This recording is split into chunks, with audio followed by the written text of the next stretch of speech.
just read this book and it'll tell you everything you need to know.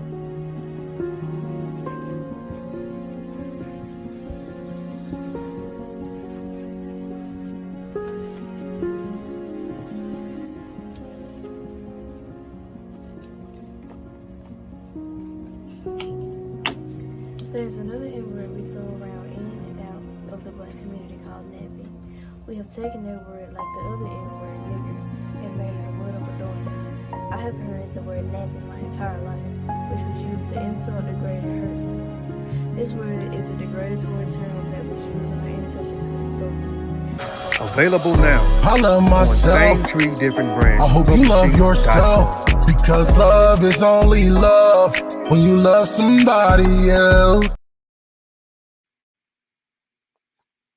Alafia, John Mayan Boca, it's your boy Sean P in the place to be, man. Like, share, subscribe. Those of you who will catch the replay, like, share, and subscribe. Appreciate everybody tapping in this afternoon. Get straight to it, man. I'm not gonna hold no punches or drag this out. Before I do want to say peace to everybody that's tuned in right now. Those of you who have not commented in the chat, and those of you who have, what up Omar, what up Juju, what up Edward, never hungry again. What's up? And Chavis is in the building. Those of you who would have straddled in, you know, you're just gonna have to catch up.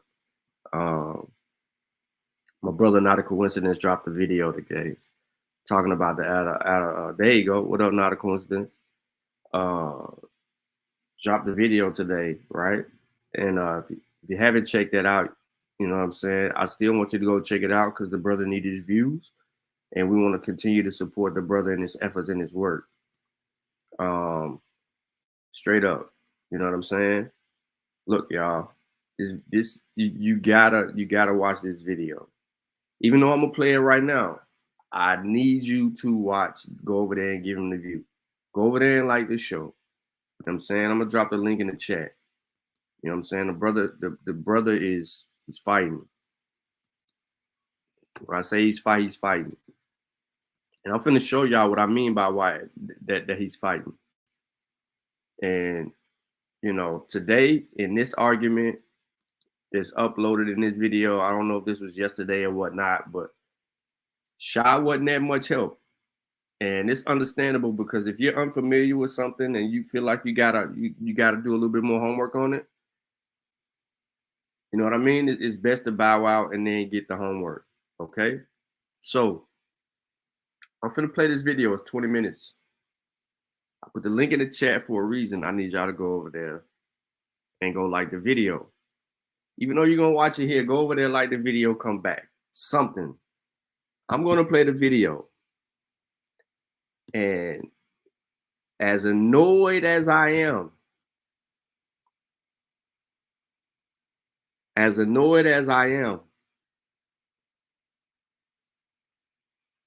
I gotta listen to this again, and I need y'all to listen to this with a keen eye. Now, after this, we just gonna build slow.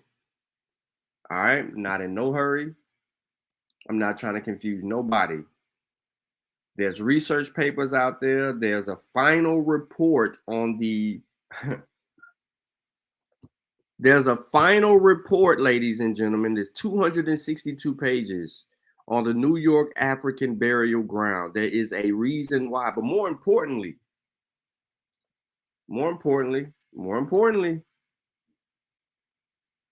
these boys have a problem with the word African, because when Negro shows up, Negroes are not African according to Aboriginal power and the Abos. Then your man said, well, some of y'all ain't listened to it, so let me not ruin it. Let me not ruin it for you. Nah, no problem, not a coincidence. But I need y'all to go like the link that I put in the stream. If you did that, come back. We're gonna get it cracking. I'm livid. I'm so pissed, yo. I was doing a show today, but it wasn't gonna be like right about now. I was gonna do a show and I was gonna try to come back and be like, I wanted to challenge Aboriginals on the out of Africa theory. I wanted some work. Like I'm looking for blood. This changed my whole thing off. Yo, I watched this shit. Yo, I was so pissed off. And the reason that I'm so pissed off is because I can understand Aboriginal power not having no command of a subject matter and stuff like that, right? Because he ain't graduate high school. He's one of the many people that have not graduated high school in that community that has a platform. Now, the brother that he had on the platform with him, this brother, albeit I think he's a complete fucking idiot, he claims to have graduated from an HBCU. So his HBCU education is failing him as an individual, or he's being very fucking disingenuous. And he tries to sound so smart. Oh, he tries to sound so smart. It's deceiving. Right. Why do they even care? Why do they even care? You know why they care so hard, so much, Khalil? It's because it said Negro. If it never said Negro, they wouldn't care. They wouldn't care at all. But it said Negro. Then it got changed to African. Then the boy claimed that Rick Kittles paid millions of dollars to go do some genetic work to prove the ancestry of the fucking people buried.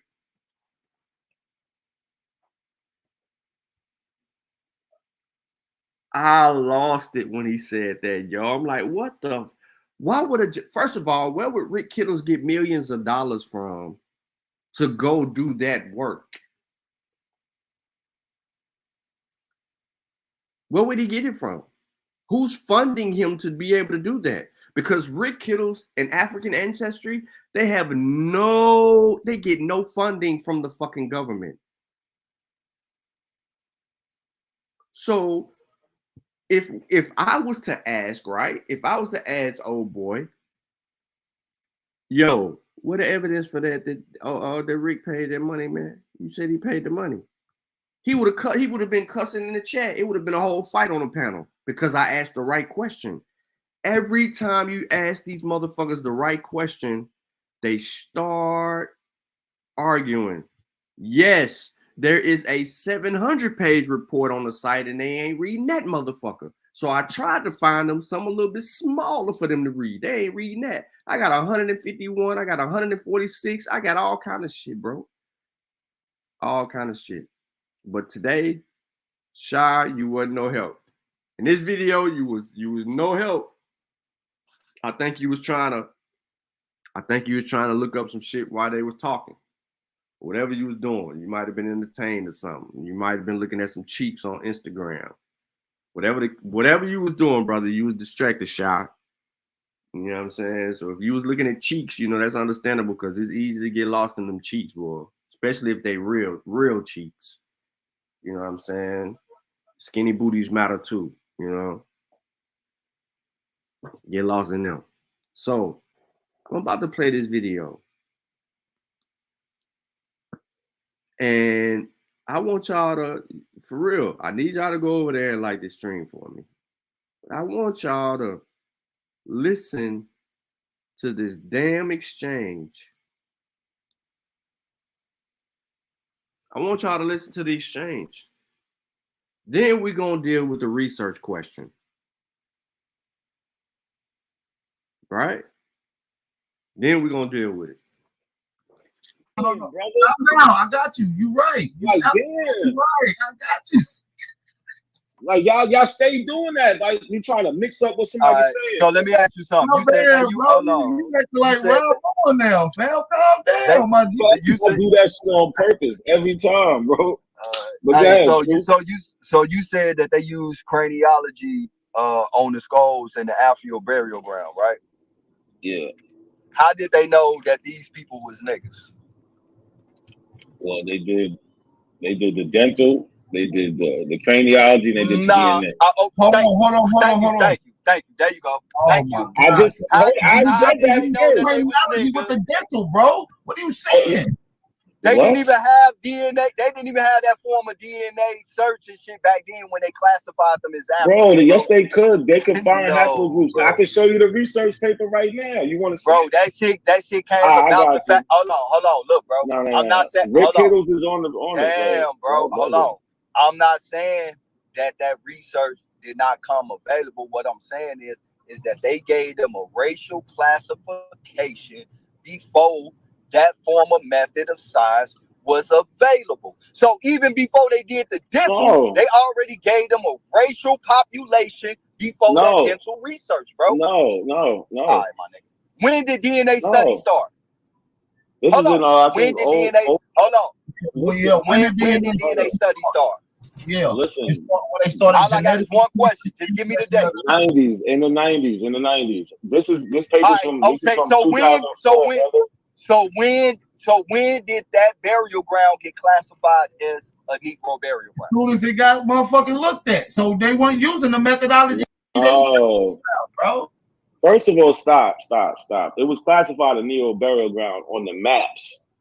The old maps from the New Amsterdam to when it became New York. Like, what are you talking about? On the map, bro, they did that. What did they did? Hey, look, it's one thing to say you find something of a map, but it's a methodology that you got to use when you find something to confirm that it's that. Brother. So, what are you trying to say is the problem? All right, so this is what I'm saying, bro. You said they based it off the map, right? And what I'm saying is to confirm that what they're seeing. Oh, damn, bro, you did because the question was let them get it hold out. on. The question you won't even let me get it out, my nigga. Let me say what the question was, because y'all always confusing everything. No, the question was, when was it called Negro? That's what it was. That was the question, and I said it was called Negro on maps. That's okay. So what I'm saying is this right here. I gave you that, bro. I'm not arguing that part. This is what I'm saying. They got a map that talk about Negro burial site, I guess, or whatever. Once they come across a find, they have to use a form of methodology to confirm that is exactly what they found on the map. So before they can automatically say that this is that shit that they talk about on the map, they had to use a methodology to confirm that what they found is actually what that map is saying. So I put in the chat that the dude named Truth Seeker, who I think is a disingenuous lying bastard, he's acting like these people didn't use any type of methodology to answer the research question. He's acting like they didn't know that these people was in a specific area, right? Where slaves or where these, whether our ancestors, we can call them that, dwelled. So this is just some random fucking place where they just burying people and commemorating them. Think about it. Listen to what he's saying. They would have to use some type of methodology. So how did they know they were this? How they know they were that? Yada yada yada. He's saying all of these things. Why is he saying all of this? What is the real validity of what he's saying? I mean, the real purpose of what he's saying. He don't know. He's just being contentious. And the method that they used was cranial. How many times he done fucking said method? He said this shit more than me. And the method that they used was craniology to confirm that this was an actual Negro burial ground. And they confirmed that with that methodology before the whole tooth enamel DNA analysis was even about. Because they confirmed that they was Negroes, guess what? In the 80s and the 90s, bro. Guess when DNA analysis started? In the 90s. It was in its baby infant stage in the 90s, my dude. They didn't even have that method available in the 90s, bro. That shit didn't come about until the late 90s, early 2000s. Are you done? So yeah, I'm done. So I don't know why Truth did all that. They knew they was Negroes because they was in the same place on the map where it said the Negro burial ground was. It wasn't hard for them to figure out that they was Negroes. I don't get what he said all that shit for. That shit doesn't make no sense. What now? Hold on, I'm not done. I don't. I guess what he's trying to allude to. I thought you asked me a question, my bro. That's why I cut you. That's my bad. Nah, it's all good. Well, I guess what he's trying to allude to is that the African part. So they keep sucking on Negro. It's been called Negro. They've been knew they was Negro. So the African part came with the DNA and the craniometrics. Right. All right. So why would they need to do a DNA to confirm they African if all Negroes is African and they already knew they was Negroes? Oh, because they should already known they was African. It's all Negroes is African. No, it's not about just African. So the people involved, they're all Black Americans. They're all descendants of Africans, and they want to know exactly where. That's why. So they did further research to pinpoint and found out that most of these people was from Ghana. All right, so look, bro, there has been a story about a ship called Colita, right? Right. Mm-hmm. All right. The name of the ship is Clotilda. Dumb motherfucker. So allegedly, they found the remains of the ship Colita, right? Right? Yeah. All right. Before they could confirm that this was actually the ship, even though they got the story and it's in the same area, before they could confirm that this is the actual motherfucking ship, what did they have to do? What did they have to do before in order to confirm that this was the actual ship? Do y'all not hear how dumb this question is? Now, this is supposed to be a brother who graduated from an HBCU. He's supposed to have a college degree. But his thought process and line of question is ignorant as fuck. Why is he asking, not a coincidence, what would they had to do? It's not what did they had to do. It's what led them to discovering that there was a ship that was wrecked underneath the water where it was located at. Somebody was out there doing something unbeknownst to us. Come up on something. They tell somebody else tells something, then the team comes out there and they go dive. When they go dive, they realize that someone has uncovered a ship. Now, what can possibly be salvaged and uncovered from this particular ship? Then you start tying things together. You try to extract and preserve as much evidence as you can. That which evidence could be preserved. So you would have to get lucky.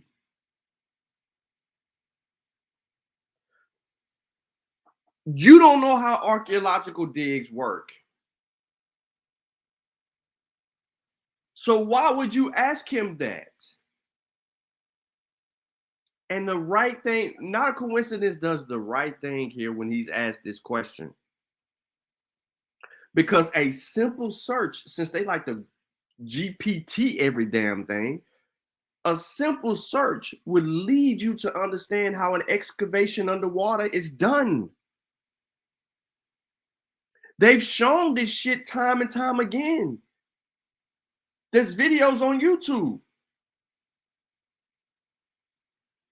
where they go diving underwater to uncover shit from ships. And they ended up finding things that was very useful to add to the history books. This is asinine.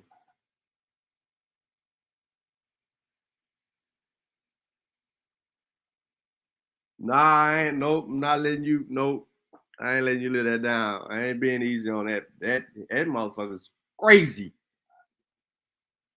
And listen, bro, I know fake people when I hear fake people, because it's intentional. They're intentionally trying to be a particular way, but behind your back, they're a whole nother way. That's what this guy is, bro. He poses every bit of fake. And he's supposed to have a college degree. And he don't understand how archaeological digs and surveys work. Just on a basic level. I'm not saying that he's got to know every goddamn thing. It's just like a crime scene, ladies and gentlemen. Think of it this way. You don't have to know how archaeological digs work if I put it to you just like this.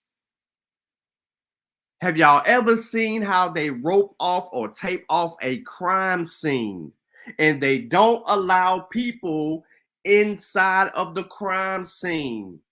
Guess what, y'all? Shipwreck, that's a crime scene. What happened when they found these ships wrecks off the coast, off the Gulf Coast, and near these islands, and off the west coast of Africa and everywhere else?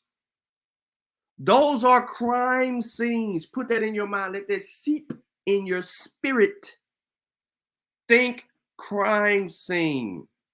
You don't want no one else to contaminate the crime scene, so you're going to tie it off. You're only going to allow certain people in the area. They have to have on certain uniforms. They're there collecting evidence, bagging evidence, and bringing it back and cataloging it. And when they're finding certain substantial pieces of evidence, oh, look what we got here. They excited about it. You know, the news people filming and reviewing, they might hear that shit and start filming and catching it and say, hey, look, they's reporting, yada, yada, yada. Everybody looking for something to talk about. But in your process of substantiating the evidence in this crime scene, because this was a slave ship, you interview the last motherfuckers who came off the boat, because there's a shipping manifest that exists off the port and the docks in that particular area to have the last goddamn Africans to come off the fucking boat. And he asking, not a coincidence, this stupid shit. To confirm it, they had to see it. So they dove down to see it.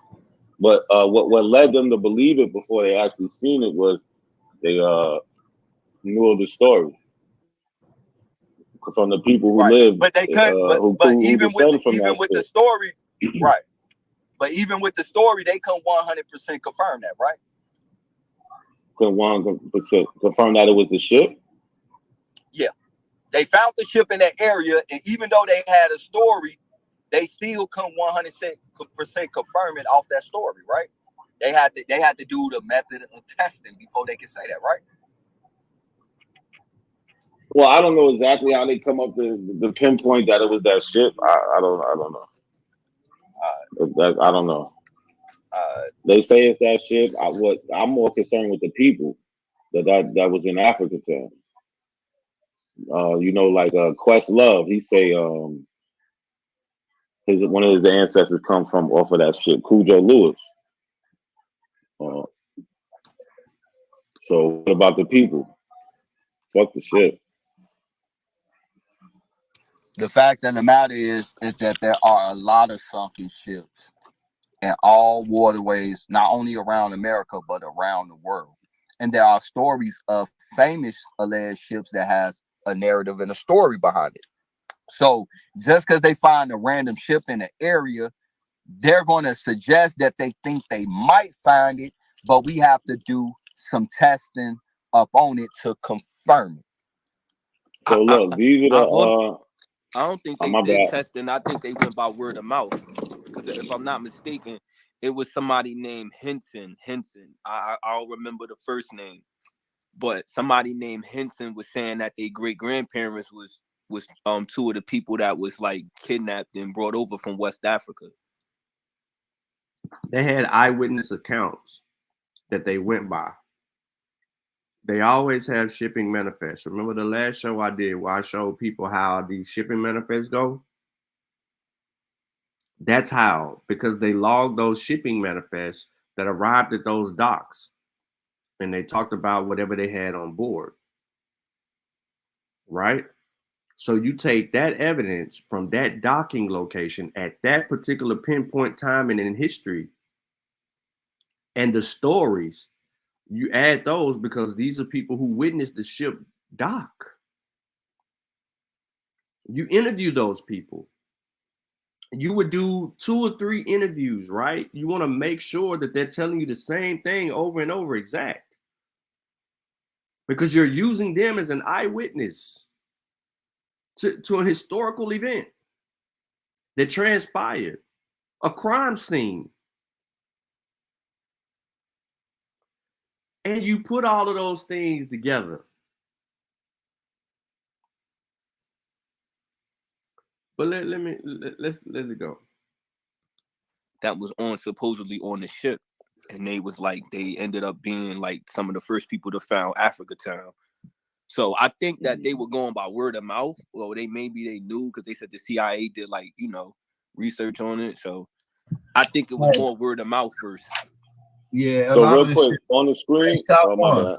Now go ahead, Dr. Winston. If you want to finish, I want to get to y'all question. I want y'all. No, I just want to say this is. I just want to show you. This is the New York African Burial Ground. So these are all the skulls that they compared. So they compared the skulls they found in the New York African Burial Ground to skulls they had other places like in Europe, West Africa, Central Africa, South Africa, East Asia, and North American population. So they compared the skulls to a wide range of words. I just want to put that up.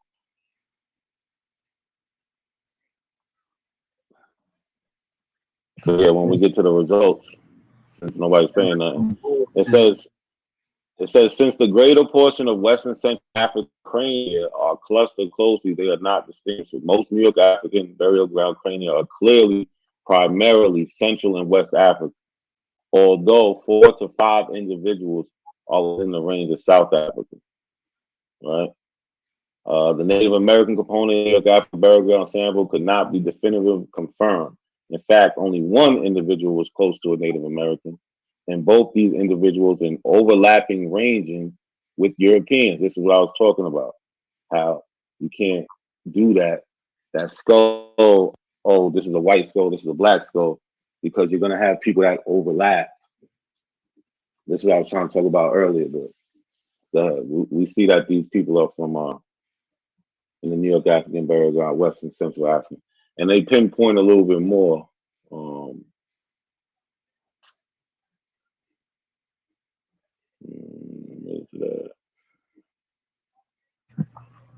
Listen, bro. I don't give a damn. You talking about it? I know now craniology don't work. They comparing that motherfucker to a Native American skull. Of course, it's not gonna come back as no damn. They compared it, but they compared the skulls a lot of places. When they say Native American, they talking Mongoloid skull at that particular time. That's cool, but the people that they said the centroid value. Who was a Negro? We're talking about Indians at that time. When we get into the artifacts that was found there is classified as Indian artifacts. Look, it says the New York crania nearest series from the Khan speaking Ashanti, and Gold Coast series of I forget what that is, which is in the modern nation of Ghana.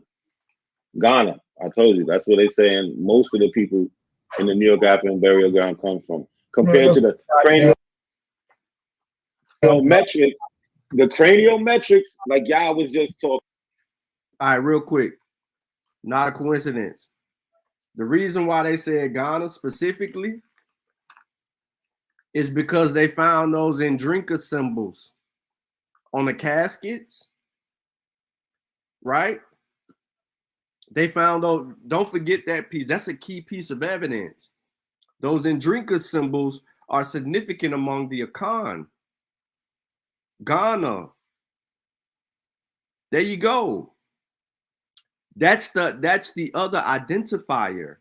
But you use the DNA to substantiate the entire story, right? You go on a dig, you find these people that are buried in a place. On their caskets, they have these symbols. These symbols are specifically found in a particular region in West Africa. So the first thing that you're thinking before you even look at the bodies is like, hold on, these are African symbols.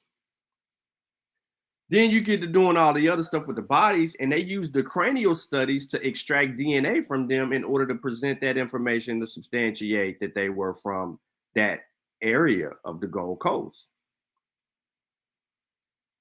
So those symbols were key. Those were hints. Everything that we're talking about right now, looking at the skull, looking at this, looking at that, the location that they were found in, this was an area known for where the Negroes would be at. Those are hints. Those are clues. These are things that help us identify.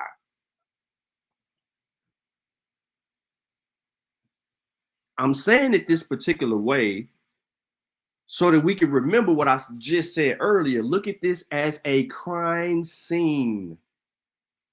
I am trying to, all y'all motherfuckers, CSIs, Facebook motherfucking detectives, y'all do this shit for a living on Facebook. Look at this like a crime scene. What was the first piece of evidence? Oh, we found some graves. Second piece of evidence. Oh, these graves got little symbols and markings on them. Oh, what's the next piece of evidence? Damn, it's somebody under these caskets, bones and shit like that, skulls and all of that. Next piece of, you see what I'm saying? We start adding this shit up. One thing after another thing, after another thing, after another thing. Look at this like a crime scene. This is the thought process of an anthropologist, an archaeologist, because they both work together quite well. But if you take a scientific approach, you start to look at this from a scientific perspective. This, all I'm trying to tell y'all is this, the crime scene shit is how science works. It's it. It's investigating. What caused the bodies to be there? Oh, there's more bodies. It's not just this one, it's this one, this. Okay, so this is a burial ground. Okay. All right, so how do we identify the people in the burial ground? Or how do we date how old the bones is? All of these things. Now, this is where the tools and shit come in. You come up with a whole bunch of questions. You start getting little answers to some of these questions. And then the tools help you substantiate your basic, just quick guessing questions. Like, oh, okay, this is a burial ground. To substantiate that it's a burial ground, shit, you got 15,000 bodies, 15,000 people. It's a damn burial ground. Let's move on. Damn, all of the bodies are here. This is how we know that it's 15,000 people. All of these caskets got fucking markings on them. I'm saying this shit over and over till y'all get it. If you look at this like a crime scene and you walk through this shit slowly, you start to extract the evidence to substantiate the importance of this place that we're talking about in New York. Now that we got Andrinka symbols as evidence, we got the bodies is still there, this evidence, right? We got that we can extract DNA from. We got other cues and clues that we've learned there. You know, maybe we get lucky inside of one of those caskets. There's something that's written or something that's left behind, like a little a marker or a tattoo or something that's an indicator that we could also use as evidence. These are all the things that these mofos are looking for.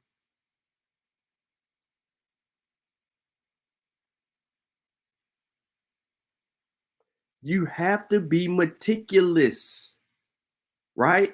This is how I know someone who sat on the panel with not a coincidence to say methodology about 26,000 times. Not one time did they even think about using methodology in their line of question.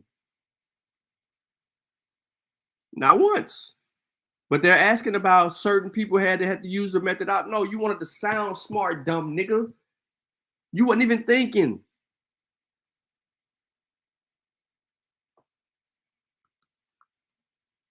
talking about. Now it don't work though.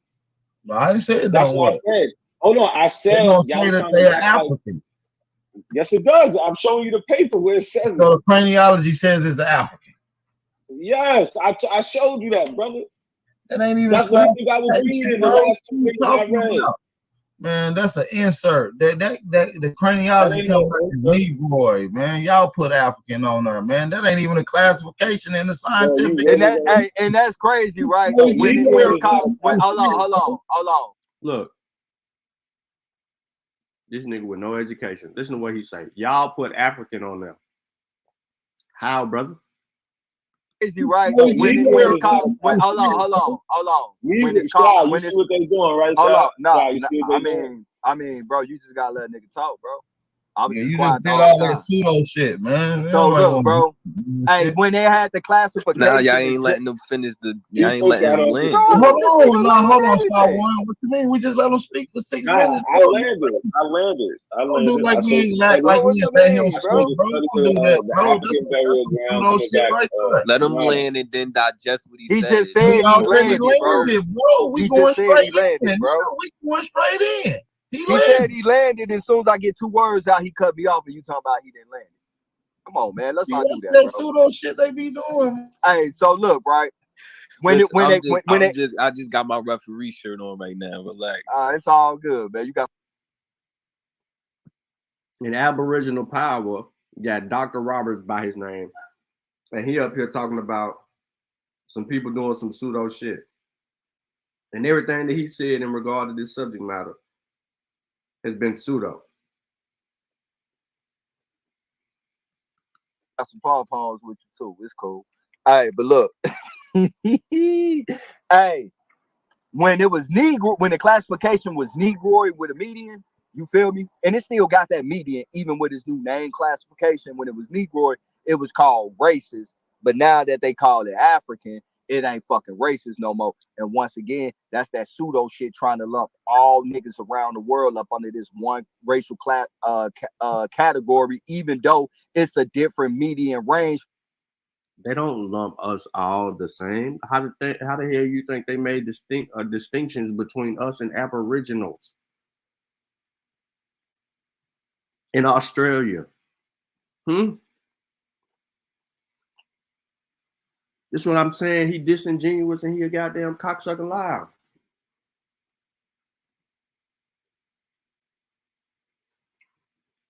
Just a liar, bro.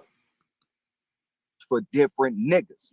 Australia motherfuckers got a different median range up under Negroid skull shape. The South Pacific niggas, the niggas they found here in America, the niggas they found in Africa, and the niggas that they found in Europe. That's how they know that nigga from Europe that they found was a fucking Negroid, because of the cranial measurements at the end of the fucking day.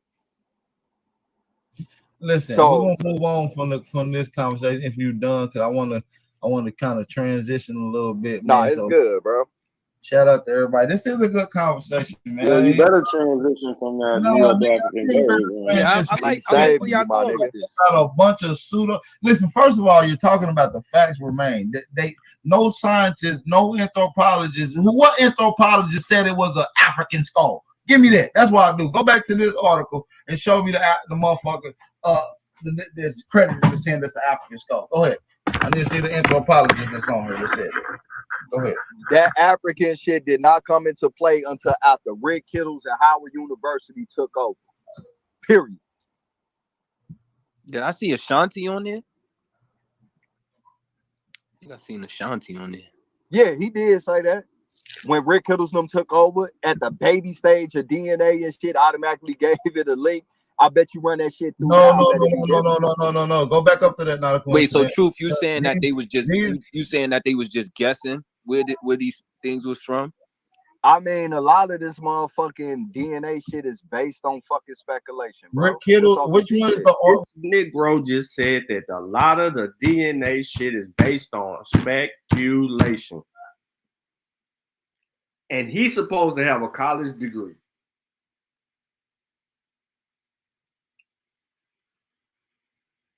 See, this is where they fall short. But he's sitting up here talking about methodology. So how in the fuck could you come to, how could you come out the side of your face and say DNA, a lot of this stuff is speculation, when what methodology did you use? What evidence did you acquire to help you obtain this type of thought process to conclude that this is speculation? Where's the evidence for that?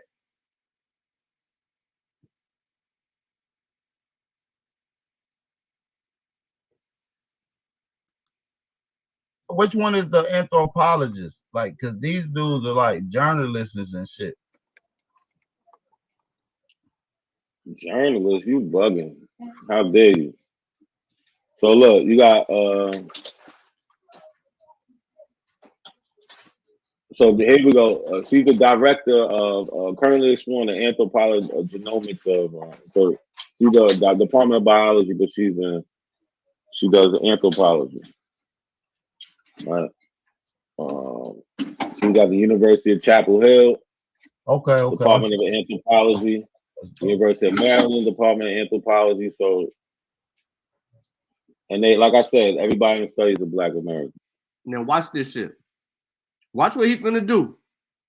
He asked him for some information. He asked not a coincidence for information. Not a coincidence provides him a piece of information. Mind you, there's more. There's always more. But not a coincidence provides him some information. Watch how he negates the information. And all of them. So yeah, we already know that this CIA funded right here. Yeah, when Black people do it, it's a problem. Yeah, no, because it's specific. They specifically Black people in these universities, bro, is Africana and anthropology studies funded by the CIA, bro. That's literal fact, bro. I pulled up the source. Look, I just want to see. Talking about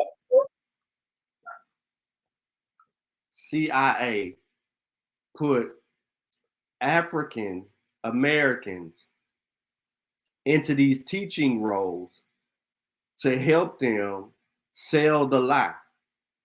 That's what he just said. Listen to him again. He's funded by the CIA universities, bro, is Africana and anthropology. So yeah, we already know that this CIA funded right here. Yeah, when Black people do it, it's a problem. Yeah, no, because it's specific. They specifically Black people in these universities, bro, is Africana and anthropology studies funded by the CIA, bro. That's literal fact, bro. I pulled up the source. Look, I just want to see. They was talking about the craniometrics. I show them. They I know so hard. They're gonna say everything so hard for it. CIA, they bro. going so hard for it until I showed them a study that they use Africa but not a coincidence. We was telling you that, but not a coincidence. Bro. No, they're gonna say everything about the CIA, bro. That's no, because it's specific. They specifically Black people in these universities, bro, is Africana and anthropology studies funded by the CIA, bro. That's literal fact, bro. So Africana studies and anthropological studies are funded by the CIA?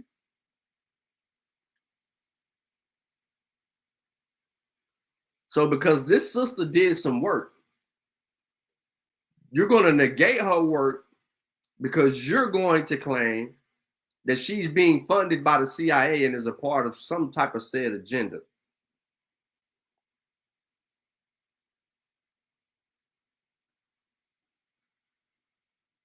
We can't make this shit up. And anthropology studies funded. So yeah, we already know that this CIA funded right here. Yeah, when Black people do it, it's a problem. No, because it's specific. They specifically Black people in these universities, bro. If it wasn't Black people, he would have said, "Oh, see, it's a white man science." They always got a fucking excuse to deny evidence. Is Africana and anthropology studies funded by the CIA, bro. That's literal fact, bro. I pulled up the source. I just want to see. Look, they was talking about the craniometrics. I show them they Yeah, was I going know so they hard bet for they it. is. They gonna I say was everything going so come from hard Africa. for it. CIA, They was bro. going so hard for it until I showed them a study that They use proves Africa Negroes protect. in America. No, I mean, but not a coincidence. We was It's from telling you that, Africa. but Then it was a problem. not a Yeah, bro. coincidence. We was saying that they used the craniology to classify them as Negroid, bro.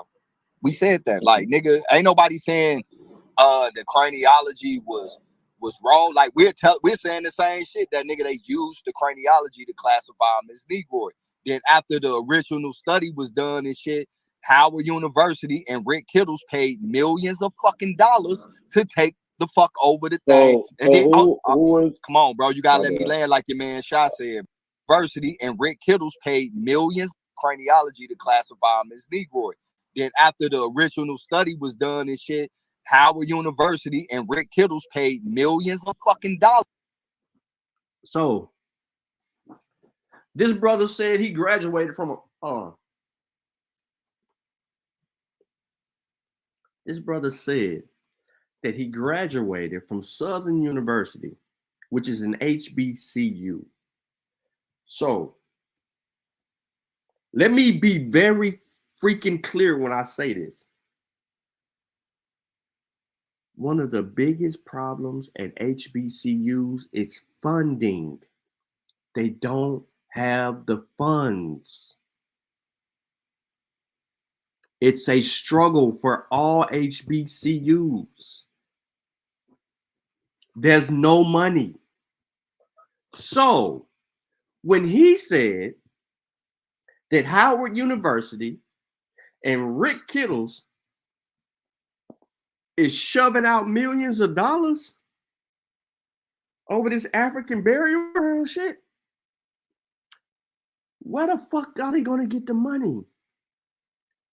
HBCUs have been underfunded for years. This is known information. You went to an HBCU. See, not a coincidence. I know you listening, brother. I know you listening. But he said he went to an HBCU. So anything that got to do with funding, brother, or a claim that they shoved out money, brother, you know he's a fucking liar. For the one simple reason, in fact, that I just provided you, was that there is a struggle for funding at historically black colleges and universities. So why would they give money to people they ain't got?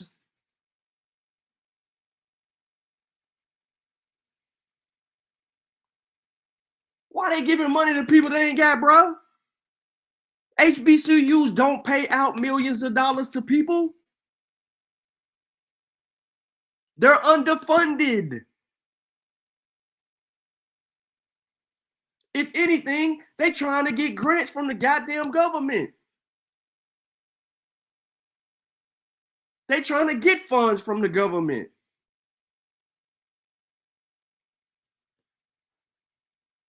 So what they look like paying somebody $2 million, bro, or millions of dollars, bro? This makes no fucking sense here.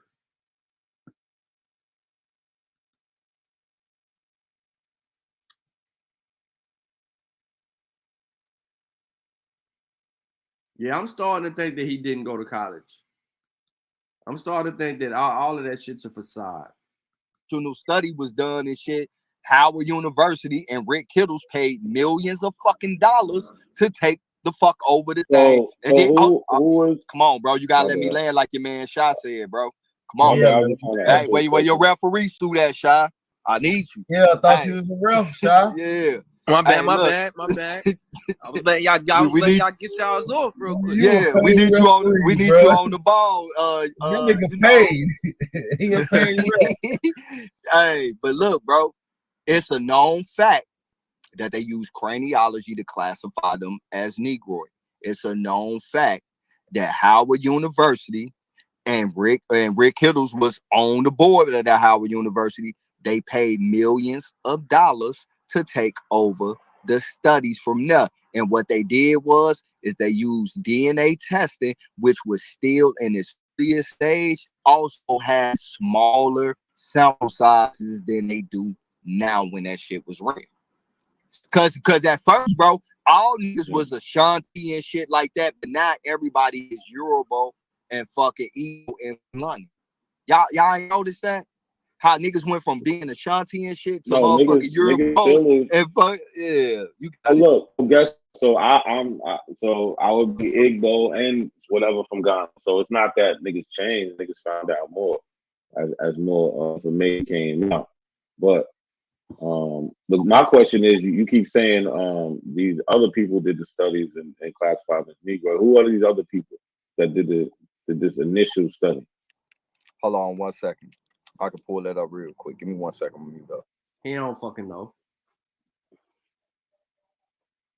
Do y'all feel like the updating of information dilutes the truth? Nope. Well, I believe like, that. Like y'all got a problem with updating? Like, do y'all feel like it's just grounds of lying, or do y'all feel like people just finding out more? I believe the system is faulty at best because see, Shy. That's why I said you ain't help the discovery. You ain't help the conversation. Your question is first of all, you should never ask that. Do you feel like update? You know what I'm saying? You should never ask them that. That's an out that you're giving. You're opening the door for him. You're opening the back door. Not a coincidence. It's standing in the front door. You're asking them if they feel. You're asking them about their feelings, not facts, not evidence, but their feelings, Sha. So when you start asking them about their feelings, you just open the back door. When not a coincidence, it's standing in the front door with 2 spears, 2 Glocks, 2 AK-47s. He got 2 of everything. 2 knives. The motherfucker is armed to a T. And you finna let these niggas slide right out the back door asking them dumbass shit. So Shy, this is what I'm saying right here, bro. You wasn't helping us in this conversation. Because not a coincidence is literally standing in the door with all the weapons plus hand grenades. He just ready to throw them shits on these dudes. And you ask them about if the evidence messes up stuff. And listen, look at what you allow. Look at what you allow. Faulty at best because you're working off a standard and foundation that should be questioned in its inception, and that's based off of Eurocentric. This nigga just making up shit to say, brother. He's making up something to say. He ain't even really dealing with what you asked, but the fact that you asked poses a problem. Realistically. Again, not a coincidence is at the fucking front. He's at the front door of this conversation, yo, like, who want the smoke? I'm here. Truth Seeker ain't came back. He's supposed to be looking for a whole nother independent study that ain't got nothing to do with the people who was a part of this particular study. He ain't got that. He ain't got none of that. But you just let this dude from East Tennessee, Negro like a mug, with the wide nose and big lips, you let him out the back door, bro. Scientists, and they have been alluding. This fool that said scientism and scientists. He talk about get away from the foundation of yada yada yada. No, see. Let me explain something to y'all real quick. Was it 2 days ago? Whatever day I did the show on, and I talked about evidence to y'all. I specifically gave y'all the answer right then and there. That science is constantly changing. It's constantly updating because that's what science is unsettled, right? Because if new evidence presents itself and it can overturn a position that's taken, then that evidence is added to that body of knowledge to either strengthen it or to rewrite it. As an example, the reason why the out of Africa theory has not been reversed or knocked down, because they can't find the evidence to do it. And they are looking for it. I'm going to say it one more time. The reason why the outer Africa theory is as strong as it is because of the evidence. Trust me, they are in every other country looking for something to knock down Africa. But they can't knock it down because that is the only place that you can find the oldest bones in regard to the evolutionary process of all hominids. It ain't a hominid that wasn't near Africa or on the continent of Africa. They got the evidence, rooted in evidence.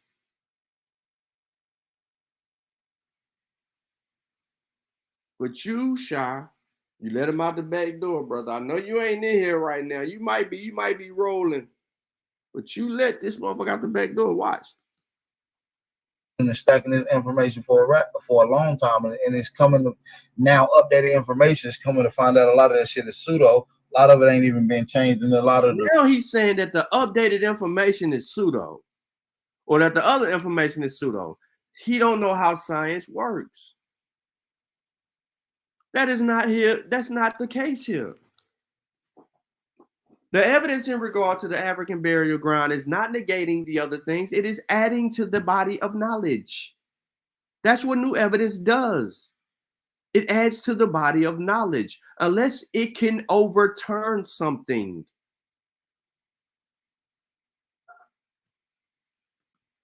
The Western educational books in the school.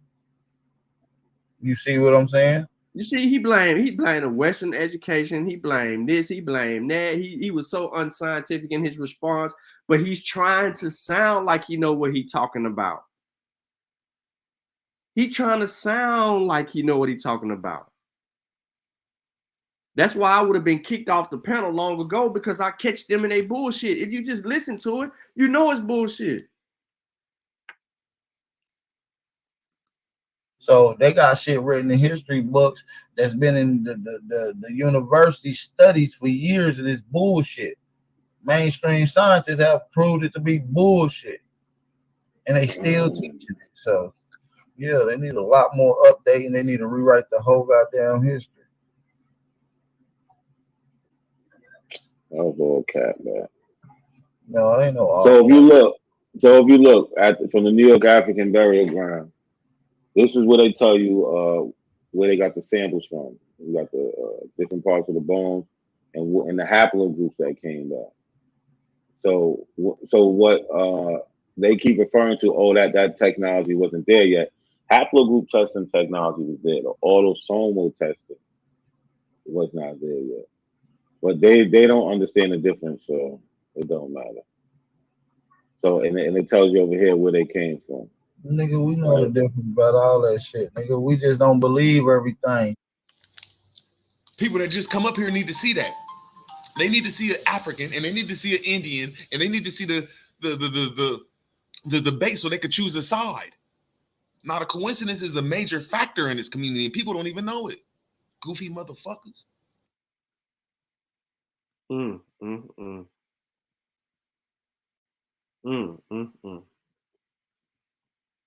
So let's start here.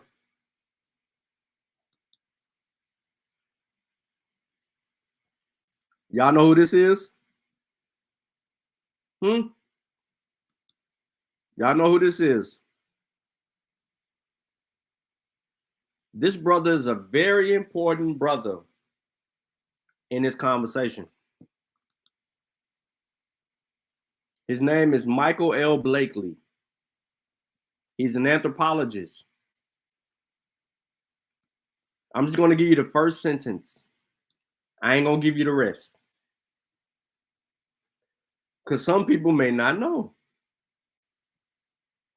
And this will be news to them. But Michael Lewis Blakely was the anthropologist in charge of the scientific research on the African burial ground discovered in 1991 in downtown New York City.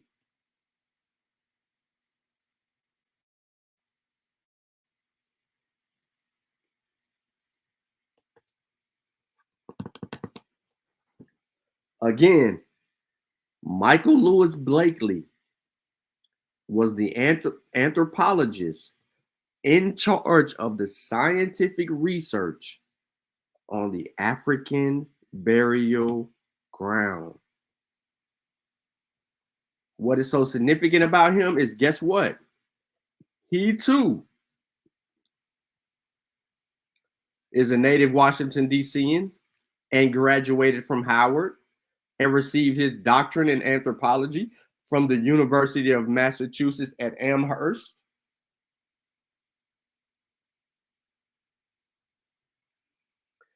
You need to know who he is.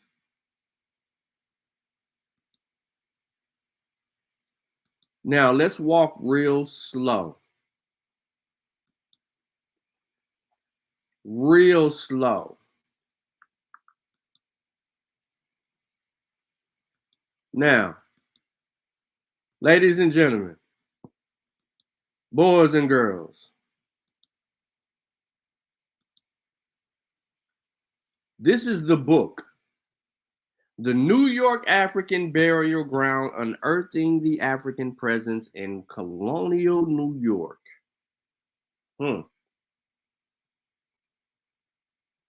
This is the survey. Dropped 2009.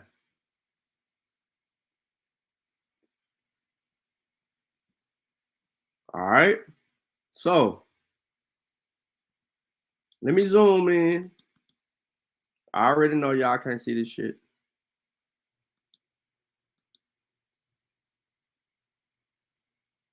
I know y'all can't see it. But here we go. So here's the site over here, y'all. They show you all of this. Yes, yes, yes. I leave it to you. Yes, yes, yes. But what happened?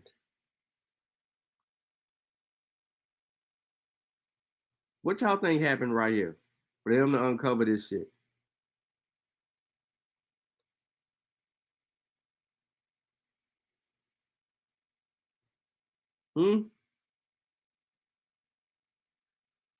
The story goes,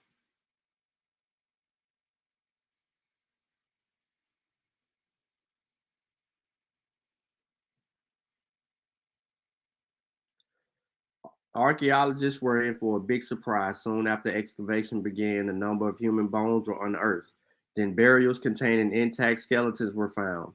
Earlier construction had not destroyed the burials because the burial ground had been covered by as much as 25 feet of dirt after the cemetery was closed in 1795. By the time the 1991-92 excavation was completed, more than 400 burials had been found.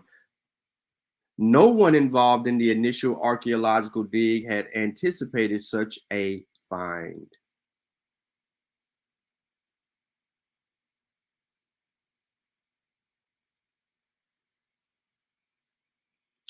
And the GSA had not made adequate plans to treat the site and the human remains found there in a respectful and scientific manner. In addition, the concerns of the descendant community were not being considered by the GSA. As a result, the archaeologists were not equipped to do a job that was required. This lack of preparation meant that no research plan was developed to determine how to study the site or involve the public. The methods used for excavating the burials did not include recording all that was required to conduct a proper study of the people buried there. Important research questions were not asked. The appropriate ways to study the site were not in place. No plan was developed to memorialize the site or to rebury the remains. The laboratory facilities were not adequate for storing artifacts of human remains. In part, these people came about because the archaeologists were not provided the time or the materials to do the best job. Other problems arose because experts in African American archaeology, history, and skeleton biology had not been asked to become involved. I'm going to say that again. African American archaeologists, historians, and skeleton biologists were not even asked to be involved.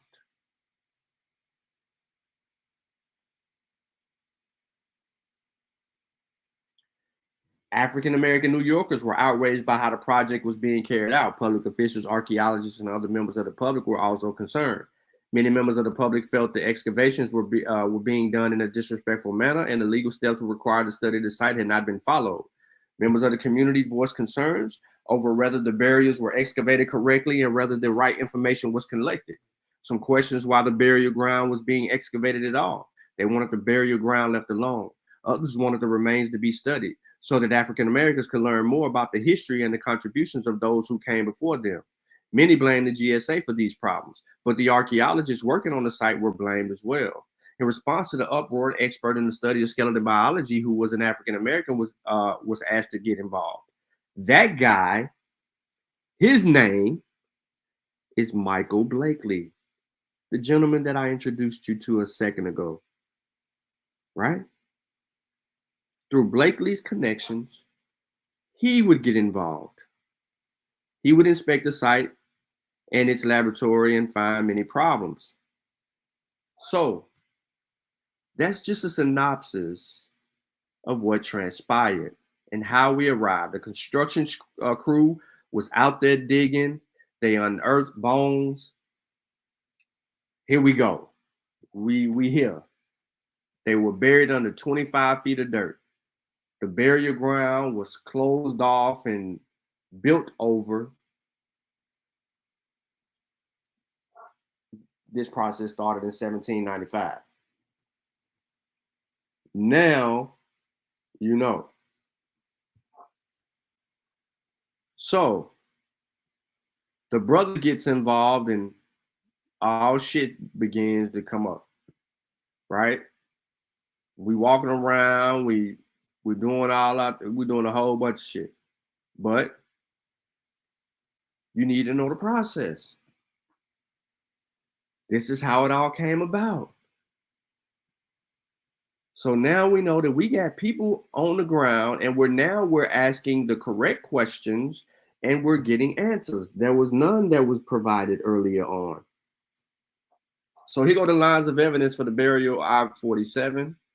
They examined the archaeological and historical evidence to learn about the individuals buried at the African burial ground and had to reconstruct those who persons might have been in life. For example, one of the oldest individuals in the excavated sample was found in the burial I-47. By analyzing the bones, not just the cranials, but analyzing the bones and teeth, researchers determined that the individual was an elderly man between 55 and 65 years old. Sound like what not a coincidence said to them. The conditions of his eye sockets, cranial, and the enameled some of his teeth indicated poor nutrition or disease during his childhood. Infection of injury had affected his arm and leg bones, suggesting he had survived many hardships during his long life. Between the man's chest and upper right arm, archaeologists found a cluster of small metal rings, y'all. Small metal rings. And along his arm bone, a series of regular spaced pins. The pins may have been used to enclose the rings in the armband, pouch, or sack pinned to the man's sleeve. The researchers suggest that the rings could have been part of the conjuring bundle, which would have contained items to be used by the man's spirit to communicate with the ancestor spirits. Historical research shows that hiding amulets and conjuring bundles on the body has been a practice in many African cultures for centuries, both in Africa and in the Americas. Let me stop. All right, so not a coincidence. Let's run down the evidence again. They were doing construction at a site. They're digging 25 feet and uncover some bones. After uncovering bones, word got out. They began to do a little bit of investigation. The investigation wasn't being handled properly, so they got some other people on the job to get the thing done. In investigating, they found 400 people in this one particular area. 400. All right. But at this specific site, the I-47 site, they found a man between 55 and 65 years old, based on his bones, his teeth, and his head space. But they also uncovered some metal rings and a pin. Now, you start to think. Listen to this research question. How many Native American or indigenous people in the Paleo Indians, people that been here way before us, how many of these people had similar burial rites? Culturally and traditionally, how many of those people did that? Can we demonstrate this in the indigenous culture at their burial sites? The answer to the question is no, zero, zilcha. So these people would be substantially different from the indigenous populations that have been here before the arrival of these people. So this, ladies and gentlemen, is showing you a different culture, a different tradition, a different way of life.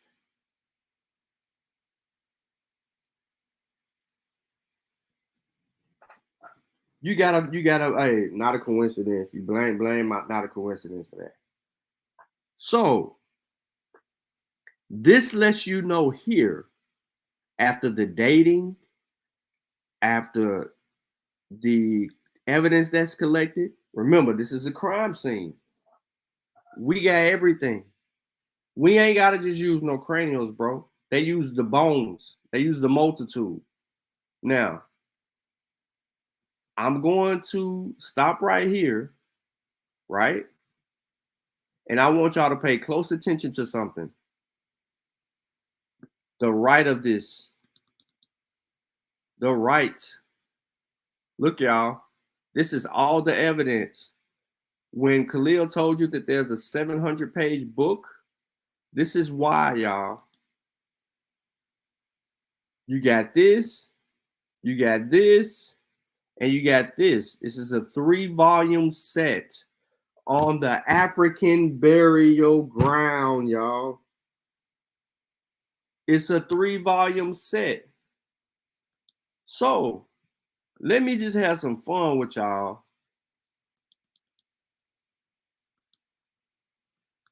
And let me share this. Now, who the hell name y'all see right here? Michael L. Blakely, who was what? In charge of the whole scientific process.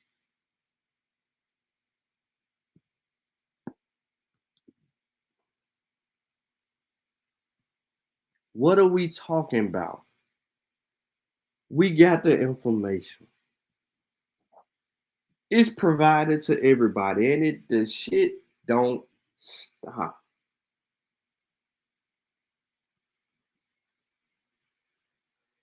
Hit the thumbs up button, y'all. Like the stream. Come on, man. We cooking. Like the stream. Hit the like button. Before we move further, hit the like button.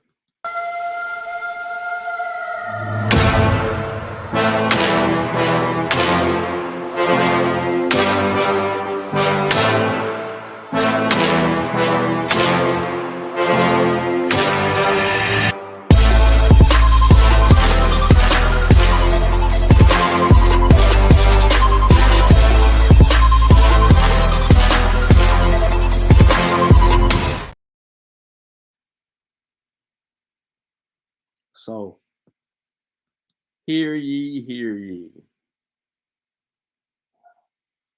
As we scroll, I'm scrolling, it's just taking it a minute.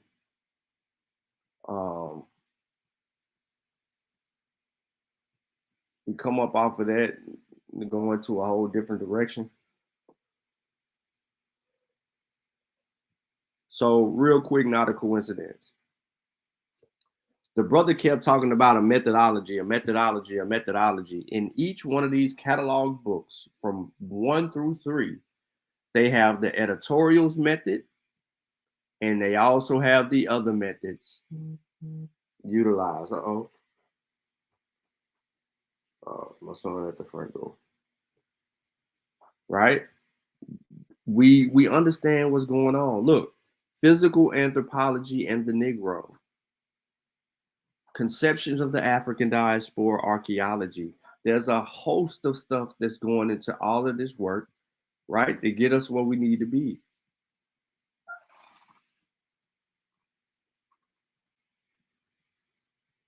Come on, man. What are we talking about? Watch this. Let me show y'all something. Now, put a 1 in the chat if you think that anyone that claims to be indigenous to the Americas read any of this information on the African burial crime. Put a 1 in the chat if you think that anyone, I'm talking about Con Calloway, the whole 9 yards. How many of them you think actually read this stuff?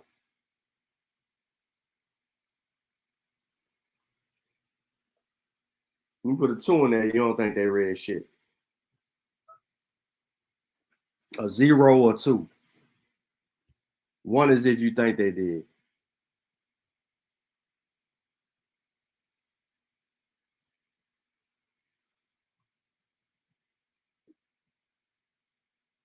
Joseph Johnson thinks that they did.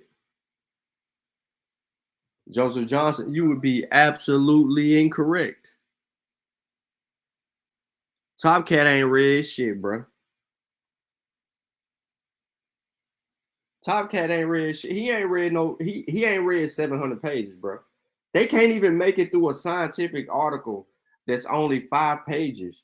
You finna sit here and tell me a dude with no education, Top Cat, no education, read a 700-page book? Hell nah, nigga. You lying. All right, so real quick. Here goes the historic background and significance of the cemetery. The original cemetery was established in 1712. It was reportedly the location of the executions of participants in an African rebellion. I'm going to run that back by y'all because I know some of y'all are still looking or reading the chat or responding in the chat. This is the historical significance of the cemetery. The original cemetery had been established by 1712. It was reportedly the location of the executions of participants in an African rebellion during the same year. Put that together. Now, when you start seeing a large number of people in one area, now you know why they're in the area. These people were a part of a rebellion.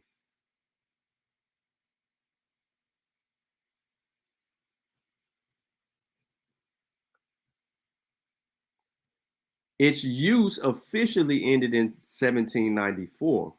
There is no written record for the cemetery prior to 1712. However, in 1697, ban barring the burial of Blacks, Jews, and Catholics by Trinity Church suggests that the cemetery might have been created earlier than 1712 in a response to the growing need for burial space. In 1712, Chaplain John Sharp wrote of the burials of Africans. Here you go, not a coincidence. Here you go, right here. What did he write?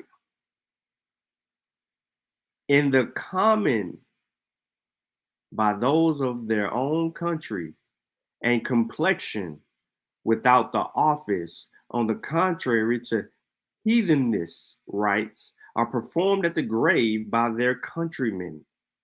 The part of the common on which the African or Negroes burial ground was established began outside the palisade of the colonial town near the summit of the hill, whose slope inclined toward the freshwater pond known as the Collect.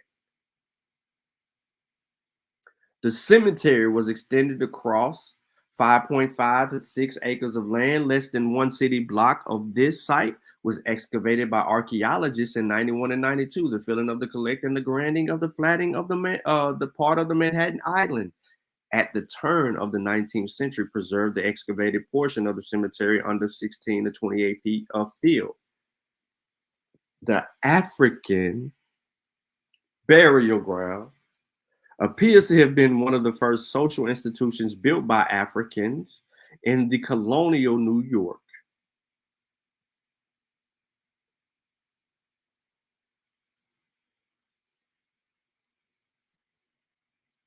Now, burial of the dead and other funerary rites are definitive human characteristics, such as mortuary activities as old as species are ambiguous to unique to humanity. The cemetery may well have taken on a special significance for affirming that its participants were human beings, for preserving cultures, and for maintaining a sense of hopefulness among New York's African community. In the main, Africans in the colonial New York were enslaved, not free laborers, and thus experienced a particular intensive contestation of their humanity by Europeans who were intent upon objectifying Africans as property. I ain't gotta go too far. By the way, Medford got a nice little book too. Yep, sure do. But I'm giving you just a little bit of what you need to know about the significant history. Why this is such a big deal. This is such a big deal. So we got these dudes over here that's tripping. And I want to stop real quick because I don't want to give y'all all of that. I don't want to give y'all all of that. But there is something I do want to give y'all. I want to get into this whole thing about how they be tripping about this word, right? In history. They be tripping about this word in history, right? African American nomenclature. From Negro to Black. Don't forget colored. From colored, Negro to Black. To African American. Now, real quick, I'm not going to give you all this latest work. You can read it on your own time, and I do have it. It's all in the description of the video.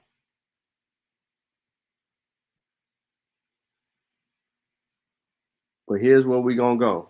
15, 16, and 17. That's where we're going. 15, 16, and 17. Why are we going there? Because I don't want to bore you to death reading 14 other pages. And you can go behind me and get clarity.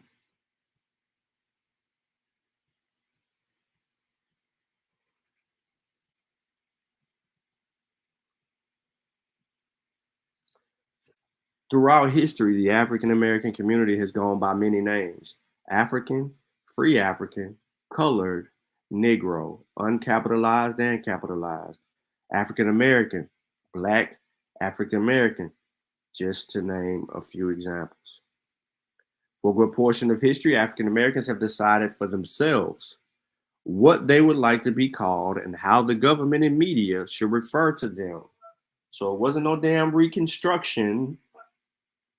It was African Americans dictating their own terms. Black identity in terms of group or label identifier has gone through many changes. Although labels have been changed, the bottom line has always been the same: being a true American while still maintaining their African-rooted identity. They did not want full assimilation, yet they did not want complete separation. Each shift occurred when the group was reminded that they were still not equal, still not first-class citizens, and there were more rights to be gained. African American. The identifier African was a general ancestry identifier because many, those of who did know of a specific tribe, were not from the same locality. Freedmen just indicated that one wasn't a slave anymore. Freedmen was slaves alike used the term African to remind themselves of their history and their motherland. So when you think about freedmen, ladies and gentlemen, the freedmen liked to be called African. To remind themselves of their history. There was even a movement to use the term African in Africa for social organization, i.e., African Methodist Episcopal Church. With the rise of the non-Black Back to Africa campaigns and the African Colonization Society, there was a push to decrease the use of the term, referencing African, and instead use colored or Negro. So instead of saying African, they did what? They used terms such as colored or Negro. Just like the other racial and ethnic groups, freedmen needed to pronounce that they had no intentions on going back to Africa, that they were in fact American, and that they deserved those rights that came with being an American. They needed a name symbol which signified precisely those issues. Choosing the name for Black Americans in the 1830s was struggle between integrationists and advocates of nationalism over the ideological and institutional means by which Afro-American liberation might be accomplished. The political move of freedmen was to liberate their brothers and sisters in bondage and to make sure the American system had a place of all African Americans once freedom was accomplished. They were trying to accomplish freedom and enfranchisement. The group used the terms colored and Negro to accomplish those goals. Using colored and Negro were more acceptable terms for African Americans during the 1830s and beyond because they signified a domestic rather than a completely foreign placement. Some appreciated the term colored, but others did not. And similarly, it was used in the titles of organizations. National Association of Advancement of Colored People. Some people felt the term was too broad because it encompassed too many people of color, and some African-American leaders wanted to maintain the uniqueness of the group. The term Afro-American gained some popularity during this time period as well, but it was not as widely used as colored or Negro. Basically, ladies and gentlemen, what I am talking about right now is I am walking you back through history to show you how these names all bring it all back to who they're identifying us with. So colored, Negro, Black are all referencing and referring to freedmen, referencing to African Americans. We are the descendants of Africa.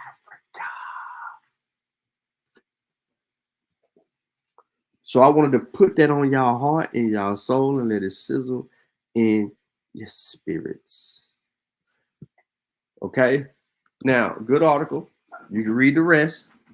I'm only giving you some of that because that's the way I'm operating at this particular time. I'm operating at this particular time, right? I'm bagging up, not a coincidence, since Sha couldn't do it. Sha was over there, you know what I'm saying, looking at Instagram booty. But what we have right here is the history final report on the African burial grounds, y'all. Yeah, we got that.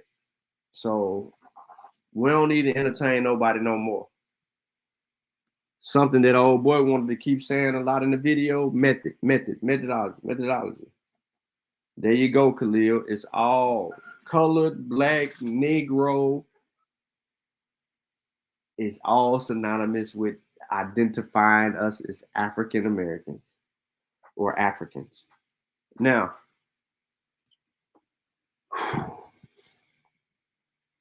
this piece of information right here is unique because it provides the methodology, but also more and more, even more information that we already have, right? So there's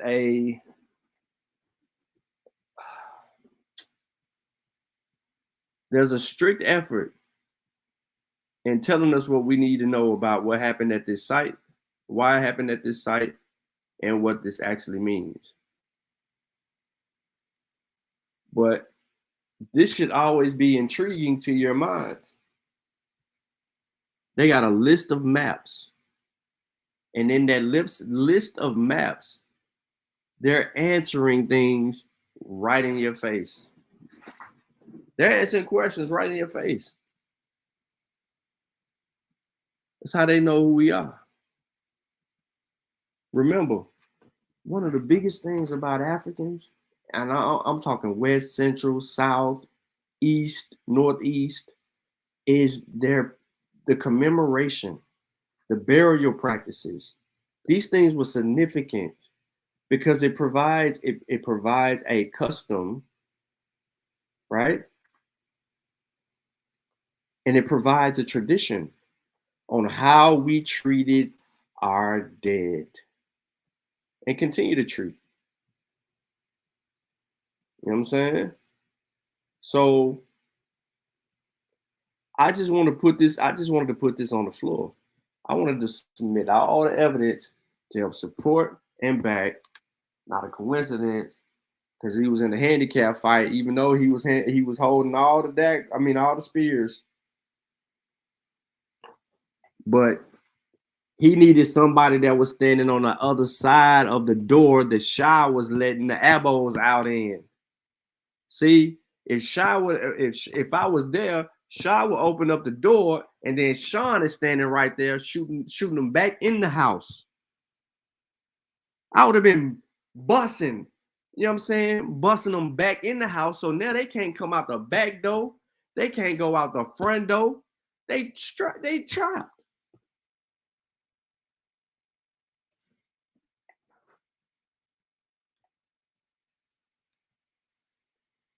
But, you know, this is substantiating basically everything else that we talked about and the reason why we know who's who. And I just want to kind of go through them real quick just to let everybody know, right? Identification of trace metals and potential anthropogenic influences of the historic New York African burial ground population. And we talking everything in here. We substantiating it. Science has even gotten in on this argument, right? Journal of Nature, Journal of Science. They all are getting in on this argument because they're telling you. What are they telling you? DNA reveals history of buried slaves. Slaves buried in the Caribbean came from different African groups. They're doing all that. They're going that far.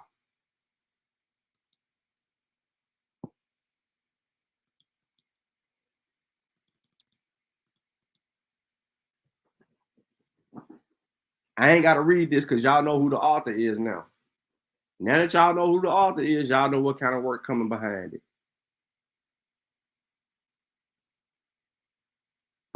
So we don't have to play. We don't have to play no games with nobody. We got all the information. We got it all. However they want to rock.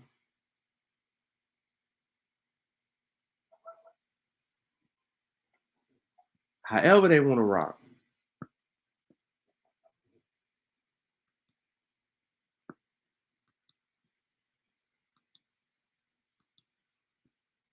This is sad that we have to do this shit.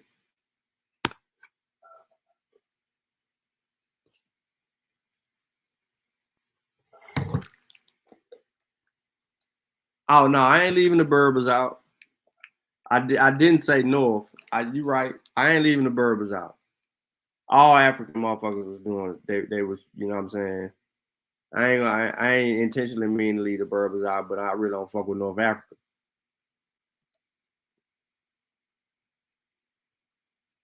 Adahu the Moor. Who talking about Adahu the Moor? Not me. I ain't talking about that nigga.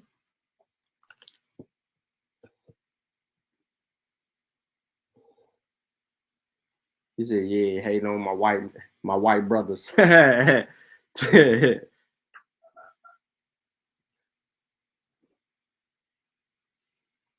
boy, that crazy.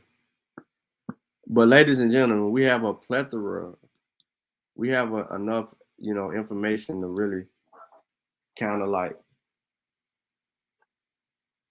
set the record straight with these dudes, man. And you know what I'm saying? Even in their disingenuousness, they don't understand nothing. The man said Rick Kittles and Howard University paid millions. For what? Rick Kittles didn't want to do that. Rick Kittles knew that he already had a team over in West Africa, and they already had they already did all of their research and work.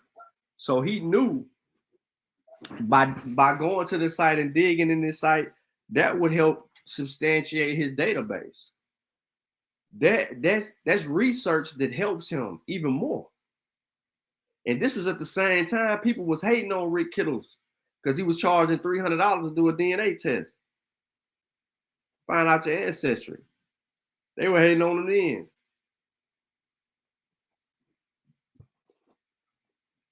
Which goes back to my point. Where is he getting the money to fund a project like this, bro? He didn't have no money. Where you get the money from? He had a lick. He robbed somebody.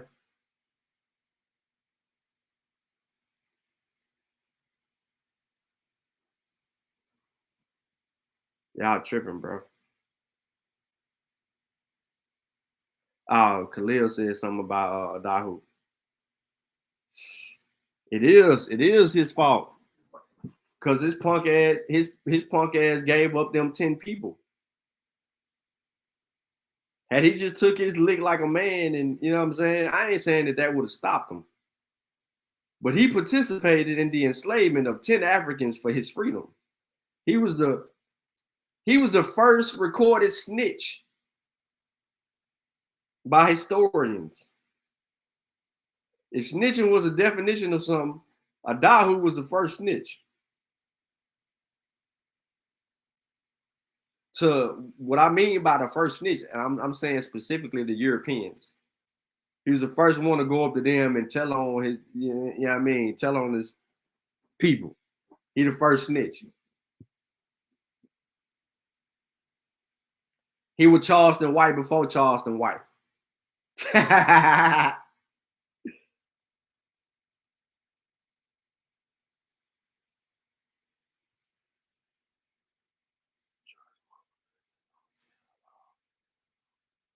Yep, and this is true as well. They also charge more for that reason too, about the DNA test. And that was in the video from the other day as well, which if you have not watched that, you should.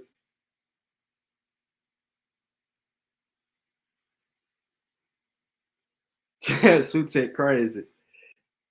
Yeah, in so many words, Sutek. In so many words, man. That was a Dahu, and Taharka want to be a Moor so bad, bro. So that's why I don't understand why Taharka want to be a Moor. I'm talking about the one in the chat, not the Taharka Bay dude. But yeah, Dahu was like, spare me, man. I know where they at. Boatloads. I know where they gonna be at. I know where they fish. I'm gonna show you where they are. Just give me my freedom.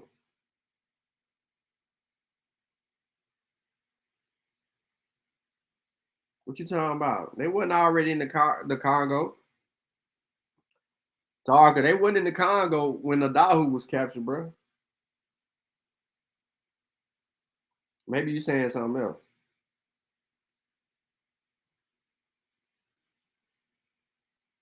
Nah, we wasn't messing with them people. Your history wrong, Tarka. You messed it all the way up. Yeah, Mansa Musa was a punk. Went up there and told them Egyptians all that stuff, put all the business on blast in West Africa, man. Them boys got interested. They came around that mountain when they came. We were not messing with them people, bro. That's why I said your history mess up, bro. You gotta get over that. Whatever that is that you can't get over, you need to get over it.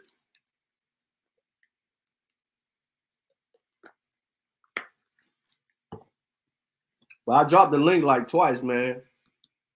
Because I don't want to drag it all the way out. And I ain't finna do no 6 hours.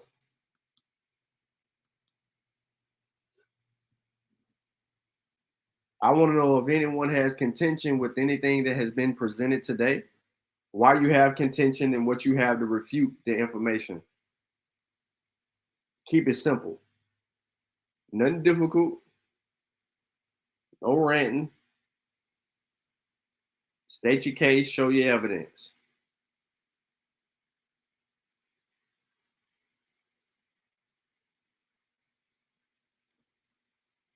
That's all I ask. State your case, show your evidence. And for those of you who like to hop on the ramble, I ain't in the mood for that shit today. I can't take another real rap and his partner. What's his partner name? I don't know what his partner name. Real rap is not a problem. Real rap is just long-winded as hell. He be confusing the hell out of some stuff. But real rap and his partner, man. I mean his partner, whoever his partner is. OHF said crickets. He said all these people that's tuned in right now, and it's a lot of y'all that's tuned in right now, and y'all hadn't and not saying nothing.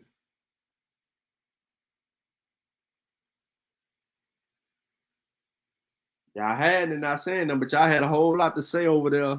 I bet when Not a Coincidence was showing was on the panel with them boys, and y'all was trying to talk crap to Not a Coincidence and Shy.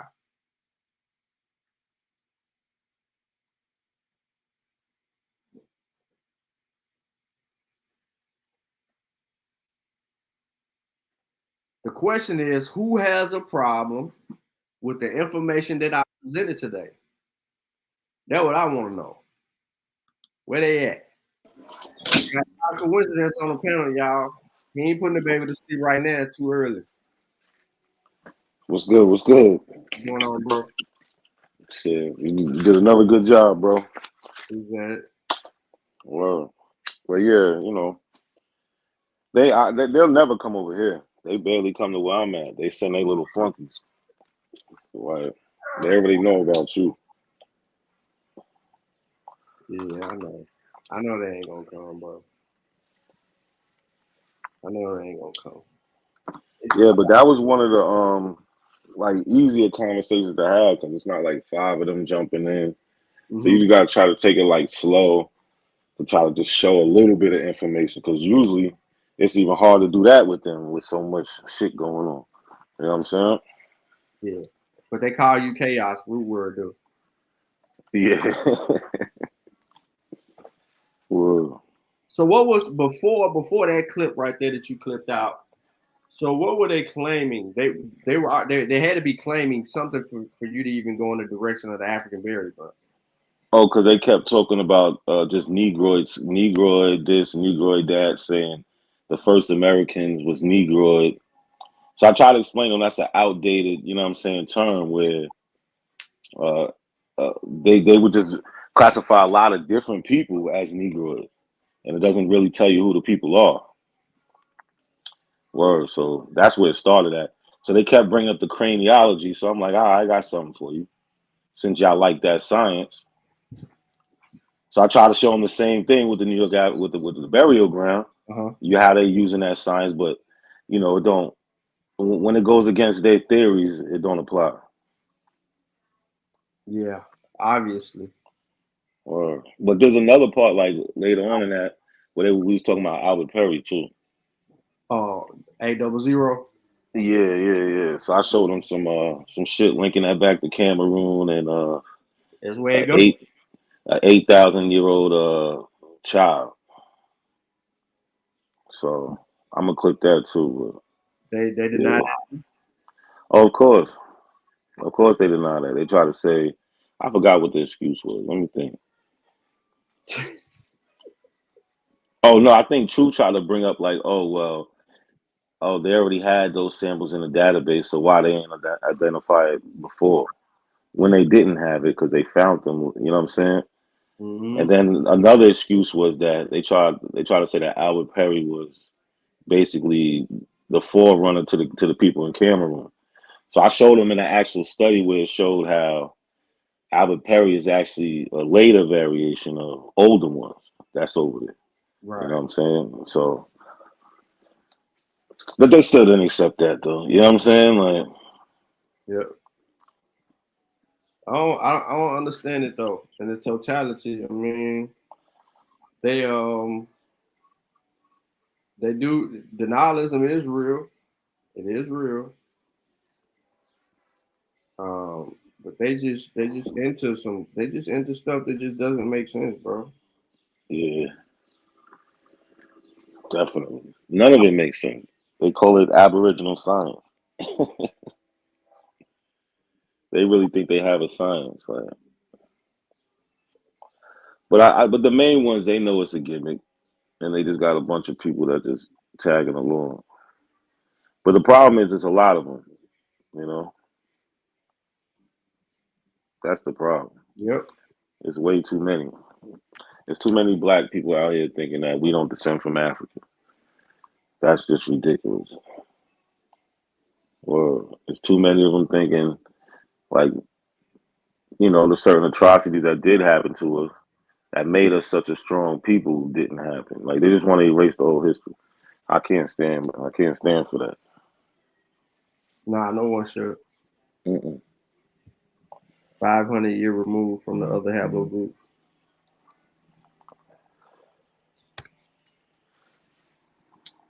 Well, you know, it's regular shit. I'll probably go live later too. Okay, cool. Yeah. You know, I'll hop on. I ain't been there. I ain't been live in a couple days. Nah, you been chilling. Yeah.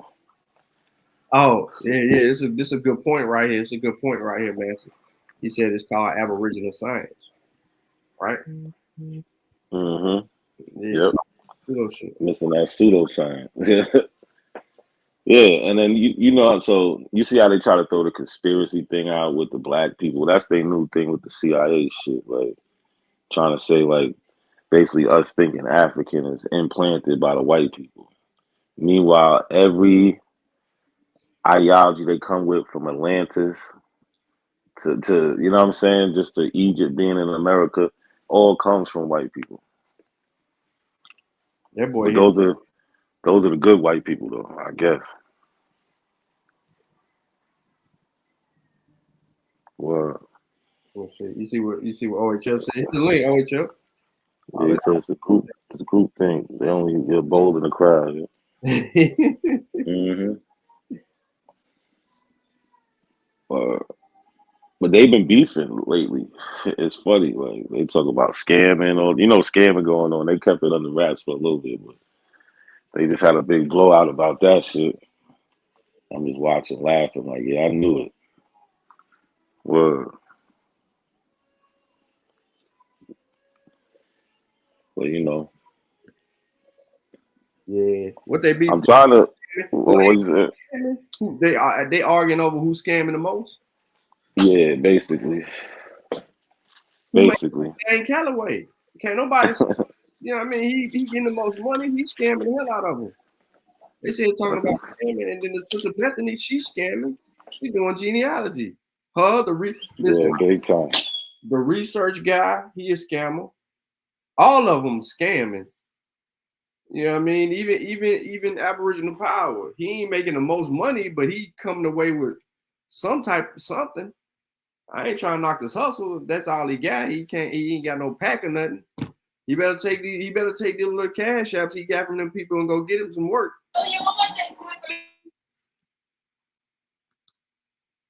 Or you know what I'm saying? I can get him in the game, and he want to get in the dog game. You know, he can buy a female and a male from me, and he can get in there and get him some money. He just started off. Yeah. He can get right on in the dog game. I can get him in there good. Get him selling some Frenchies.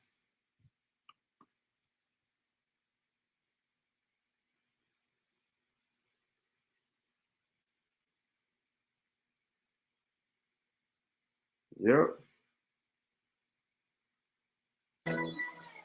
But I'm supposed to have a debate with Aboriginal Power on white slavery. Within the next week or two. He running though. But I just be trying to get these niggas on record. You know what I'm saying? Like, just to be able to put the shit out there. Yeah. Just so there's when they look up they shit, there's something opposing to it. Robert, who was claiming that the slave trade went from America to Africa, yo? Like, who says that? I think I heard Dane Calloway say like that's when that whole it happened in reverse shit. What source says that?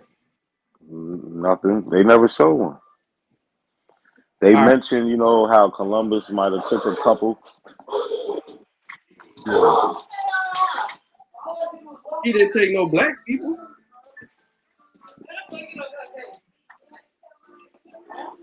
He said they took the Indians. You know, that's who they want to be.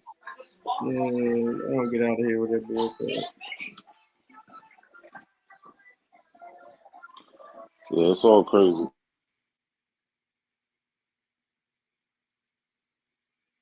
Yeah, they don't crack behind that, bro. Like for real. Like for real.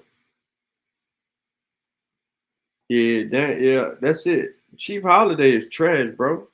All right, so let me. When is Chief Holiday show the source? Anybody got any video where Chief Holiday shows the source? I don't think you're gonna find that, man. He is the source. Exactly. He says he's the source. So how in the hell are we listening to a person that ain't got no evidence? He got an opinion about every goddamn thing. He got something to say about everything. Yep. They don't even know how to critique the source, yo. They wouldn't know where to start. Wouldn't know where to start.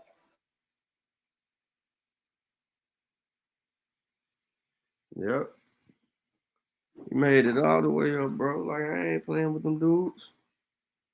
I don't even know his channel. You say he be on Abo Power channel? Nah, Chief got his own channel. He got his own channel. Yeah, he's scamming. Yeah, they always got some type of gimmick. But that's all it is. They made a little community where they can circulate some money. I ain't gonna. There's definitely some scamming in there. You know what I'm saying? But for the most part, they donate. Well, but they're getting scammed out of that information that they think is some real shit. So they're getting scammed out of time because they wasting their time listening to that shit. Facts. Yeah, he got sued. He did. He got sued for the lady face. So, yeah, I mean it's a bunch of. They really ain't got no information, yo. Whatever. If you think they got some information, yo, you gotta show me that. You know what I'm saying? Anybody that think that they got a lick of information, you show us because I can tell you right now. They only show shit where they can get away with the shit they show at. Yeah. Whoa. Like they did some shit like like A1, he'll show a book, right? But he's only gonna show one page. I'm gonna find that shit one day. I'm gonna show it how when I get the book and I go to the next page. So it says something about these people being copper colored in the one page, but the next page, how they describing them, you could tell they talking about straight up Native American Indian. You know what I'm saying? They talking about how they got this long hair. You know what I'm saying? Just giving different description. They're not talking about black people, but he'll never show that page. He just shows the one page with the copper color. You feel what I'm saying? And this is what they do with everything. Every single thing. They just, if you go to anyone, you can just beat them with their own sources. You don't even got to know nothing about it. Just be like, all right, let me see that book you got. And it's gonna rebut everything they're saying. I'm gonna click on this. This don't even look like something. Somebody gonna send me something talking about he died in an accident. I think you know you're a goddamn liar. Yeah, that's crazy. I already know what that is. That's a lie. That's crazy.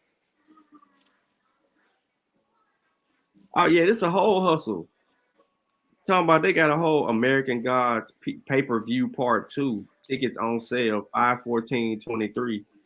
Yeah, that's coming up. What is that? Some shit where they just they got their little private lectures, I guess you can call it. And people come and get some extra information. I don't know. So they charging people to come watch a presentation Mm-hmm. of some shit that they can't prove. Yep. Wow. And so they want, how much they charging? I think it's just going for $20. $20. So they're trying to get at least 100, 200 people in the jump. Yeah, they got a good crowd. I did a debate with them, made a couple dollars. Yeah. I ain't gonna lie. Interesting. Yeah, that's quite interesting, though. That, I mean, and you talk about who the top scammer, and they arguing about who's scamming. There you go, right there. They doing the side net up. But I will say this. I ain't even gonna try to justify Sarnetta.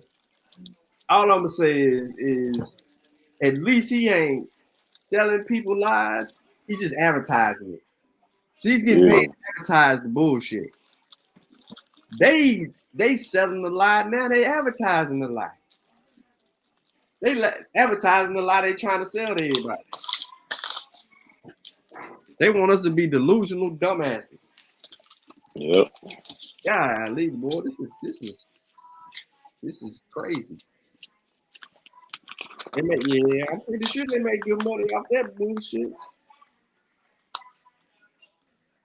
And that's the thing I don't understand. It's like, why do people love that conspiracy? You know what I'm saying? Yeah. They just love that. They don't like reality. They just love that fake shit. I'll never understand it. All day, bro. All day. I don't know what's up with them cats, yo. Ain't no Abos popped up yet? Nah, man. Like you said, they ain't coming over here, yo. Mm-mm. They're talking about they want to settle something with Pan-Africans. If we split it down the middle, shit, I'll debate them niggas for $20 a ticket, 200 heads. That's what I'm saying. I'll take them too. Yeah. I don't know, man. I don't know how they split it. They be 60-40 in the pot. Nah, they be splitting it. Oh, okay. It's 50-50? Yeah.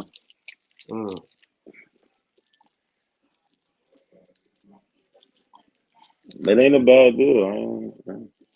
I ain't had no problem. Or even though, they still run around acting like they won something, but anybody who watches it clearly see how I beat the brakes off of A1. Word. Right. You know it's bad when you show a source, but you gotta fucking give a disclaimer about what I said about your source before you even showed it. You know what I'm saying? Like, before you showed it, you have to tell them about the shit I said. Like, fuck out of here. You know it's bad then. Yeah. It's crazy, yo.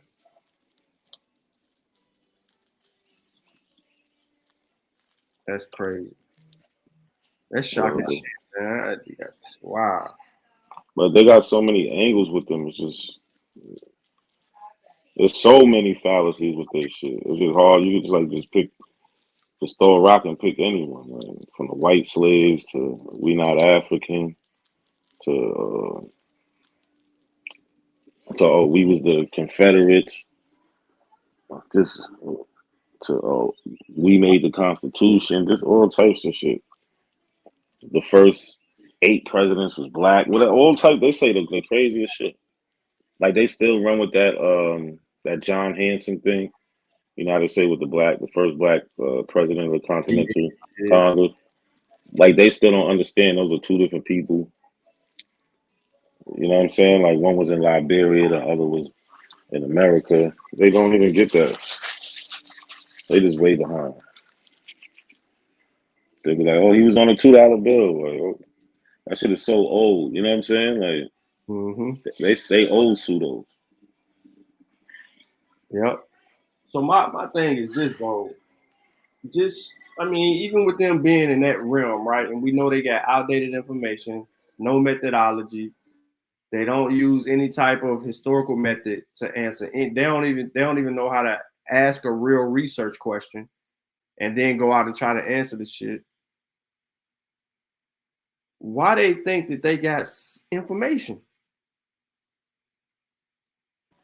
That's a great question because their peers don't challenge them, really. And it's like, as long as I got these 100 people in the audience that's agreeing with me, it don't matter if I'm right. It's really like a gang war over there. You feel what I'm saying? It's been times I said the same thing that somebody else said, but because I said it, it was a problem. You know what I'm saying? So that's what it's really. It's like some gang shit over there. Word. They just really and they only fighting themselves. But yeah, they have no information, man. But the people and their peers, they don't care. They do not care. So it's like, how do you combat that though? Yeah, the ignorance you can't. So I want to show y'all this real quick. In that same article that I was reading from the sister earlier about the evolution of, colored, Negro, black, yeah. So she put this chart in her paper, and it tells you how many times the word Negro or how many times the word black was used between 1964 to 1971. And what she's arguing here is during the whole Black Power movement, when they start talking about I'm black and I'm proud, the less you will see the word Negro and the more that you will see the word black in magazines. Now, to substantiate this, right, you actually can confirm this by simply going and looking at these ebony magazines during that time period from 1964 to 71 to substantiate it. And she's going to be right. So like when you're writing, basically what I'm saying is for people who don't know how to cross-reference shit, that's one of the ways that you actually can do it. Because she gives you her evidence that you can go back and you can try to falsify. Because if she was wrong about any amount of numbers here, you can be like, well, this was, even though you got 60 right here, was still, or 45, it was actually 57. Not that makes a big of a difference, but if you petty, you would correct her in small numbers like that.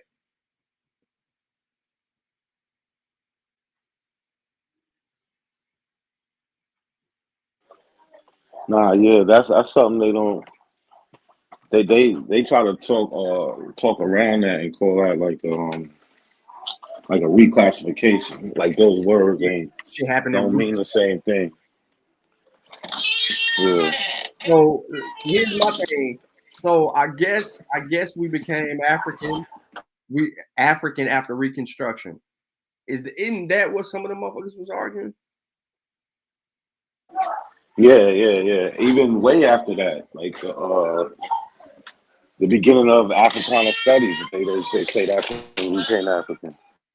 Like they don't even have a fluid thing with that. Some say it started with the AME church and the You breaking up.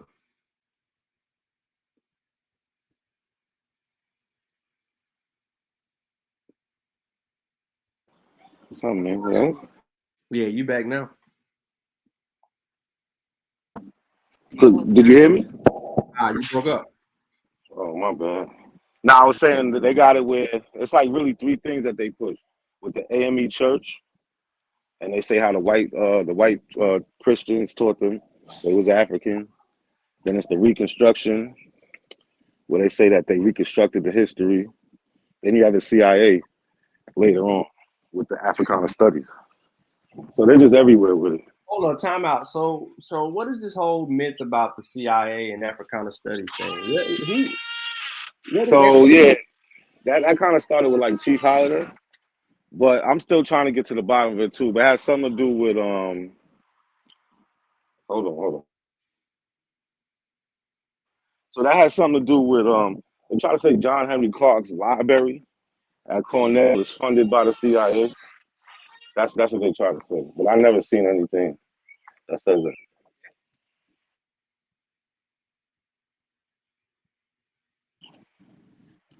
Yeah, so that's where they're going with it. Yeah. Well, they crazy. So do you know anything about that with the John Henry Clark Library being funded by the CIA? Who gives a fuck if it was funded by it or not? Exactly. It's a library. That means the shit's already published. You know what I'm saying? But let's deal. All right, so let's deal with it. Let's deal with it. Let me look in this file.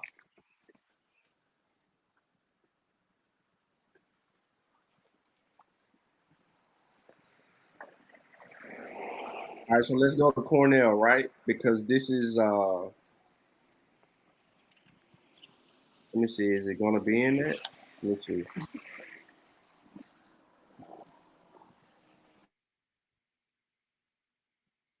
Nah, it ain't at Cornell.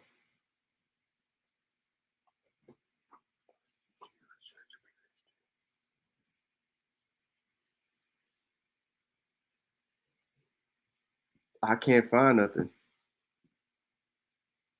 I tried to find something. I couldn't find it. I didn't try to spend too much time on it, but I know if it's coming from Chief Holiday, it's bullshit anyway. But he got all of them saying that shit, man.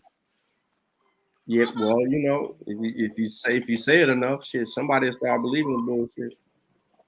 Yeah, no, they definitely practice that. Like you could tell, because they do a lot of repeating and repeating.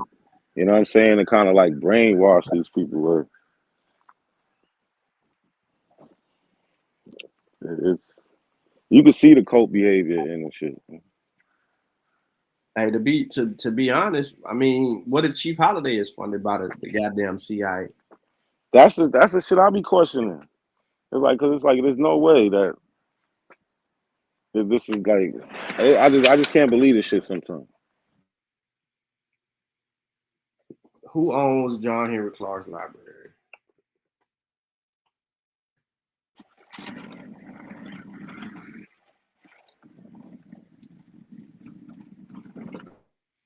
Schomburg, Cornell. The John Henry Clark Africana Library, also known as the Africana Library, provides a special collection focusing.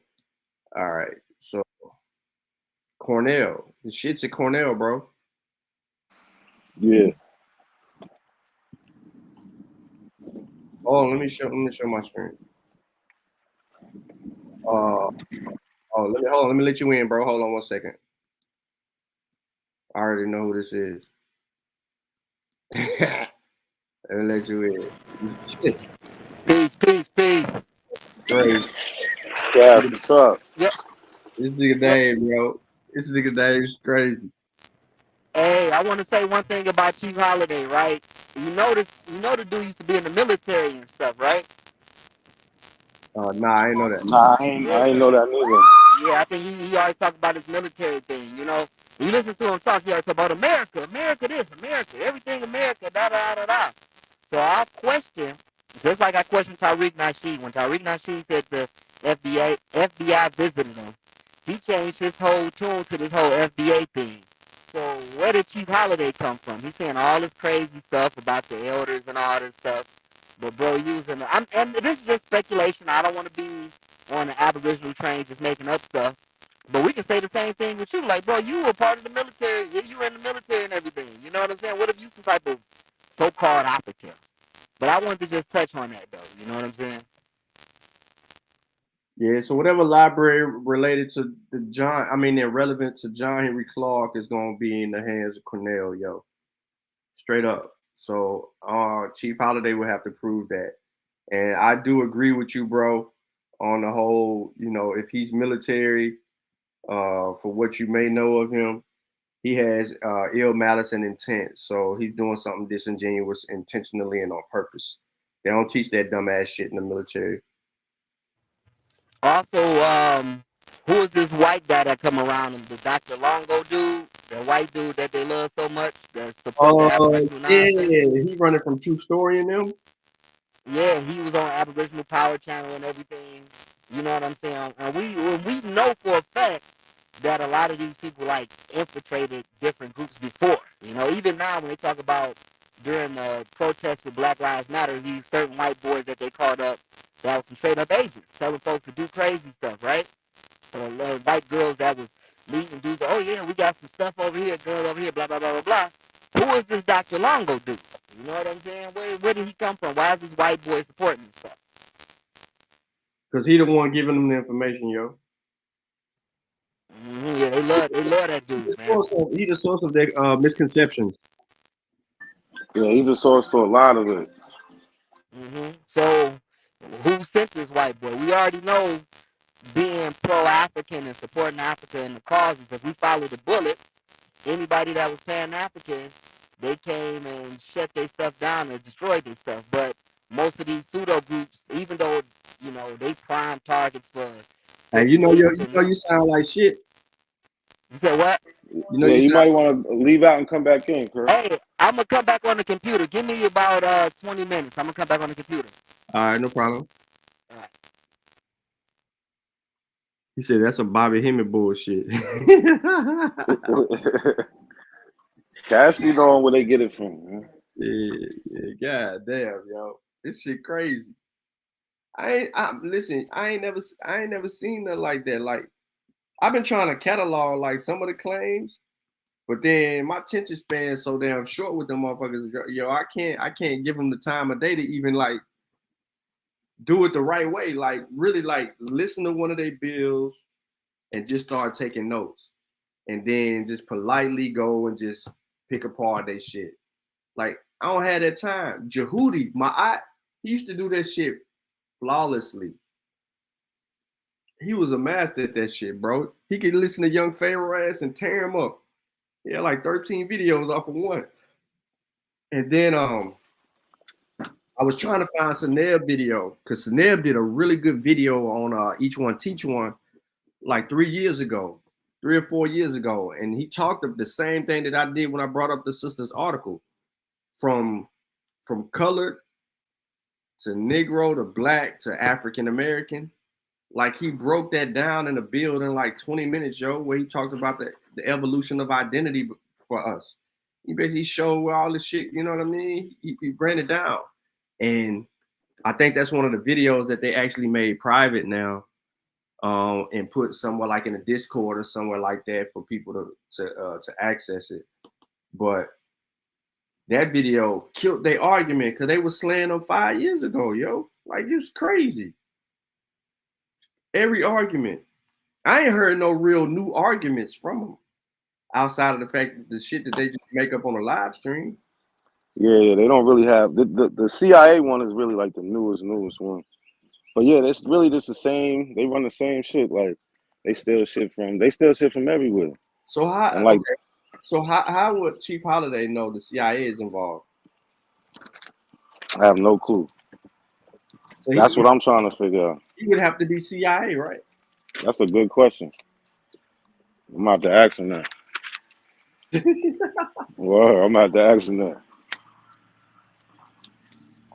But like, I had a little bullshit conversation with him about it, but he ended up kicking me off the panel because I'm just trying to figure out, like, you know, the CIA. I think they was in like the end of the 1930s, 1940s, something like that. Mm-hmm. We was talking about we was African before them, way before that. So how does that even add up? That was my question. He couldn't answer that.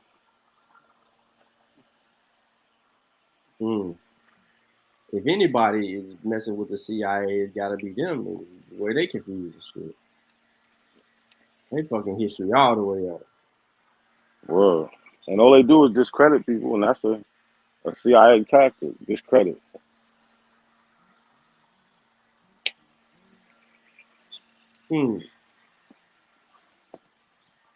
Well, they got some claims, the CIA. So now we got to sit here and figure out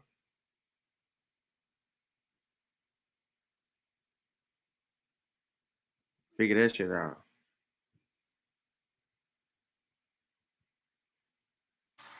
I don't think we'll ever figure it out, man.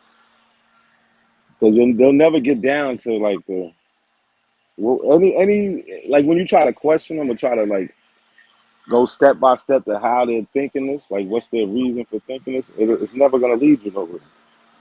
You start asking about the CIA, you end up talking about the Romans or some shit.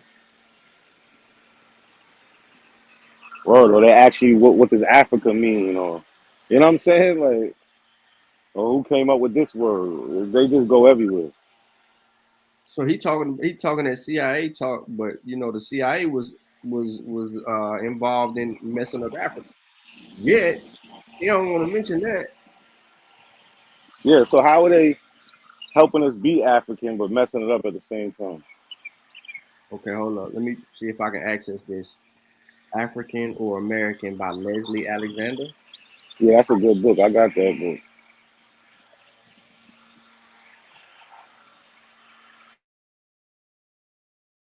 So in that book alone, oh yeah, I seen this book. I just never read it. In this book alone, what's the argument? How could he be using that, Khalil? The Rise and Fall of the Proper Negro. I didn't want that book. That's a whole nother Leslie Alexander book.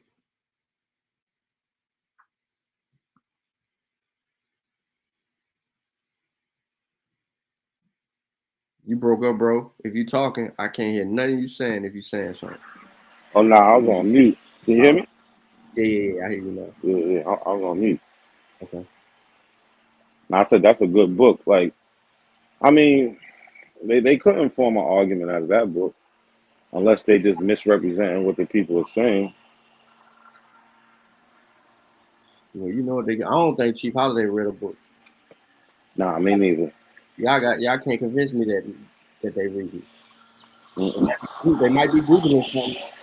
Unless we know it's a pseudo book, then he'll read something like that. But some other shit, nah.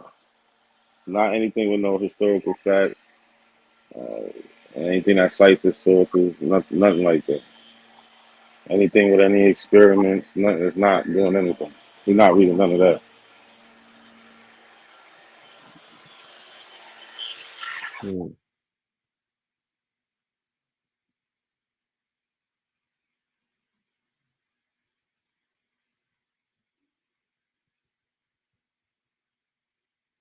Let me see.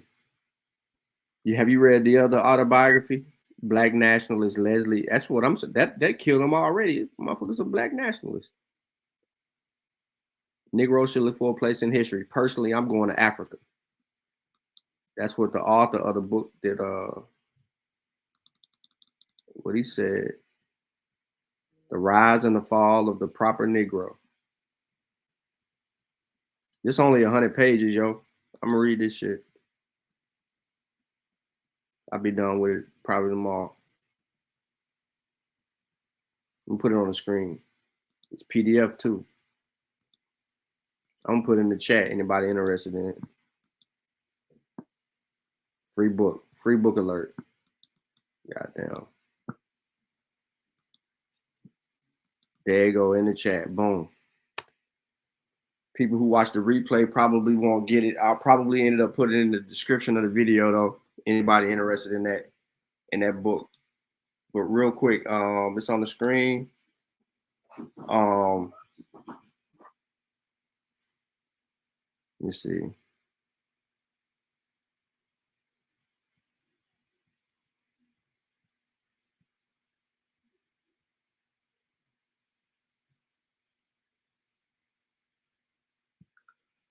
All right, real quick. So, damn.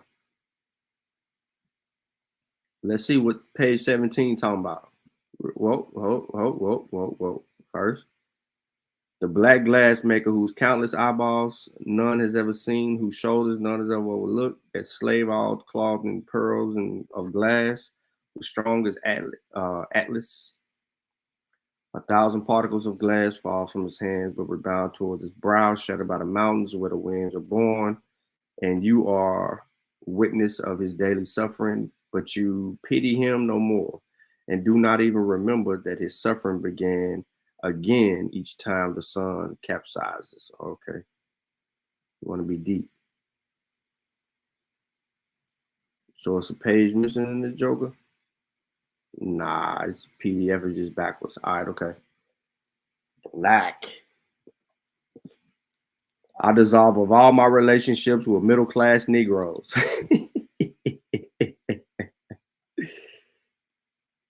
Reading E. Franklin Frazier's Black Bourgeoisie helped. As a Black sociologist at Howard University, he could view the social organism at close range. He threw a hard left at the salient values of our group and exposed its illusory, pretentious autonomy and all overall body of American institutions. The shallowness of the bourgeoisie, which he deplored, coupled with the reading Marx, Simon D. What's his name? Beauvoir, Jean-Paul Sartre, I messed his last name up, Albert Camus, just to mention a few, gave added intellectual and political strength to my growing sense of radicalism. I finally left the University of Southern California with a MA in political science. I saw a little value either politically or intellectually in a degree, and potential employees tended to agree, partially from pressure at home and partially from my indifference to pursuing my studies of American political parties. I went to Northern California and enrolled in law school. I was still very much involved with Judy, but her disapproval of my law studies, greater involvement with her art, frequent visits to New York, and the distance to Los Angeles to San Francisco placed the relationship on a telephone and letter basis. Ah, man, you had a poor relationship. All right, skip all some of this shit. I'm gonna read it tonight. Watch, I'm gonna have it done. My bad. But that's the book right there. I gave it to you off that link.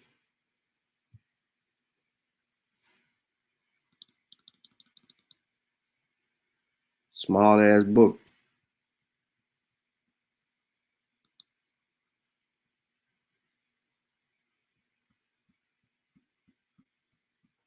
I'm trying to read the chat.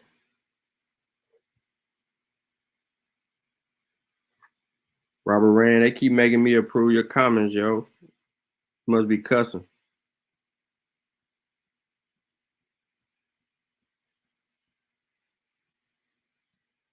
Yeah, I'm gonna read this. It's a quick little read. Yo, Sean, I gotta go handle something. I'll be back, though. All right, cool.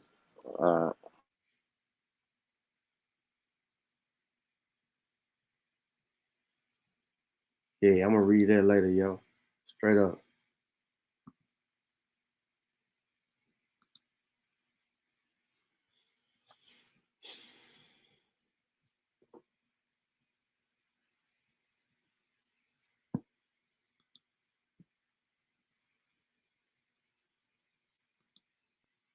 The CIA cannot operate on U.S. soil. That would be the FBI. So he was a military man. That's why I be saying y'all let them deviate too much. You got to make them stay on topic at all times. That going all over the world in topics, that's a tactic that pseudos use. That's correct. That's what Sanel was, teach how to live, showing the transition from African to Negro to colored. Yeah. His receptions, Mr. Them Abos was making homo figurines when Columbus pulled up. The Spanish had to ban homosexuality because it was so much in their culture. Facts. Always connected to the collection. Yeah. Straight up. I don't know where they are, y'all. Oh, they running.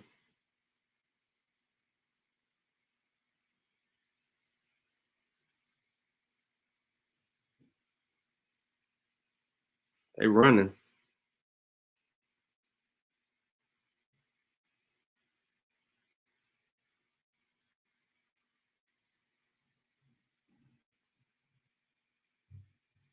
Mm-hmm.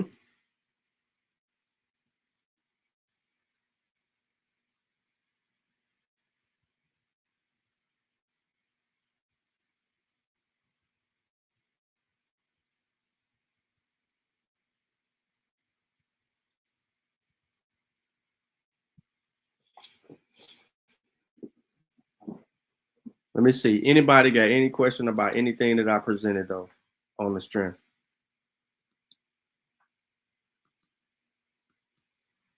Anybody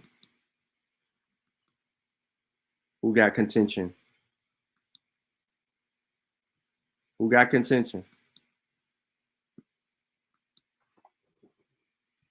If you missed the bill, I would highly suggest you watch it before you try to have contention. They still have low testosterone, the Spanish that is. Zoom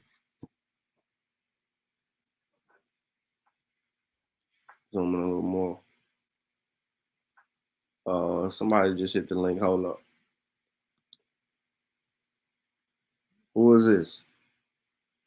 Who is yo? Me. It's King. It's Cass. It's Cass. It's Cass. I got you. Yeah, my phone was shitty earlier. Yeah. You home now? I'm on, man. I'm on, bro. Yeah, man. I want to do a build unpacking their whole movement, man. Like going back to the beginnings of when all this shit started. It was the first time I heard somebody talking crazy like this. Was a Moor. This guy was a Moor. I forgot his name because I used to like open up for a lot of the like Queen of Fool, Phil Valance, anybody that came through the center. You know what I'm saying? They could be the brother that wrote the Spook Who Sat by the Door, the mayor of Detroit. Everybody came through the center, right? Mm-hmm. So there's guy, Nation Islam and all them to come through too. But this guy, he was, I forgot his name, but he was a Moor and he was famous at that time, like speaking amongst, these group of people. And when he told me, he was the first one, he said, yo, man, the real Egypt and Israel and everything is over here. And I'm looking at him like, what the hell is this dude talking about, right? But I didn't know this was going to grow. I'm thinking this is like some type of fringe thing. I'm like, whatever, you know what I'm saying? Wrote the guy off. But now this movement, you know what I'm saying, has grown to some crazy proportions, bro. So you let this movement happen. But look. So we got you to blame. No. I didn't know it was gonna grow with this. I don't know if this brother, he was one of the head dudes doing it and starting it, man. But yeah. I heard it back in like 2006, 2007, bro. I'm talking like this. Yeah, it was the 70s too. The 70s era was the start of a bunch of knick-knack. Oh, man. But the black community, they got, I mean, I ain't gonna say infiltrated, but they start merging with that hippie movement. And they was bringing all the new age information in. And we took hold of it, man. Everybody was in the martial arts, you know what I'm saying? Which was cool. Yoga and all that. But this Theosophical Society, which, not Chief Holiday, what's his name? A1, Attentionist one, and the other brother, damn, what is the guy name? You say who? Dan Calloway, Aboriginal Power. I'm pretty sure I know Aboriginal Power is getting this stuff from them too. They all get their stuff from Madame Blavatsky and them, and they swear by it. A1 was like, yeah, I study at Madame Blavatsky in Theosophy because it's the truth.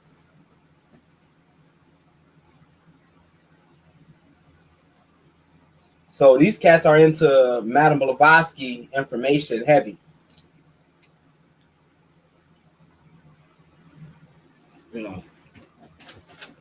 Even though she said we were inferior and all this other stuff, man, you know. So what I'm showing on the screen, is everything that they extracted from the African burial ground to know more about people.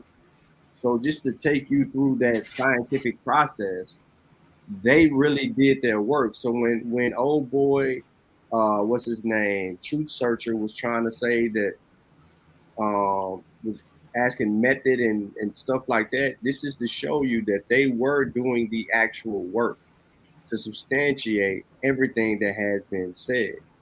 And this is critical here because look, they tell you right there, the research. And now they getting ready to explain the research and how they knew what they knew. Archaeology. Oh boy asked about archaeology, and they had archaeologists available, and they were doing work. But he this is what he made the claim about the CIA, but he never understood any of this. And I guarantee you that they never looked at these things. They're good at always looking at pictures, but look at all of these people that are involved in this project.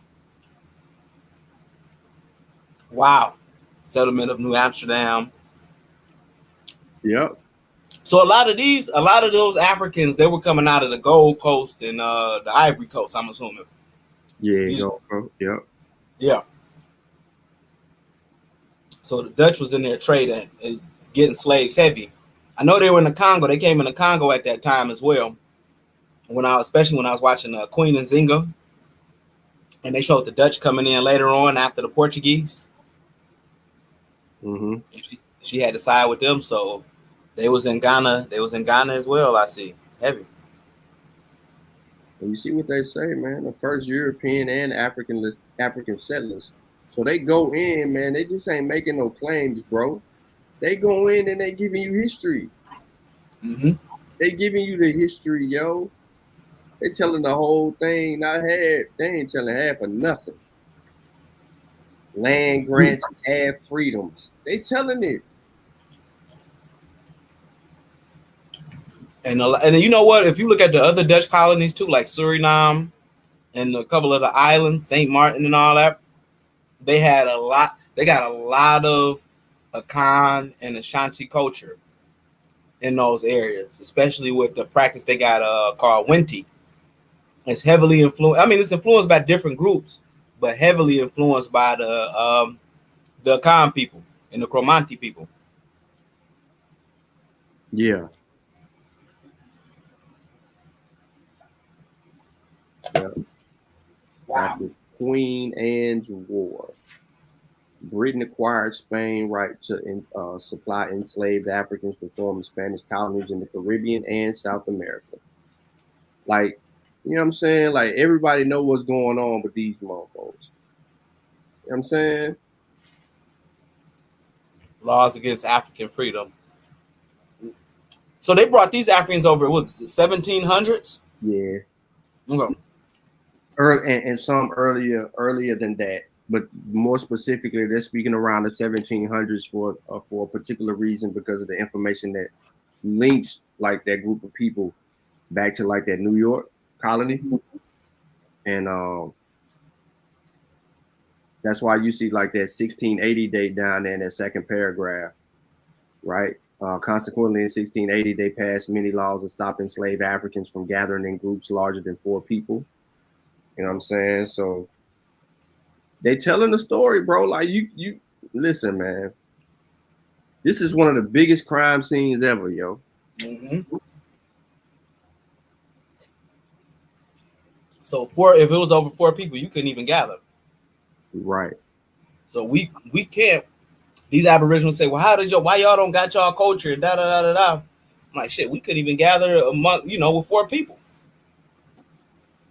At least the Catholic Church, they let you have what we call cabildos or brotherhoods to a certain saint, mm-hmm. and people gather together. But in the Protestant colonies, man, it seemed like it was even harder. Yeah.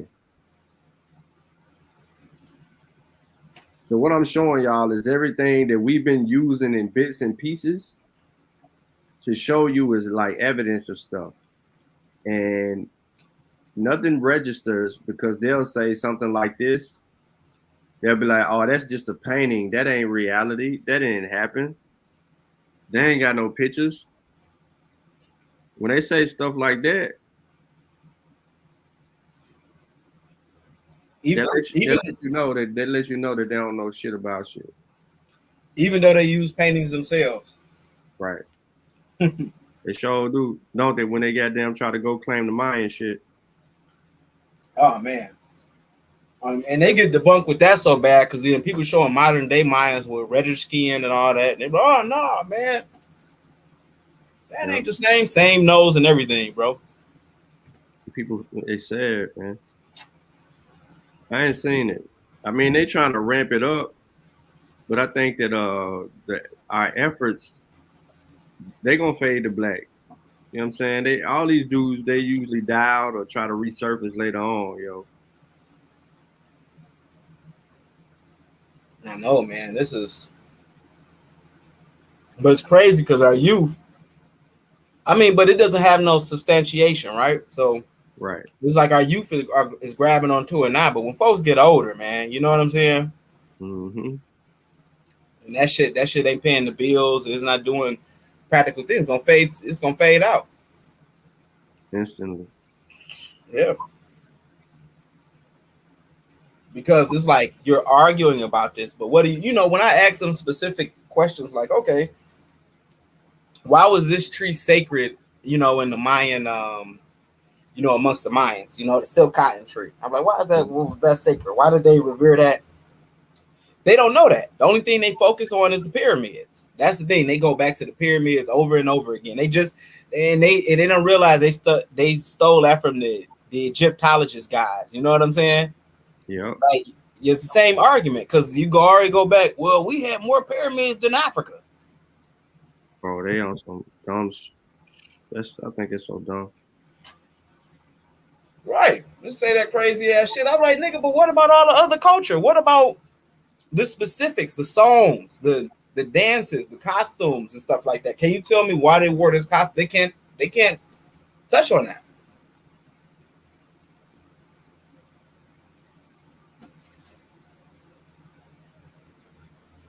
Shit is crazy, man. I'm reading this. Broken bones represent evidence of violence or accidents. Yeah. So that I'm leaving it right here for that reason right there.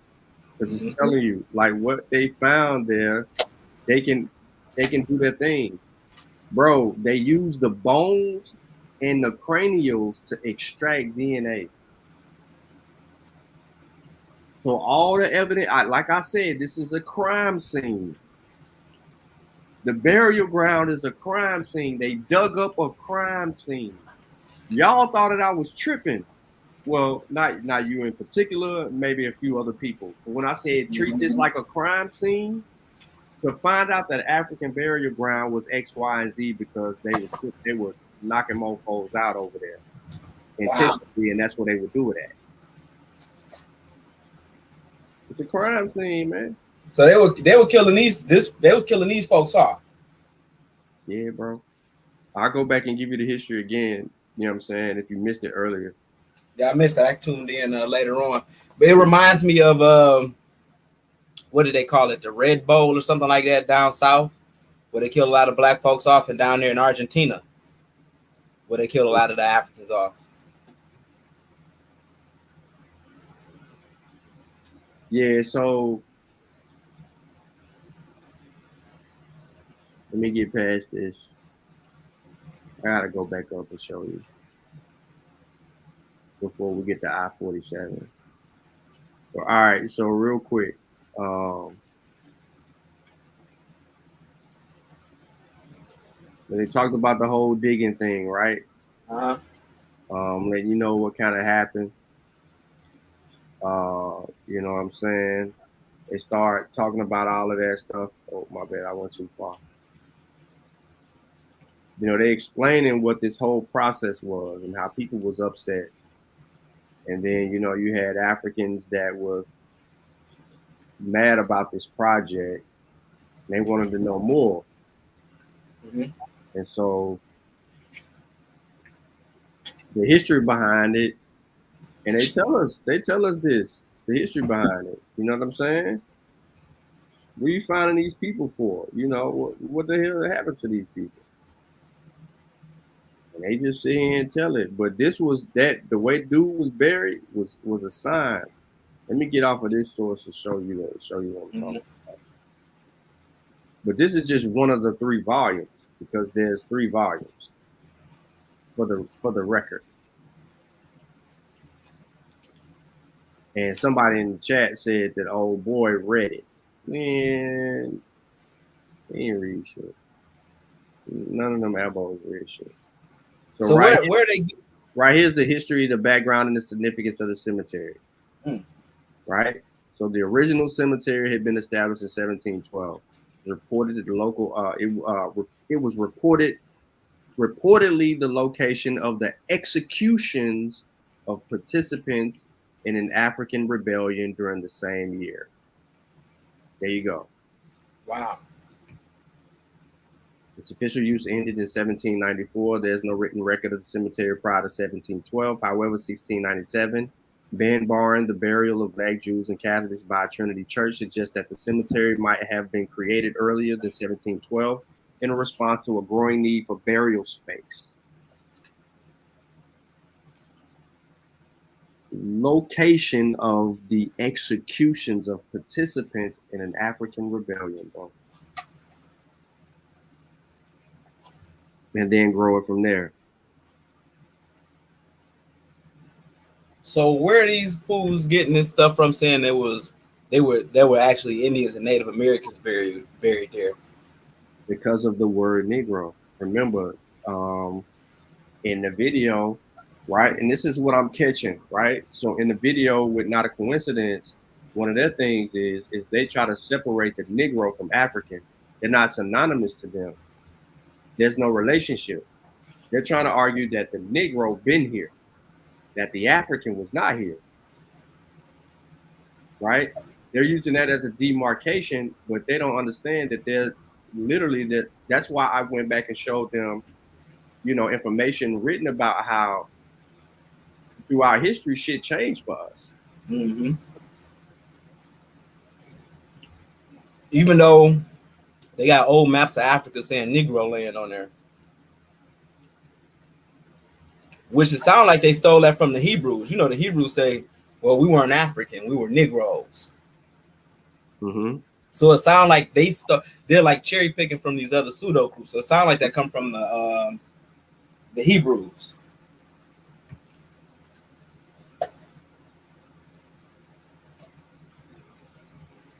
These dudes like, oh yeah, they said it was Indians and they found this in Indian regalia and blah blah blah blah blah. Yeah.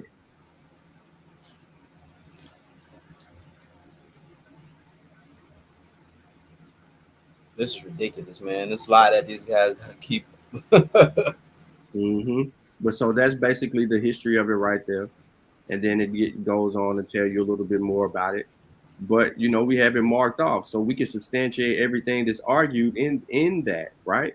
And then we have way more telltale stuff, as you can see, because a lot of them just like to, you know, look at pictures, rib ends from the burial 137 showing likely heat-induced darkening. You see what I'm saying? Like they're cataloging their evidence. When I say treat this like a crime scene, that's what they did. It's a crime scene. You don't want nobody interrupting it. Let me go back there and dig. Let me do my thing. And it is what it is. But this it's a lot of evidence here that these people wasn't just no been here, that they was of African descent. So I think the dude's trying to argue against the name being related to African because he wanted to blame Rick Kittles for them being named African in Howard University. He was saying that the university, remember, his claim is that the Howard University and Rick Kittles paid millions of dollars to name the motherfuckers African. I guess. Funded by the CIA. Right. What would be the purpose of the CIA doing something like that? I don't know. If we have all the natural resources over in Africa, the cobalt and all this other stuff, you know, and but the CIA is trying to keep you down by calling you Africa, trying to send you to Africa. Man, I don't even know, bro. I don't get it. You know what I'm saying? They talk out their necks. Right. It's like, bro, you can go type in Marcus Garvey, FBI files, and the FBI website will pop up with all the files on Marcus Garvey. You can type that in right now. I say if Marcus Garvey was funded by the CIA or whatever, why did the FBI try to bring him down if he wanted to take? I mean, I would think they would be all gun ho to be giving this dude some money to take y'all back to Africa. Mm-hmm. Why would J. Edgar Hoover be trying to send this dude to jail and stuff like that? That doesn't make sense. And then you say the same FBI is coming at you and pushing Pan-Africanism. So either they're going to attack a Pan-African, right? They're against Pan-Africanism, or they support it. Which one is it?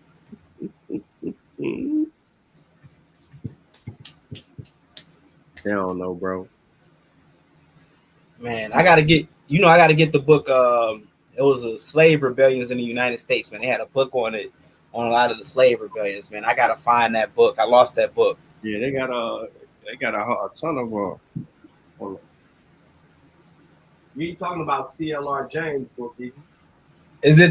It's like an orangish yellowish book? Nah, well, it's a history of a Pan-African revolt. No, I didn't even know about that one. Not this? I didn't know about that one, but that's on the list now. Yeah, this is a good little quick read. Ain't that long, about 150 pages. Well, less than that. It's 136, front to back. Oh yeah, I'm most definitely grabbing that one, man. Did they have a cluster where where it was more slave revolts in a certain place than other places throughout like the deep South and East Coast? And they've been revolting since they got off them boats. Got on the boats. So it's just a lot of it is not documented. I can't say it's not documented because they were getting insurance claims off the cargo. Right. Well, you would have to look at the manifest that has like we went through what was it, last week when I went through the manifest, and it was showing how people was just, 1 died, 2 died, 3 died, yada yada yada, stuff like that. Like they talk about, they wanted to revolt on June 10th. They wanted to revolt on June 25th. You know what I'm saying? They were having those revolts while they was making up. They had revolts coming off getting on the ship, off the ship. Off the ship, right. Yeah. And you had them on plantations as well, but they were trying to keep a lot of that shit secret. You know what I mean? Because if there was uprisings, they were in fear of it sparking uprisings. If word got out to other plantation owners and stuff like that, and then there would be bigger issues. It'd be an issue, right?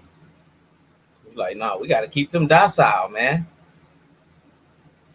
And get all those maroon communities that we had in the Dismal Swamp, down in Louisiana, Mississippi, in the swamps, Florida, Fort Mose. Fort Mose, man, I got to study more into that one. Yeah. Fort Mose. I think what was one of the largest revolts was down there in, at least that we know about, was down in Louisiana. Were they marching down to New Orleans, I think. Mm-hmm. Yeah. And I'm trying to think, was it Haitians amongst them when they were doing that? Remember, the Haitian Revolution happened too. Man, there's a whole bunch of conglomerate of different people. They don't even know what the CIA does. But Wiley says, I thought the Greek was the ones that labeled dark skin the word in. Correct me if I'm wrong. No, Negro was a term used for them to describe black. It wasn't synonymous with skin tone until later. Yeah. And later in the 15th century, it would be because that would be a label that they would project onto people of African descent specifically. And that is why if you look up the word, it'll say that descendants of Africans. The same thing with the word black, referring to descendants of Africans. If you go look up the word colored, right? If you look up the word colored, it's going to say the same thing. Descendants of Africans is going to be associated with all of that. Mm-hmm. There's a reason for that. The reason for that. They're telling you And those dudes are ignoring that in history. I mean, they're ignoring that part of history, yo. Like, how did you sit and you having all these arguments, and then you turn around and you just ignore history? Yeah, the Greeks called blacks Ethiopians, right? They call them Ethiopians. Yep. Ethiops. My bad, Ethiops. Yep. That's what they were calling them. They called everybody the same word, Ethiops. Ethiops. If you had darker skin, I think they call it the Indians from India too, East Ethiops of the East, you know. At least how Herodotus was I think how he was describing them, you know. I've read that history, you know what I'm saying? I know how accurate that is with the India. They were describing the Indians from India like that. But yeah, Ethiops. But I think that brother that just said that, he's getting it. It was some people going around saying Negro comes from Necro, which, you know, using necromancy and all that stuff. So I think that's where he's getting that from. I'm not saying that's correct, but it was people saying that once upon a time. I ain't heard of that one. But I ain't in tune. I ain't in tune to all the Aboriginals who don't shit. You know what I'm saying? No, this was pre-Aboriginal. This was pre-Aboriginal, man. Yeah. This was some of our elders. I was lucky. I didn't learn from a lot of those dudes who are elders today, or, you know, who were teaching today, and even 20 years. I mean, less than 20 years ago, right? I went all the way to the smart, conscious people. And then the people that didn't write any books, I didn't pay attention to them. I entrenched myself in Dr. Clark, a lot of Dr. Ben's works, John G. Jackson's, J. Rogers, to a degree. And you could kind of tell based on where they were at the time when they were handicapped with information, because they would refer to someone else or something else to, you know, for clarity in their literature or their written work. Mm-hmm. And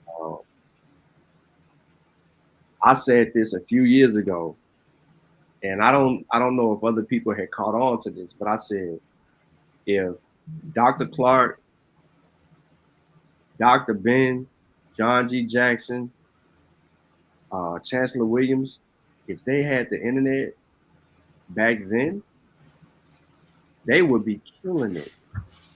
And we're doing them a disservice because we got the internet now, and we ain't even stood on their shoulders properly to progress the information that far forward, because people keep getting us stuck. Oh yeah, right. Leo Wendy, a dumbass. Yeah, it's like it stopped, bro. It's like all that once the elders passed away, man, it was like boom. Even institution building, bro, like institution building amongst the elders, even if it was pseudo, right? I don't see cats doing that today. You know what I'm saying? Like, we can talk about with the Nation of Islam, for example, right? Or the group I was with, the Shrine of the Black Madonna. You know, it was a Pan-African church. You know, it's based on everything with Marcus Garvey and all that. These cats built institutions. Like, that Shrine of the Black Madonna went over to Liberia and established institutions over there. Today, they end up getting farmland. You know what I'm saying? Same with I mean, we talk about Oyotunji Village, you know, with the elder that brought the Yoruba culture and stuff like that, you know, establishing a village. Or we talk Nation of Islam, right? Even with institution building, man, you know what I'm saying? It's like, I mean, we know things have been infiltrated too, but it's like, what happened? Mm-hmm. Shit, even the Oyotunji Village is infiltrated. They on some fraud shit. Man, I want to bring that up. You know what I mean? My brother, Black Panther. Yeah, I'm just leaving it alone. You know what I'm saying? I want to bring it up. But yeah, it's interesting because me and Black Panther, he's a Shay, and I'm, you know, I deal with Santeria or whatever. So, you know, we have our little, not shots, but, you know, oh yeah, that must be that Santeria stuff. Oh, that's that Nigerian, you know, you're doing it the Nigerian way or whatever. But it's all cool, you know. I think that, you know, with ideologies or whatever, we need to really look at these cultures from a scholarly level, like how the Yoruba got to these places and how they had to preserve their stuff, or the Dahomey people, or you know the Winti, Winti and Suriname, the Akan people, how they preserve their stuff there, you know, amongst Obi and all that. And out of all that hardship, like through slavery, you know what I'm saying, through getting your ass whooped, killed, everything, to still preserve that culture, man, that was like truly remarkable. Yeah, crazy. Yeah, man, shit. But yeah, we can let that shit go though, bro. And you know, well, I'll let you read Kofi's book regarding that whole debacle, because in there, there's some information that that is known to us about how they really feel about the whole African origin thing and how they want to make themselves, you know, make it separate from Africa. But Kofi put it in his book, Beautiful Lessons of Kimoyo. Not all. He said, Dr. Clark did write a forward in Leo Wiener's book, so they just let you know what's up. Oh yeah, Hubert Harrison's Black Radicals, yep, that's a good one, right there. Oh. Yeah, it's some changes coming in with certain groups, like in Cuba, right? There were a lot of Cuba-centric cats there. And when the Yoruba started to come over, it was people that didn't mess with them. It was Bible. I was like, no, we got our stuff over here. We got to do it the whole way, boom, boom, boom, boom, boom. But now, going over there now, the Yoruba traditions, like with Ifa and everything, is like getting heavier and heavier and heavier in Cuba. You know what I'm saying? But the Nigerians, like, look, the ones that's coming over, that's cool with them. They're like, look, you know, we can still work together while you guys can still maintain your cultural contribution to the tradition through a Cuban lens. Same in Brazil. Same peoples in Brazil. You know, it's people in Brazil that are pro-Yoruba, and it's people that are like, yeah, you know, we got our Yoruba thing, but we over here in Brazil. You know what I'm saying? This is how we do it in Brazil. And they be beefing with the Cubans. They're like, oh no, you know, that's the Cuban way. We don't, you know what I'm saying? So you see that bickering, you know, amongst more so the older people than the younger people, it seemed like. The young people, they don't know, they haven't studied it. The other people know. So that's where it is. But that blog that they dropped in regard to their distinctions is pretty crazy. Mm-hmm. Why these dudes hiding from us, yo? Okay. They're hiding their ass off. Hold on. Aboriginals. Yeah. Hold on 1 second for me. I'm gonna run Kofi commercial real quick.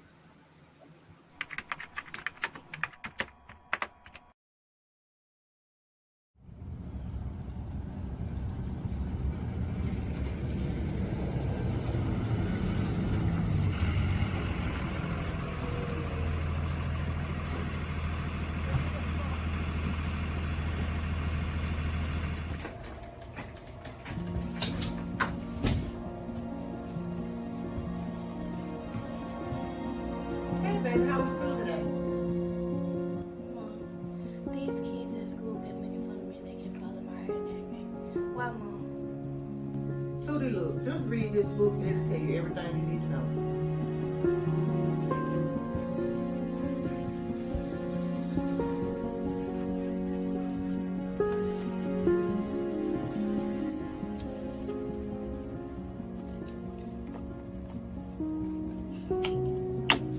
There's another N-word we throw around in and out of the black community called nappy.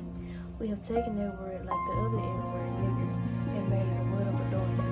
I have heard the word nappy my entire life, which was used to insult, degrade, and hurt someone. This word is a derogatory term that was used in our ancestors to insult people. Available now. I love myself. Same tree, different brand. I hope you love yourself, because love is only love when you love somebody else. You don't know Abos. They scared, bro. They like talking in the echo chamber, man. And that commercial was dope, by the way. Shout out to Brother Kofi. I have to cop that book. Yeah, man. Don't forget all his commercials. He learned from me, you know what I'm saying? He can't do nothing without me showing him how it's done first. Bro, amongst the brothers on YouTube, man, it's a nice, y'all got a nice book collection. I know Garfield got his book. You brothers got your books and stuff like that, man. Like, we need to like promote them joints heavy, man. Like, whoever got a platform, they got a Facebook page, man, just sharing the info and sharing the books, man. Yeah, we put them on Facebook and shit. But yeah, we hope we got some new thing we trying. Because a lot of people in the community, they don't really support because they don't read books. Bro, I was a book reading back in when I was coming around in the early 2000s, bro. Like, I used to go up to the black bookstores, man, when they were like real popular here in Detroit. And man, just sit up there for hours, bro, reading. You're scared to read now, bro. Man. Yeah, the attention span of a lot of people short, bro. Yo, I'm trying to think, man. Was it African Civilizations, man? One of the first books I got a hold of by Shake At to Joke, or was it it was another green and blue book, man, that I had. And once they started showing Egypt, right? You know, that's when I was Egyptian crazy. And they started talking about Egyptians were black and all that, man. Back, I mean, as a kid, I'm like 17, 18. I'm like, yo, really? What? Like, that just like a light bulb just like lit up, yo. You know what I'm saying? Because our archetypes, you know, we didn't have those archetypical characters to look at in certain civilizations because they were all whitewashed. So, I mean, I know people got the qualms. Certain people got qualms about Kemet now, man. But at that time, you know what I'm saying? Like, it opened me up. I was like, yo, man, Kemet, they was black. They, you know, I always thought they was white looking at these movies. So that helped me out tremendously, man, as far as building confidence, being confident in myself or whatever. You know what I'm saying? Because the hell we had to look at the time, you know? This fool said he about to tag an old man. Man.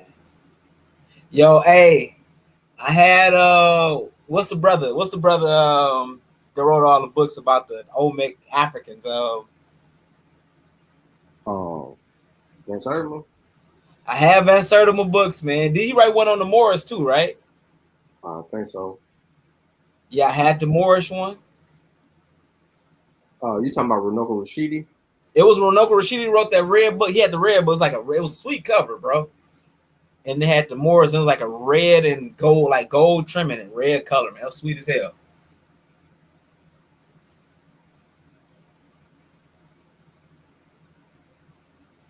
Yeah, the Golden Age of the Moors. I think that's what it was called. The Golden Age of the Moors.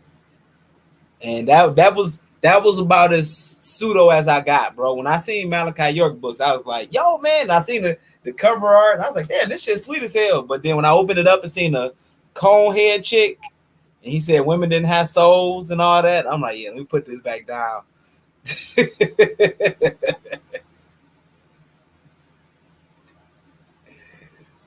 I seen Malachi York, man. I seen the extra pseudo shit coming from a mile away. Malachi York. Some of the things I heard in the Nation of Islam about us going into Africa. You said what? You was in the Nation? I was in the Nation for about. This is my beginning. This is like my beginning, like at the beginning. I'm like 18, so I was in the Nation for about 2 or 3 days, bro, and I had already read books on Africa. So when the brother said, "Yeah, we left from Mecca and went into Africa and we went into the jungles," that's how our hair got nappy. I said, "Yeah, this organization ain't the one for me." So how many total days you was in the Nation? It was about a good 3 days, man. That man said he was 3 days Nation. 3 days. I still had love for him. I still had love for, like, you know, because Elijah Muhammad from the D and stuff, man. So we got Elijah Muhammad Boulevard here where the temple is and all that. So I knew elders that studied with him when he was running everything out of his garage, over here on the east side. They were running everything out of the garage. I know elders that was and that was a good time, like at that time, man, I got to meet those elders before they transitioned. So they share certain stories with me, like, yo, yeah, man, we was studying with Elijah Muhammad over here, in the garage and stuff like that, man. You know what I'm saying? So that history, that's like history you're not gonna get from anywhere else, man, except talking to these elders, and a lot of them took that with them to the grave, right? Mm-hmm.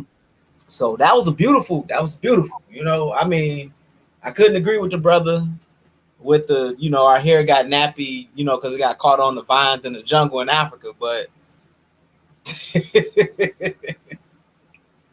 so that was my thing, man. But the nation, man, I respected the brothers, man. I respected what they did.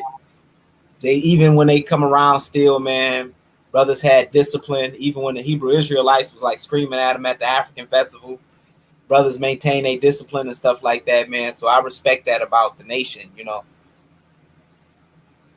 Mm-hmm. That's it.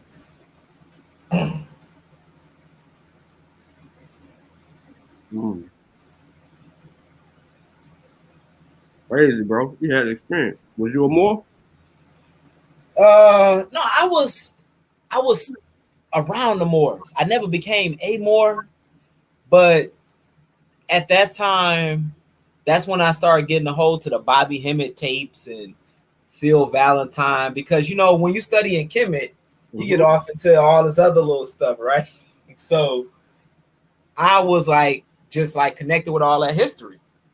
And yeah, I studied like the Olmecs and stuff with Ivan Van Sertimer, but I never was like not Pan-African. Like I was still Pan-African. I was just like, oh man, we went everywhere. In my mind, I thought we was everywhere, right? That was like the thing back then. Like, we was everywhere. But I never disconnected myself from Africa at that time. Like I wasn't about to be like, yo, we were never in Africa and all this. Even the Hebrews I met back in the day, I didn't meet them ISUPK dudes. This was a different group of Hebrews that was coming around, bro. Like they had Soul Vegetarian, they had businesses in Chicago, they had businesses in Atlanta. They were pretty, they were all white. They were pretty cool, man.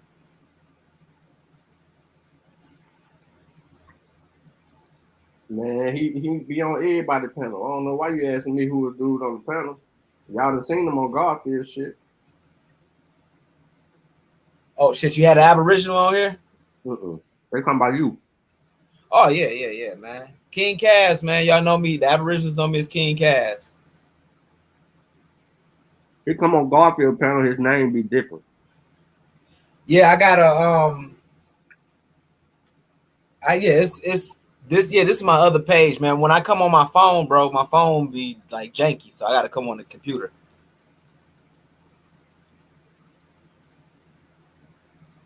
I gotta come on the computer and stuff, man. She act like she want to get your number. Oh shit. That's what I think. You want to start my number? Now, what is your history, man? Your background with like coming into consciousness and stuff, bro. Like and Pan-African. I came in with the science. No pseudo. Straight up science. No pseudo. Methodology. I got it off the bat. As soon as I got introduced to it. Now I watched Polite, I watched SETI, that was like entertainment. But Brother Ben, he gave me like, well, he referred me to like 5 books off the bat. And I started reading that, and it was over. Then I if I want to entertainment, I listen to SETI and Polite.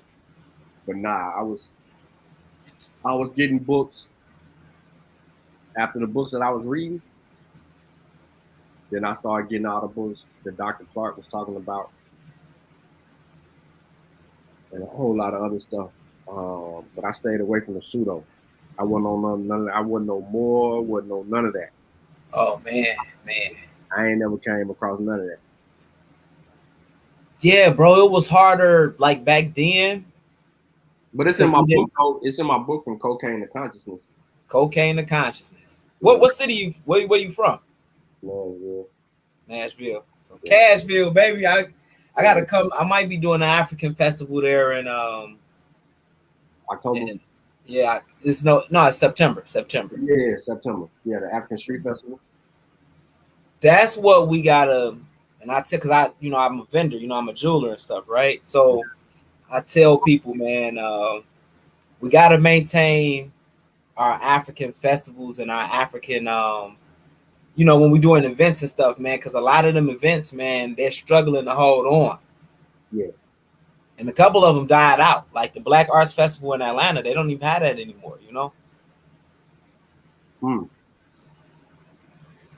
I know that.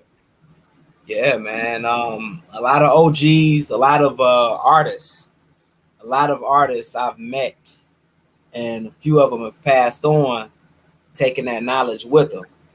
So, with me being a silversmith, I learned that going to these festivals, dealing with the brothers there. They're like, hey, come in the back. They got the torch on, they soldering, they making rings, they setting stones and stuff like that, man. These elders are in their 70s and 80s. A few of them have had heart attacks. And it's not just the jewelers, just painters and everybody I know, man. And the elders getting sick. And a lot of our people don't even know who these guys are. And these guys are like big with their artwork, man. Like they're known amongst a lot of people. But this is a whole nother part of our Pan-African group of people, African American, whatever we want to say, just group of people that people don't even know about. It's people that know them, right? Elders know them. They done famous, Keith David, everybody done bought from these dudes, man. But these elders are dying, man, and they dying with a skill set. They dying with skill sets that could be passed down and stuff like that. I'm lucky to get that skill set from them, but there's other elders, man, that got straight up great skill sets as artisans, as skilled trade cats, and they passing away, man. You know what I'm saying? And it's not being passed down. Let me ask you something. So are you learning from Mfudishi? Mfudishi, that's the martial arts brother, right? Yeah. No, I didn't learn from Mfudishi. I don't even think Mfudishi did silversmithing. The brother I know that does the metalwork in New York, that's the brother. He a comedic brother, but he do some badass casting, man. He does Sinetta jewelry. You ain't gonna learn how to excavate them rocks. Oh, the beads and everything. Oh, no. I get so many. Look, bro, I get so many of the people, bro. I be trying to just sell jewelry, man, and I get so many people that, yo, what's the meaning of it? It's sisters. It's sisters heavy. They want to know the meaning. I gotta tell them. Like they ain't gonna. If I don't sit here and have this conversation with them, they're gonna cuss me out. All right, I'm gonna say this is a wives' tale, but I'm gonna tell you what the meaning of it is because it's a wives' tale. I might not, go by, but let me tell you. And I tell them the story, and okay, I need this for this, and more power to them. But like stuff like casting, man, like lost wax casting, bro, like stone setting, faceted stone setting, like doing like straight up jewelry, faceted stone setting, goldsmithing, and all that, bro. This is stuff I wouldn't have got if I didn't go amongst these elders and sit and like apprentice under them, man.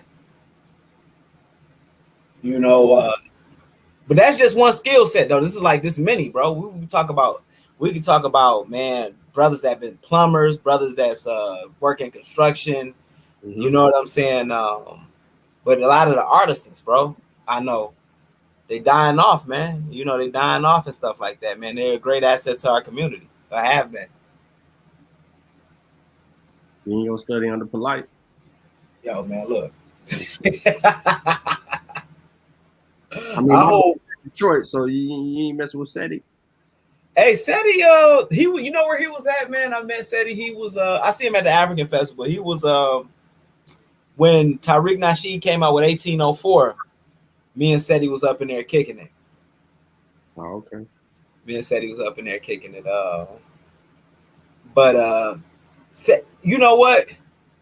Seti, it'd be step up like, nah, I ain't feeling that, right? But when we talk about level of pseudo, it's you got Seti, and then you got what's the brother that was with him? What's the brother? The brother that was just on Sinetter, alien dude. Oh, you talking about young pseudo? Yeah, young pseudo, man. It's levels, man. You know, Seti got that old school. He got that old school where them elders was into Egypt heavy as hell. Yeah. Like there was Egypt out. That Seti, he never grew from that part. He never grew from that, right? We talking about Ivan Ben Serdema. We talking about all these different folks, man. Seti didn't grow from that part. You know what I'm saying? They didn't take it to another level. He got stuck there. Yeah, Seti pseudo as hell. He got stuck, but it's the old school. It's the old school pseudo. I don't know. You could label it whatever you want. I just know. Yeah, I mean, you're right. I agree. He's stuck. Yeah, he's stuck. He got stuck, man. He like, yo, and he can't go off. Now he talking about like other shit now. You know what I'm saying? But it's only so much you can talk about with Kemet. Like it's only so much, bro.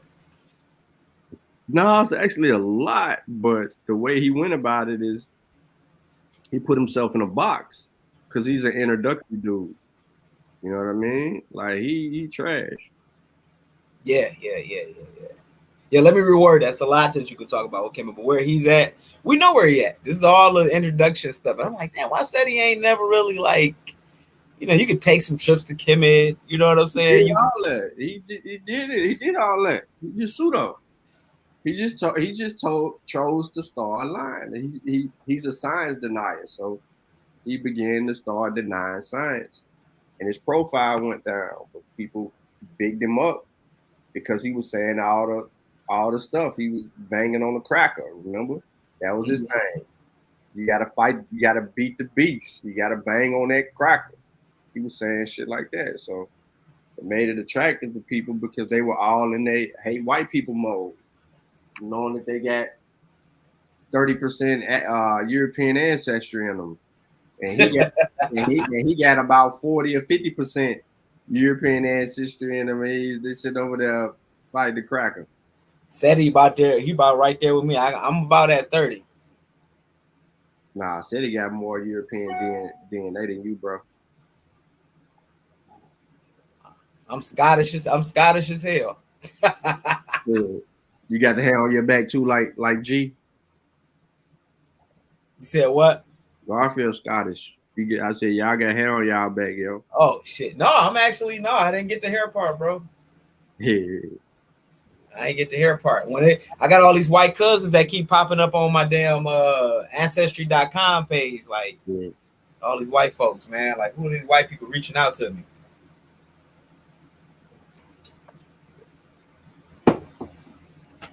Race, social construct, bro. Yeah, they trying to holler, bro. Trying to be like, yo,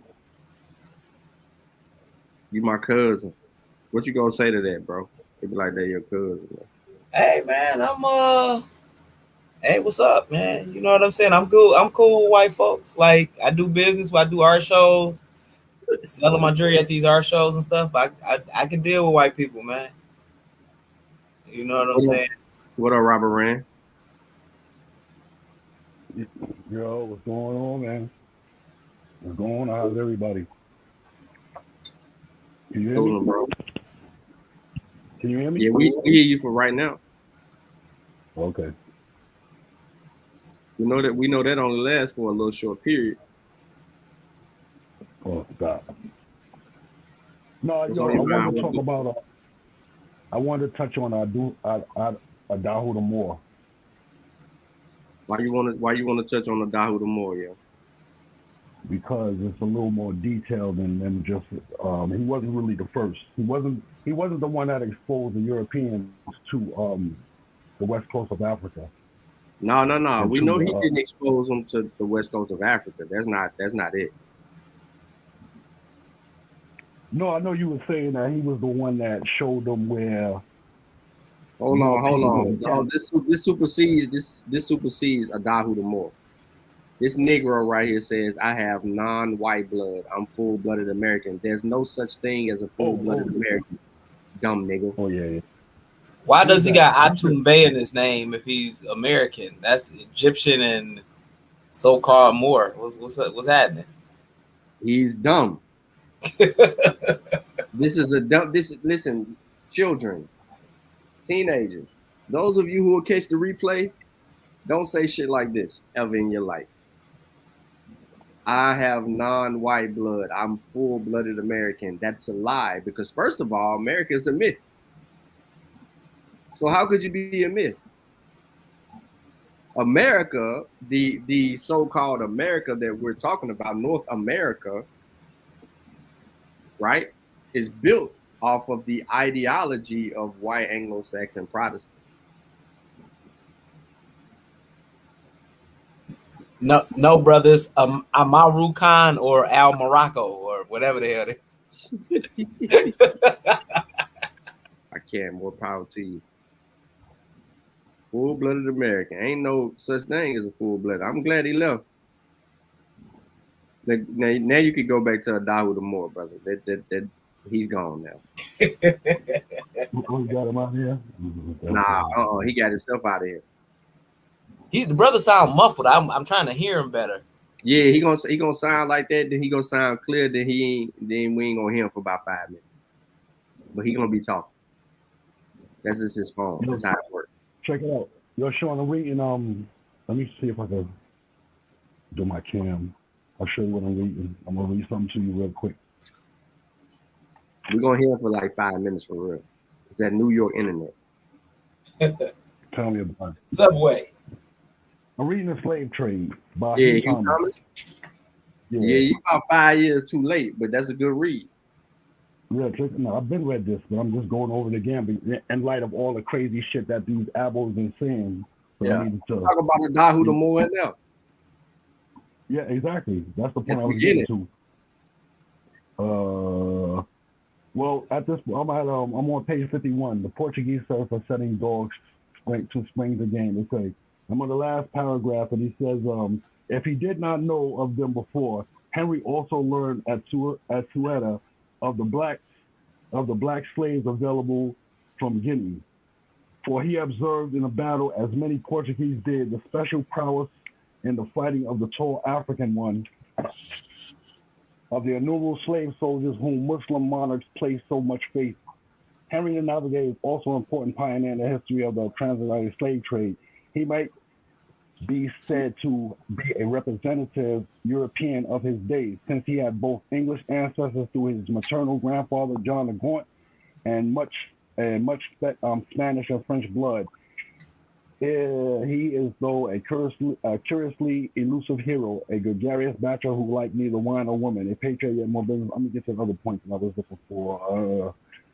When it gets to Adahu, the gold of Guinea was in truth produced in some remote zones near the upper waters of the Senegal, at Bambouk, between the rivers of Senegal and Falene, and 200 miles away at Bury, near the junction of the Niger and the tributary at the Tintiso. Other gold fields were in the forest and what later became known as Ashanti and Lobi on the higher waters of the Black Volta, but the Portuguese assumed that they could reach those magic sites by sea. Let me see. Prince Henry, Madeira, Azores, African Coast, Shore.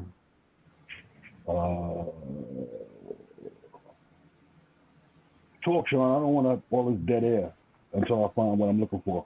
Man, all right. You said you was on page 51. I know, but I'm on 54 now because I'm looking. Are you looking for the chronicler's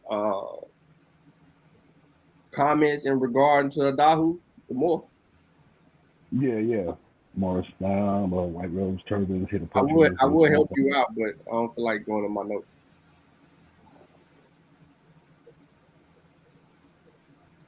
So,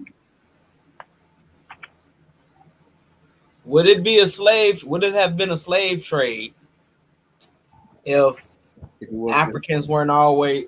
They were already trading slaves amongst each other, right? And like, I was looking at that with the Arab. You said what? It's different. Yeah, it was indentured servitude, right? Right.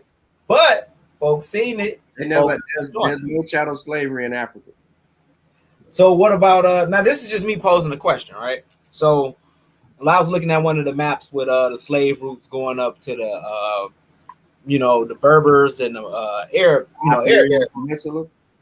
Yeah, Iberian Peninsula and Arabia and that's Arab. That's Egypt Arab and Morocco. trade. Egypt and Morocco.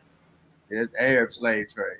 Right, but it all led down to like Canaan, Bornu, Timbuktu, Swahili coast. Not necessarily led down into those particular areas, but that's right now you're talking about how Islam spread at that point, which would also show that they would capture people and take them through that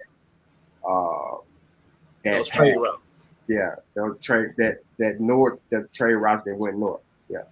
Okay. Because at the same time, like you said, it wasn't chattel slavery. Because at the same time, people grew in rank, amongst in these places. People mixed in, had kids, had babies. So can we compare? Can we, like some people try to compare the Arab slave trade to the Africans? I mean, to the American slave trade, right? White boy. Well, you're okay. The trans-Saharan and the transatlantic. Yeah, a lot of people are like, yeah, the pale Arabs enslaved us too. Yeah, so that's easy work. So the European peep game on what the Arab was doing, perfected it and did it better, meaning it was more horrific. I mean, the Arab, right? They were cutting things off, you know what I'm saying, off the mill, so they couldn't breed, and then they were having sex with the women. You feel me? Yeah. It was just a different level of slavery for them because they didn't. They used them to serve in militaries, so they was really like, you know what I mean? They were pawns. They used Africans as pawns in a lot of their conflicts. And then when the numbers got too low, you know what I mean? They're saying, there's an agreement reached that one of them is gone off and, it is what it is. But they didn't do it like that. Europeans already had a developed system that worked for them that they were familiar with, and they implemented it into the new world. They were about building things at the time. I mean, the Arabs only had one golden year. You know what I mean? I mean, golden era. They only had one golden era. So they weren't just at the top of everything. They just had their little run, and their little run was just that. But it was a custom for them to be able to do that. That's, to them, spreading Islam, that was a part of spreading Islam, what they basically was doing. But to protect the purity of the Arab, they would need to castrate, do some penis chopping. They did the penis chop, especially in Turkey and them places like that. Yeah. But they love the white women. Breeding with those African women in there, you know what I mean? If you got African men breeding with them African women over there, you have the potential of uprise. That was a potential. I mean, you still had uprise, but how much of a man do you feel like, man, you can't even please your woman, bro? You ain't got nothing to please her with. You're right. It was crazy. I was watching DW, man. They show a lot of good documentaries on the DW channel on YouTube, and they talked about the Haratans or the descendants of them in Mauritania. And you seen it? Oh no! I was talking about the chat. No, I hadn't seen what you were talking about. Yeah, check it out, man. I'm gonna look for it. I'm gonna try to send it to you. But you hear the Haratan people, if that's the way to pronounce their name, referring to the lighter skinned folks as the Moors. They say the Moors got enslaved. The Moors doing this stuff. The Moor, because they still have slavery in Mauritania. I know brothers that went to Senegal and Mauritania and say, yeah, people still got slaves over there. That I know personally. Slaves, and they still enslaved. Go ahead, Yeah, they still enslaved today. They'll tell you that. I play videos where they say that, like they basically living in a servile condition. In the Sahara, them Haratines do all the agricultural work for the Berbers, and the Berbers take 2/3 of it, to the point where a lot of them, it's an epidemic of starvation for the Haratine in the Sahara. So like, man, them Berbers is savages, man. Them Berbers is savages. They don't care nothing about them black folks. They don't care nothing about sub-Saharan Africans. They treat them like slaves, and that's how it's been historically. And they just did a big DNA test on a lot of them Berbers, and the sub-Saharan African blood that was popping up in them was crazy. It was just astronomical. They experience gene flow through all those surrounding regions. They in the Mediterranean, so they getting gene flow from the north, they getting gene flow from the east and from the south. Mm-hmm. And Yemen too. Yemen, they were doing the DNA test on a lot of Yemeni, and that sub-Saharan African blood was popping up like crazy. Now ask yourself, why the hell would they be DNA testing people in Yemen? Yeah, I wondered. I gotta send y'all that channel too. I wonder why are they doing that? And that boy will not, Noble Atum Bey, come show me that you're 100% American, brother. You said if people see you, they see 100% American. They see us and they see mixture. So what the fuck does a 100% American look like? You'll be the first person in the history of this country to be 100% American. Because there's not one 100% American that exists. Not even the Paleo Indians who've been here forever. So you're the first. You keep saying that your people been here for 200 years. You're lying. Your people ain't been here for 200 years. And guess what? I know who you are now, brother. You was on Not a Coincidence's channel. You that same black dude with them big ass nostrils that look like you've been snorting 8 balls of cocaine that came on camera and got 88% African ancestry, and you denied it. That's you. If you ain't African, why use Atum? And if you're American, why use Bay? Like, them ain't not one of those had anything to do with America. He out here looking like Chief Holiday. Chief Holiday showed his picture. He showed his video in the back checks. Chief Holiday looked like he from damn Mali.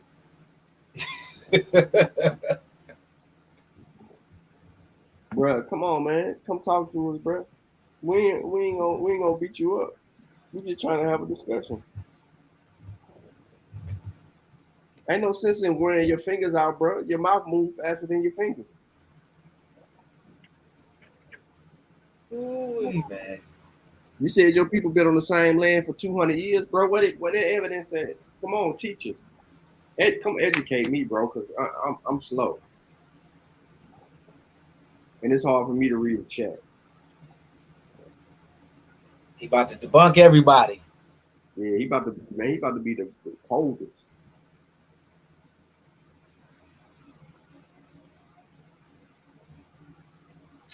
I think you say you from Nashville. I think Aboriginal Power from Nashville too, man. No, he ain't.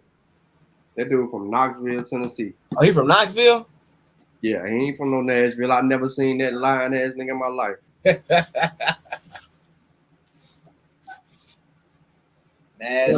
Him or Phoenix Moon. They both on the east side of Tennessee line. Making Sutek look bad. I thought she was from New York. Phoenix Moon. Nah, they have her from Tennessee too. She from Tennessee somewhere. Oh, yeah. Empress Hobart. Empress Hobart. I don't know if you know her. She from Tennessee. Hell no, Empress Hobart. Oh, she scream. You once you hear her, bro, you'll never forget it. She scream at every damn body. Yeah, she a lie too. That's why she's angry. I told him too. I'm like, bro, you from Tennessee? Like he claimed he was from Nashville.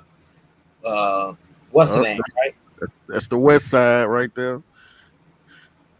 He claimed he was from Nashville. I'm like, bro, you do know the African festival that I do is on the plantation. Yeah, he lying his ass off, bro. He He ain't from no Nashville. Listen, bro. I know people. We ain't never seen him before. Now he do look like somebody that's from Nashville, my homeboy Ricky. But we don't know him. So for him to insinuate that he from my city, yeah, he lying his ass off. And Buddy in the chat, y'all family sold out. We still holding it and got one of the biggest families in America. I'm from Memphis. Yeah, you lying your ass off, nigga. We know the history of Memphis. I got a whole book dedicated to Memphis over here. Whole book. Oh, they love to say Memphis is Egypt, bro. Don't get them started. Don't get them started. Oh, yeah. Tyson. Yeah. Noble Atum Baylai. Come on, bro. You got all this good shit to say in the chat, bro. It's your time. Flex your muscles. Oh, hey, a famous rapper from Memphis. This dude, well, he a young dude, man, and I listen to him. His name is damn, he make crunk music. What is this guy name, man? He was on a page arguing about we Aboriginals. What is this young dude name? As long as you don't say Duke Deuce, we cool. Duke Deuce, bro. I got the Oh, screenshots. I got the screenshots, bro. He was on Instagram. We don't believe you, bro. We don't believe you, bro. Let me look for these. Let me look for the screenshots. Let me get my phone. I'm gonna show you all the screenshots. I posted it in one of the groups. Out of hand now, man. Yeah, you gotta show us, bro. I don't believe you, bro. Shit getting out of hand. I swear to God, man. I'm like, I can't believe Duke Deuce on here, bro. And I listen to Duke Deuce faithfully, bro. Like, I can't believe. Don't say nothing else about him, bro. We need their work, bro. Go get their work for us. I got you. I'm about to look for it, bro. It broke my heart, man. It broke my heart. Your heart. Isaiah Thomas. Hey, look, don't bring up Isaiah Thomas either, because Sutek tried to use him in a debate. And I'm still using it. Goddamn it. I ain't got nothing to do with basketball. He still used the pseudo ass. Yeah, man. I was like, Isaiah Thomas. I was like, are you? He's sitting after the show go off, man. Yeah, I seen that shit. Like y'all can have that dude from he was from Louisiana, that rapper from Louisiana. I can have that nigga, like the dude that always say outlandish shit. Kevin Gates. Yeah, Kevin Gates. Y'all can have Kevin Gates, man. He's like Duke Deuce, bro. Like, really, man. I don't know who they watching the wrong shit, bro. Look, man, it's spreading in Tennessee. You got to do something, brother. It's spreading in Tennessee. It's obviously spreading in Chicago because that's where Chief Holiday at. Chief Holiday in Chicago. Well, no, we got a lot of heavy Pan Africans, man, in Chicago. We got the brother that do the DNA. He talk about the DNA a lot. He from Chicago and Ngozi. Yeah, Mr. Matufi. Yeah, man, but Duke Deuce, bro, I can't believe it, man. I gotta show you. Yeah, we waiting, bro. We patient. Take your time, bro. Man. Yeah, we gotta go. We gotta go hard, man. This is this is crazy. It's crazy. He gonna start saying, "Oh yeah, the crunk music is native. That come from Aboriginal war music." He gonna start saying that shit, man. He gonna crip walking is Aboriginal. They said crip walking come from Native Americans. Well, Aboriginals. Let me not say Native Americans. They just be making up shit. Y'all be hearing all this shit, bro. I don't hear none of this shit. Sutek be entertaining pseudo ass shit, but some of this shit y'all be saying, I ain't heard him say that.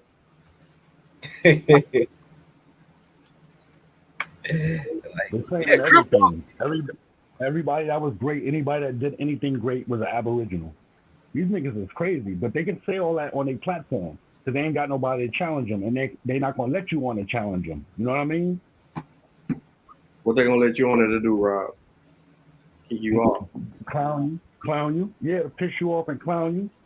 Cut your mic off and they talk all kind of crazy shit like they know what they talking about. No, I'm telling the truth. You know Memphis ain't got shit. I lived on 2nd Avenue, South Nashville. You a fucking 2nd Avenue, South Nashville lying ass nigga. Nashville, boy. I see. Boogie lived on the other part of South on Second Ave, on the Second Ave, around the corner from the projects. So now I know you capping. You can't name no name. You can name any name you want to name. Ain't nobody gonna hush me up. Yeah, yo, Chief Holiday and Homegirl was fighting this morning, bro. Who? They was going at it. Chief Holiday and Sister Betha. Oh, Sister Betha was going. What was they arguing about? They was mad at each other about. So, yeah, because apparently a show was done the day before, and when she was on Sarnetta, that's Sister Betha that was on. That's Sister Soul. That's Sister Soul. Okay, they were going at it. Sorry, they was going at it because he was saying you got on there, you misrepresenting us. You talking about you an Indian and you don't know what Aboriginal is. You define Aboriginal, and they kept going at it. She's like, you ain't gonna disrespect me and blah blah blah blah blah. They was cursing each other out. It was crazy. So they don't know what they want to call themselves Aboriginal, if they want to call themselves Indian. It's crazy, bro. Yeah, what's the name? Called her the B word. What's the smoke signal? Yeah. So into their channel talking to the niggas. They just disrespect. You know what happens is they're giving out genealogy courses online. And this is why they run around talking about she got a genealogy, she got her own genealogy company. That's Sister Bethy. She want to do mine. She want to do mine. She's scamming. Yo, bro, anybody could take the course. It was $24.99 the last I checked. She's scamming though. And yeah, most definitely. It's a multifaceted scam. Because number one, they charge you to talk about if they can change your genealogy, and then they charge you another fee to get some fake phony paperwork like the Moors was doing at one time. It's crazy, man. People going for that. They ain't nothing but New Age Moors, man. That's why I keep telling them, like, yo, y'all Moors, man. Like, just call y'all. I mean, y'all trying to be different, but you say the same talking points that Moors say. And you ain't doing none of this. All you doing this is for just the profit, for money. It's profitable to be anti-African today. Shit is crazy. And that shit started with the Moors. It started with the we ain't black, we Moors and all this other stuff. That was the beginning of a lot of that stuff. And you know what's sad is that you're starting to see a lot of females go on their platforms because they don't want to associate with Africa so much. I guess they feel like I think some of them didn't graduate high school either. If they did, they have multiple kids, so they don't have time to actually properly edify themselves, and therefore they end up trapped in what sounds good. It sounds better than the church. It sounds better than, you know what I'm saying, what other people been saying. So they into all of that. And they got with a fez wearing dude. Then they got with that one dude, Sister Queen, Empress. She ain't never heard that before, right? Empress. Look, I can call you Empress. Empress Pig Feet. That's what I call her. I call her Big Mama Mouth. What's up with that yellow one? What's with that source, though? What's with that source? You said the source. I got it here. You ain't supposed to be talking about nothing else. Yeah. Both of y'all. Hold on, let me go get this. Let me find my phone, man. Hey, you can't be making that claim about my nigga, man. Y'all off the hook. Are you ready? Hey. Here you go. The Portuguese at home showed no special interest. Black slaves were known as has been shown already in 1425. A Portuguese vessel had seized a Moroccan slave ship off of La Roche with 53 black men and 3 black women, all from Guinea, who had been profitably disposed in Portugal. Mm-hmm. But Prince Henry, according to the sycophantic chronicler Zorara, was very pleased. How great his joy must have been, Zorora. How great his joy must have been, not for the number of those captives, but for the hope, O sainted prince, you had for others in the future. The new captives include a local chief, Adahu, who spoke Arabic. He negotiated his own release and that of a boy from his own family, on the understanding that if he was taken back to where he had been found, he would deliver some black slaves in exchange. Yep. So the next year, 1442, Antonio Goncalves sailed back to Cabo Blanco, and from there, or from just below it to the south in the Bay of Arguin,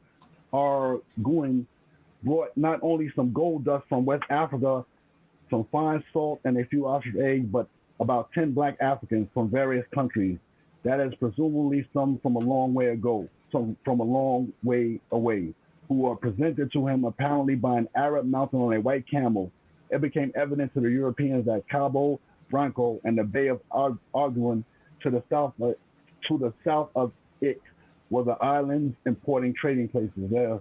Next news, okay. So there you go, your boy Adahu. Yeah, I know. Yeah, he talk about him in there.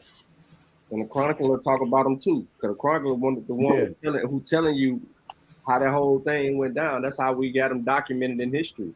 And people who try to slip up out of it doesn't understand it, that we got a first-hand account, an eyewitness account of this transpiring and what he was traded for. I'm looking for that right now. I'm gonna find it because it's in here. He was traded for 10. He was traded for 10 people. Yep. I got it right here. I just found it. He was sitting there trying to negotiate his release, saying, y'all don't know who y'all have. I'm this, I'm that, yada, yada, yada.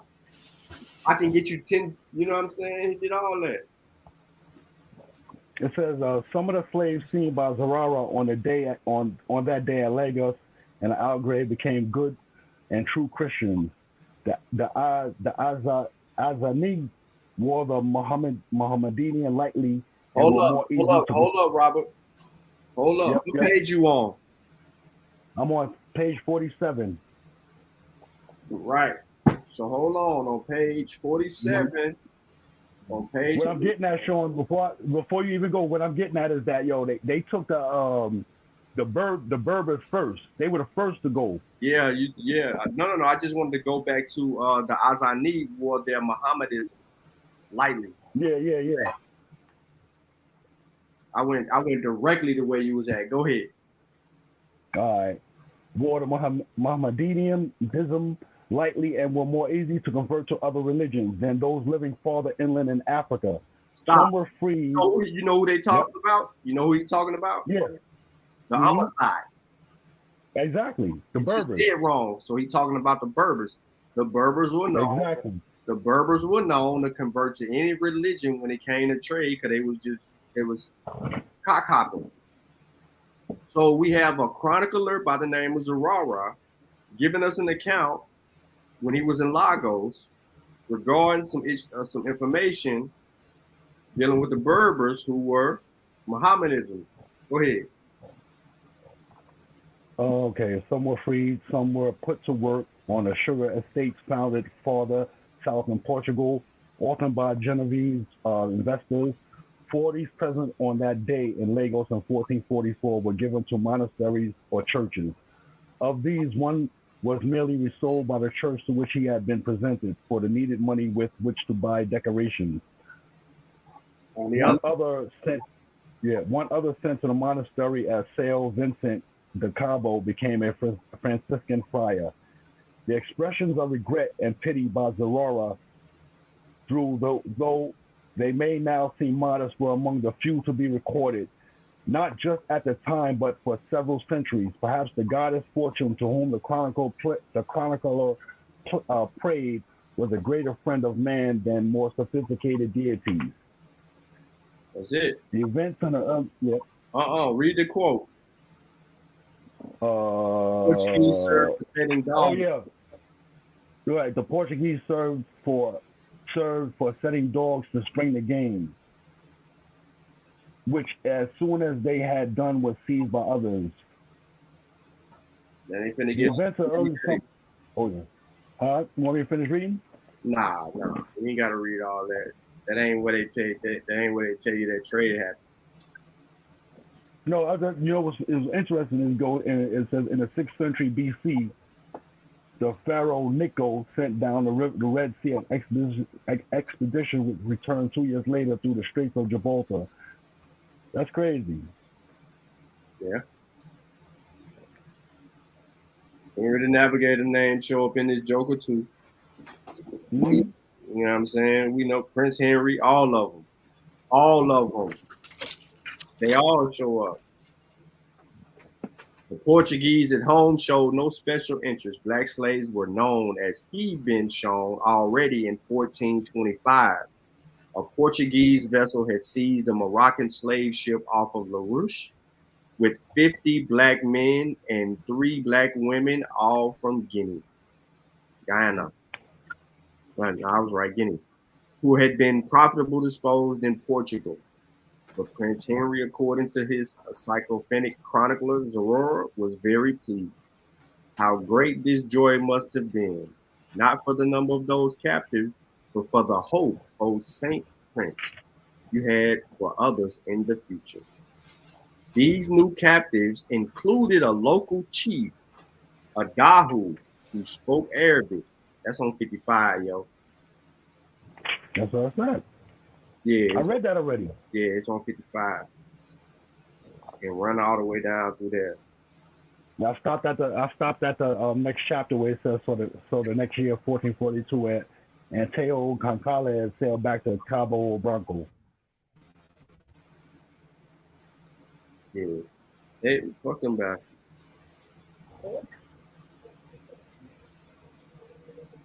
That's where we at with it. So listen, we know this story. Mr. Kronk ain't dead, looks West African. Then a mug, bro. We still hold on. We still. I'm looking for something else too. Go ahead. Keep talking, Sean, I'm looking for something else. Looking for something. We still looking for Kronk ain't dead claim, yo. We need that. We find out. Looking for what?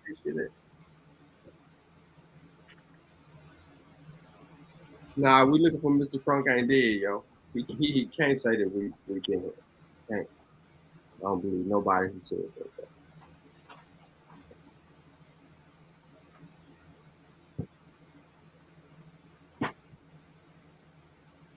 I told y'all get that book, man, The Slave Trade, Hugh Thomas, yo. Get a little nice little 2-piece for the Abos.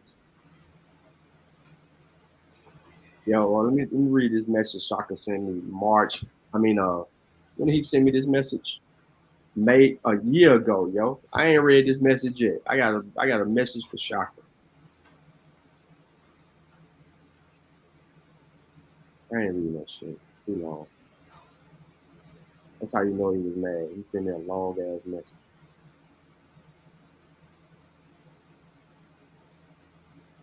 And all I was gonna do is be disrespectful back.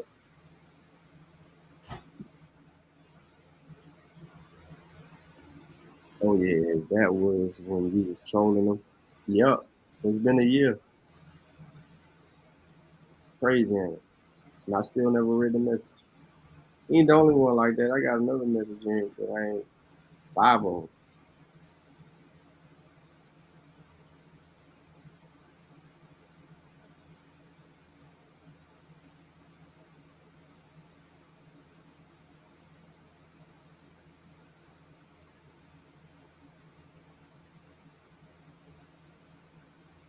Too early, so no. Oh boy, crazy. This is profile picture back to the girl with a booty shirt. Oh boy, that's crazy. When I was on that other channel, they had a debate May 3rd. Yep. They did May 4th. Shaka was cussing me out, yo. Because I called him pseudo.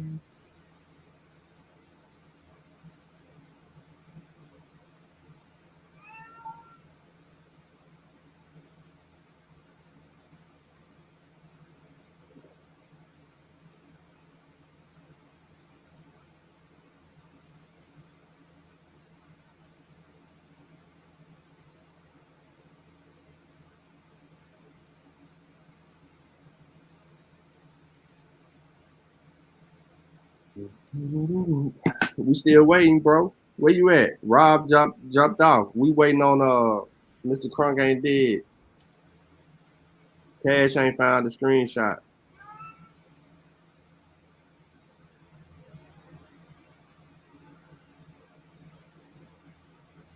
I hope y'all are prepared for tonight, man. Not a coincidence will be live. We're gonna go over there and wreck shop with Not a Coincidence channel. Cause y'all know that's where they gonna show up at. You know what I'm saying? I ain't gonna get on the platform. I'm gonna hang out in the chat. When I get on there, I'm gonna mess it up.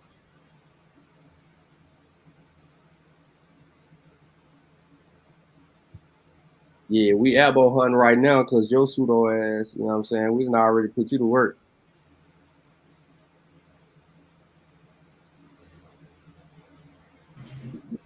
She over there congregating with the Abos.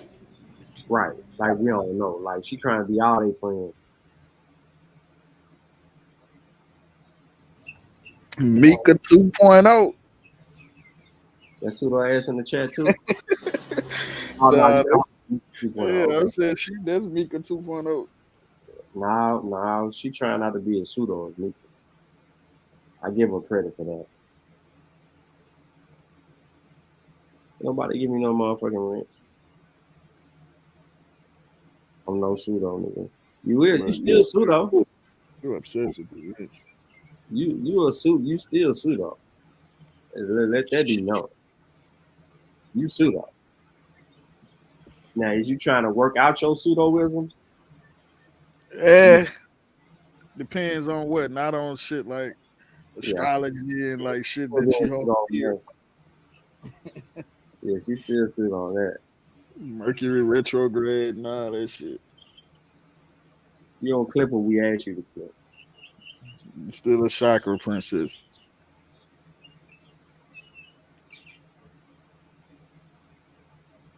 Astrology ain't nothing exact about astrology. Like my post said, don't dude be talking about that. Man, them Aquarius be giving 5 down. Don't nobody do that shit. None of them signs do in this natural world. Nothing them signs.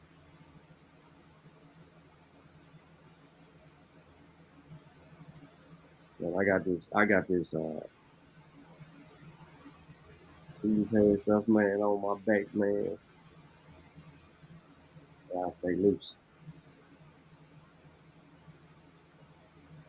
Right now, y'all, Boston is kicking the crap out of Philly. So it's just 5. I think it's 15-5 or some crap like that. I don't know. I think they might have came back because Al Horford going crazy over there. Like we got a 15-point lead and we finna blow it. We ain't going home tonight.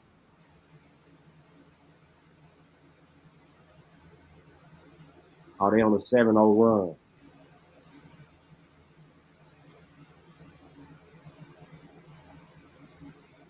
Oh, yeah. It's 15-12. Robert, we always know your reception is messed up, brother. You only got so long to be on the panel. This fool missed a perfect alley-oop to tie the game. I mean, yep. Look at that swing. Instead of being 15-14, it is 18-12. 18-12, bro. Libras suck. Yeah, I don't know what Libras do. They weigh shit.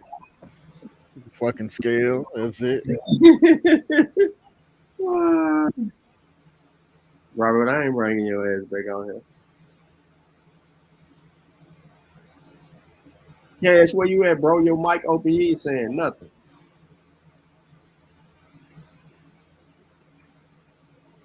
Yeah, we need that. I've been over here looking. That's why I was quiet. I still ain't found that motherfucker. I ain't found it either, bro. Nah, I might believe Project Pat or somebody will say some shit like that. I'm hoping Duke Deuce ain't said it.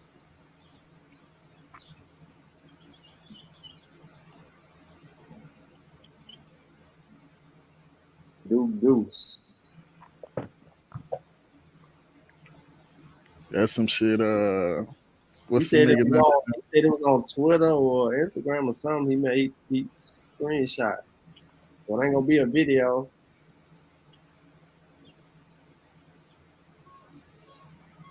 That's some shit. That's the Sauce Walker nigga say. Yeah, that is some Sauce Walker shit. Yeah, I really got the long hair. Shit. He gonna tell us Indians is wearing barrettes back in the day. I don't think Boston going home today. I think they gonna make it go 7 games. Sixers got this one. Embiid ain't going. Yeah, but the Sixers are going to have to. They just trading threes at this point. That kid, whoever that kid is playing point guard for the Maxi. That dude right there, bro. He playing out of his mind right now. That's the reason. That ain't no gold team. He caught that shit on the way up.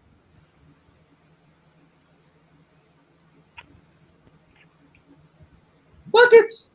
Ah, I thought it was going to be 20-21.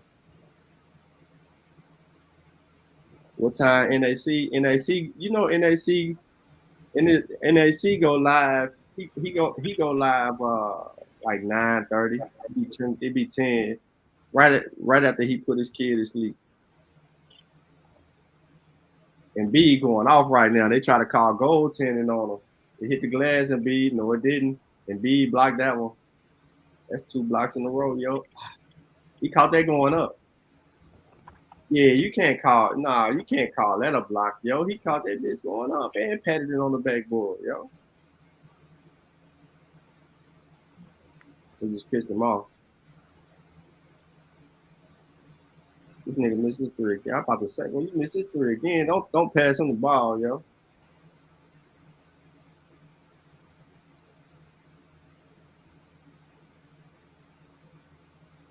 Don't get him nothing. He be sleep too good tonight. What? You didn't even make it sense. I'm gonna be sleep too. Good night. We didn't go to sleep then. You don't care. Take your ass to sleep.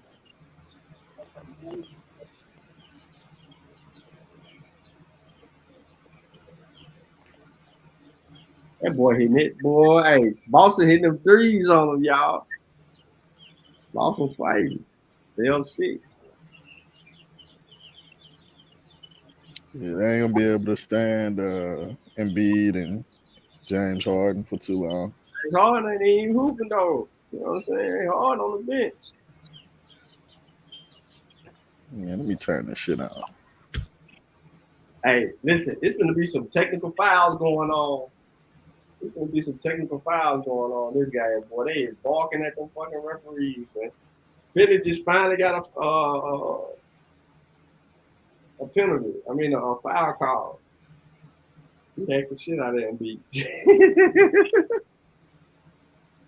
Hey, man, Cash. Maybe he on the other line or some shit. Cash, we ain't letting this down, bro. Wherever we see Cash at, we bring this up every time. Conversation with Cash is where the fuck at.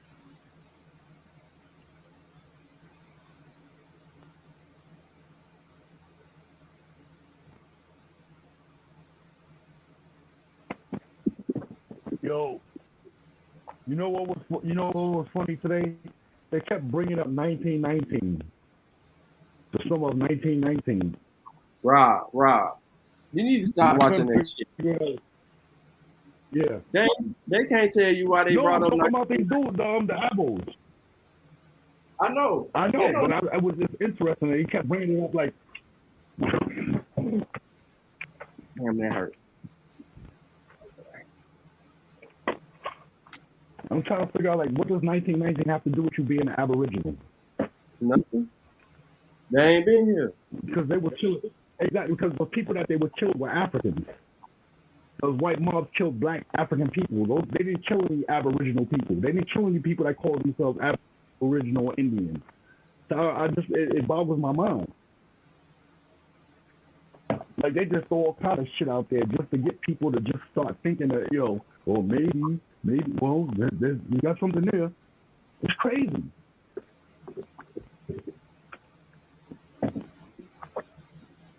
All of our elders, all of the great people in history, if they're not Abo, they was a sellout. They was an agent. If they can't claim them as an Abo, or they was an agent, they work for the government. Crazy. Then that's it. Then that's everybody. That's not one person. That's everybody. But mind you, their whole gist is that they taught us that we're African. They were brainwashing us to believe that we're African. They took us away from our. They took Robert, us away who is from that? really Robert. Who is that? Listen to me. No. I'm trying to tell you, Sean. The Abos. So no, listen to what you just said. You're telling me that these people are claiming to teach us that we're African. Right. No, what I'm saying is that the Abos are claiming at times that our great scholars, our great people, like Dr. Clark, Dr. Ben, all of them, Herbert Harris, all these people, they're either claiming that these people were agents of the government to teach us that we were African and to take us away from being Indian. They purposely were brainwashing us to believe that we were African. This is some of the Why you watching? Why you watching? Huh? Why you watching? It's not that I watch it, Sean. It's just that, listen to me, bro. I feel for the younger generations because they don't have the wherewithal to do the research. Why you watching? Forget the younger people. Why do you watch? Because this is what we up against. We have to fight this, but we have to know what we're fighting against. Because why? Hold on. I mean, what makes you think? Hold on. What makes you think that we gotta watch them to know what we up against?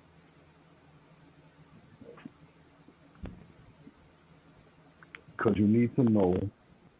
No, you don't. I'm not saying no. I'm not saying we. I'm saying me. Listen to what I'm saying. Listen to what I'm saying, so you can really think about what I'm saying. What are they going to say that is going to be something that you've never heard of before? Or how can they change history? Once you know history, they can't change history. They can say whatever they want. No doubt. If we don't watch them, tune in, tap in, or anything like that, and we just come across them blindly, brother, we can address them on the spot. They're not doing nothing spectacular. No methodology, no high school degree, no scientific literacy, no command for history, right? Don't know any languages, don't know any hard sciences, don't even know how to vet or critique sources. All they know is what their mama told them. That's it. We really ain't got to tap in. Now, if you said you was going over there because you feel like they were going to give you a chance to get off, that's different. But they ain't like you on the that. No, exactly. I've been tried that. They're not trying to hear nothing. But my point that I was trying to say, Sean, was that we have the tools to combat that. But for the untrained ear, for the young people that are just coming into, I guess, for the lack of a better word, consciousness, you know what I'm saying? They can't just differentiate between the two. They can't decipher who's what's what. Yeah, you know what I'm saying? They can. Yeah, that's why we teach. That's why we should be pushing research methodology and critical thinking. No doubt. That's what exactly. We ain't gotta do all other stuff. That's it. We just do that. Critical thinking, proper research methodology solves the problem. Once they have a command for that, even the Abos, once they start having they have to dig into challenging their own position in order to argue it substantially, that's what they're not doing. That's why when they do these debates, they lose the debates because they don't think critically and they don't have the information. They simply think at a level one basis. They are where a lot of people were in 2016, Googling something and using it to argue. They're unprepared. I'm not finna tune into a bunch of unprepared motherfuckers. Let them get themselves prepared. Then we can talk about it. And even still, when they think that they're prepared, guess what's gonna happen? We're gonna show them once again that they are not prepared. This is why we are always cleaning up messes. Let them say whatever it is. Bro, look, I ain't tuning into none of them. If I catch them on Not a Coincidences channel, it's fair game, because that's going to be the only place that I'm probably going to be at. Yeah, because it's fair game, because you can't, like I said, you can't go on none of their platforms and try. You already seen how they did that. I see how, you was tight. Oh, man, you was tight. And that's how they get you, because they just talk crazy. Cut you off and make it seem like you don't know what you're talking about. Nah. That's why the main ones won't come on neutral platforms. They just started going over to that other place. You know what I'm saying? They felt a little more comfortable because that place promotes that kind of nonsense. Because they want to make money, they debate. But we got a battle ahead of us, bro. This ain't man. Again, time out. Prove to me that there's a battle. Show me what a battle is.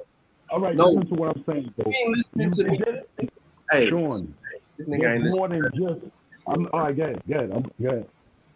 You ain't listening.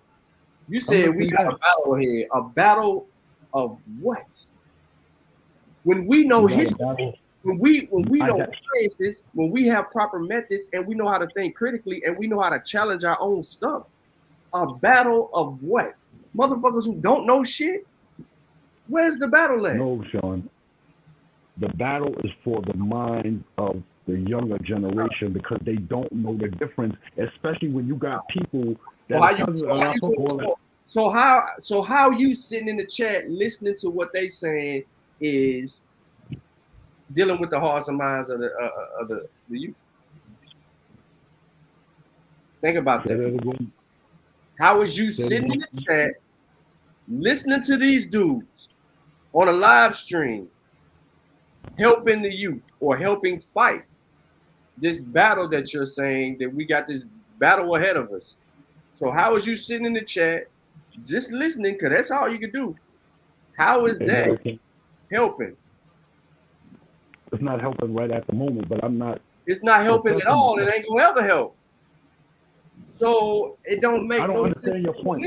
That what does your point have to do with me saying that we have a battle ahead of us? What is your point of me sitting in the chat? What does that have to do with what I just said? I just made a statement that we have a battle ahead of us. We got a battle ahead of us. We've been having the same battle, bro. We've been having the same battle with people that ain't even claiming to be Abos, that they claim to be Egyptian or they claim to be fam. Indian. We didn't have this battle in the 80s and the 90s. Nobody was running around here calling themselves Aboriginals. All right? Yes. In the 80s and 90s, you had people teaching that everything came from fucking Africa. You had that's what they were teaching. Everything started in Africa. No. Everything came from Africa. I'm talking about the Aboriginal movement. I'm not talking about the Blackologist. The chakra shit is 80s and 90s. So the whole Buddhist, Indian, chakra, incense, rock, crystal shit, that's in the 80s and 90s, bro. That has nothing to do with what I just said. I'm talking about the Aboriginal movement. That is brand new. Aboriginal movement. Bro, it is. No, it's not. I'm telling you. I'm telling you. No, it's not. There's no Aboriginal movement, bro. Who's the leader? Who's the leader? Yo, bro, right now, who the leader? They battling for leadership. You know, you got the Dan Callaways, you got the Phoenix Moons, and has been built. Bro, what organization? You asked me, Sean, you asked me a question and you cut me off. You said Dan Callaway. I ain't trying to hear that nigga, man. I ain't trying to hear that shit. What organizations has been built? Can I breathe? Can I say words and breathe afterwards? You gotta answer. I mean, you got, yo, bro, listen to me. You got David Imhotep with his nonsense. You got Clyde Winters with his nonsense. These people are on public platforms every day doing that nonsense. You got been saying this shit. Michael Clyde Winters been saying this shit since Van Sertima was alive, bro. Clyde Winters like 70, 80 years old with the pseudo shit. So he been in every era saying the same dumb shit. But what I am saying to you is, what have they built? What have they built? These people, nothing. No. What have they built? Who are you talking about right now? The Abos? Said that there was a movement. So in a movement, there's something tangible that is built. What have they built? Oh, okay. So as you can see from going on certain platforms, yo, they're making the money. They're raking in the money every day. These dudes are doing 8-9 hour podcasts, and they get money. They draining the community out of money. That's one thing. Number two, they setting up events for people to go to. So that's another way they draining people money. What event have they set up, bro?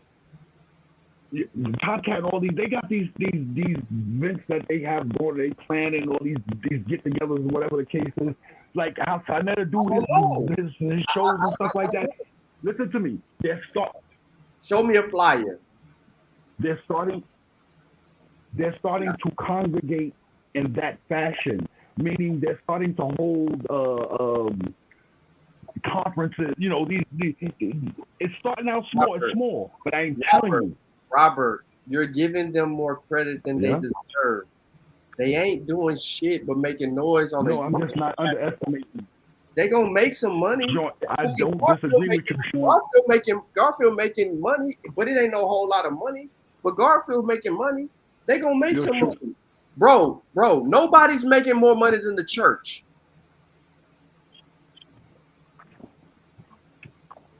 Nobody. So no matter what, until they on the level of the fucking church, they ain't doing shit. They ain't building nothing, right? They ain't building shit. There's no schools. There's no programs. There's no drives. There's nothing that contributes to the betterment of people. So this ain't nothing but for the time being, brother. They're just online getting what they can get out of right now. What happens when the next move isn't YouTube? What happens? They don't have anything tangible. There's no written documents, right? You mentioned David Imhotep, pseudo ass. He been around. He gonna stay pseudo. But no, they're not building institutions because there's nothing tangible that can survive outside of their echo chamber.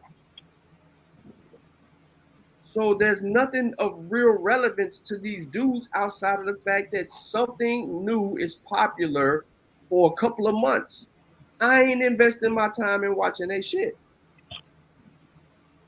My kids ain't saying none of the dumbass shit that these motherfuckers are saying. Now, other people's kids might, I don't know. But my kids ain't. Your kids got you. Your kids have you. Yeah, but I don't talk to them. How many kids out here? Think about it, Sean. How many kids out here don't have a Sean in their house, bro? Think about that. That's not the point. The point is, right? The point is you can't sit in the fucking chat and listen to that shit, and you ain't pulling no youth up out of there. Which means if you gonna be in the chat, you gotta be in there banging. So they kick your ass out the chat. No, yo, bro, they erase my comment. I mean, please, they won't let me comment no more. They erase my shit right off the bat. Well, yo, I want to speak on something. I want to speak on something, bro. That I was thinking about earlier. Hurry up, because I'm about to end this shit. Go ahead. All right, this is a good note to end on too. I'm very surprised at, let's say, the family, because I say like a lot of times, bro, you support a lot of channels. You on there, you support a lot of people. And I don't see the same thing. I'm looking for certain people to come into the chat. I don't see it. Or come on to the shows and I don't see it. And I'm like, damn, you know. Nah, they ain't coming over here. It's about them. The sooner you realize that, the better you'll be. I know. I've been realizing it's just disappointing. You know what I mean? It's like, wow. It's been that way for about 5 years, bro. Ain't nothing new. Especially when they need support, when they need that information. You there, you giving it to them. Boom, you banging. We passed that, bro. Everybody got their lane, so I'm gonna stay in my lane. I ain't getting in nobody else's lane. I'm gonna work. I'm not telling you to get nobody on. I'm just saying. No. I know what you're saying. I'm just saying I'm gonna work my lane. They're not gonna come over me, bro. They might listen for 5 minutes and then get off. They might. You know what I'm saying? They might not. They're not invested in building. They'll say it though. You know what I mean? They'll say it on one of their shows. We gotta go pay attention to X, Y, and Z, yada yada yada. You know, they'll say stuff like yo, bro, you know why I love and respect you so much, bro? Because you never fucking monetize your shit. You know how much information you put out shit that especially during the pandemic. Yeah, you know what I mean? Like, yo, people don't. It's driving me. It's like, yo, unbelievable. I monetize the shit out of my shit. Right. That's just me, though. Yeah. I said I would have been monetizing the shit out of my shit. That's just me, though, because a lot of motherfuckers don't understand the time and the effort that it takes to do this shit. They don't understand the time that we've been away from our family, friends, all that shit, bro. Like, yeah, shit, ain't nothing wrong with throwing a little something here and there. But I mean, I get it though. You know what I'm saying? These other dudes do that a lot, and it's like they damn near make a living off of it, and that ain't what we trying to do over here. You know what I'm saying? We just giving back to the that's not what it was for. You know what I'm saying? That's like, for me, it's disheartening, man. I'm like, for real? So now we going to charge our people for information? Like, get the fuck out of here with that. I mean, that ain't wrong, though. Now you want to have that's not wrong. Long as it's accurate information. Shit, they charge. Ain't nothing in this world free. Nope. You know, you realize how much they spend on books. Yep. Y'all write y'all books and y'all sell them. You know what I'm saying? Y'all don't beg nobody for nothing, yo. Y'all put y'all work in. Y'all made y'all mark. And y'all don't force people to buy. Y'all don't throw your books in people's face every 5 minutes. Oh, buy my book, buy my book, buy my book, buy my book, buy my book, buy my book. It's there. Y'all got the website. Y'all got the publishing company. It's there for the people to utilize. Look, bro, I appreciate it, Rod. I mean, I understand what you're saying, what you mean, and I'm not saying that you're wrong, right? I will not say that you're wrong. As a matter of fact, you're absolutely correct. Yeah, you're absolutely correct, man. But yo, bro, you giving your money and your time to people from the beginning. Yeah. I know that. We are everybody know that. Everybody know that, man. But the thing is this, like, you can't expect people to do what you do, and we learned that. We learned that you can say the hard way, and we had to acknowledge that. But I think it's a good opportunity now for you to really show your skills with not a coincidence on that platform. You can really do some good teaching over there, bro. Teaching methodology and all that, because they're receptive to that. They gonna learn. You know we don't call you the method man for nothing, bro. Yeah, man, but everybody ain't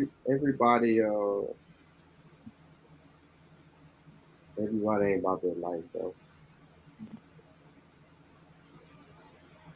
Everybody ain't about their life.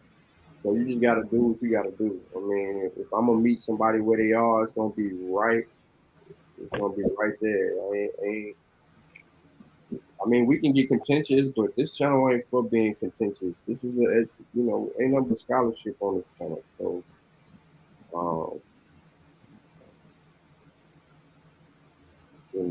we'll let people say what they got to say and all of that, but they gotta have some. They gotta have some reason why we let you say what you gotta say. We just ain't gonna run amok, though. We need your source. That's why Ty Sam won't. That's why Ty Sam won't come in the chat, because he know that he gonna say something that he ain't got a source for, and then the shit get ugly. You know what I'm saying? So, he's still clear. He's still clear because he can't handle putting his so-called beliefs through the ringer. So he's running. You know I didn't rip. Yo, Sean. On another point, bro, I didn't realize that the I can't think of the guy's name, but they have recruited a white boy now, huh? I can't think of the guy's name, but I know who you're talking about, and he's I'm like, yo, this is crazy. I ain't looking for him, but that's Danny and them looking for dudes. So whenever they find them, you know what I'm saying? Nah, they not. The Abos is cowards, yo. They hide on their platforms. They not coming out. They not gonna come out and get embarrassed, because, like you said, they got nothing. They got no squad. Everything is made up. They're living in a fantasy. Everything is fantasy. I mean, 1919, black liver spots, we come from Australia. I mean, all kind of crazy shit. We the black European. We really the black Europeans, and I mean, just nonsense, craziness, man. We're Aboriginal. No, we're Native Americans. No, we're Indians. Man, listen.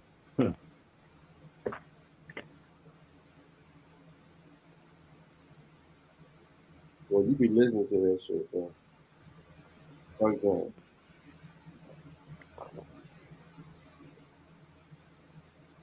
I'm talking, yo. That's all they gonna do is talk.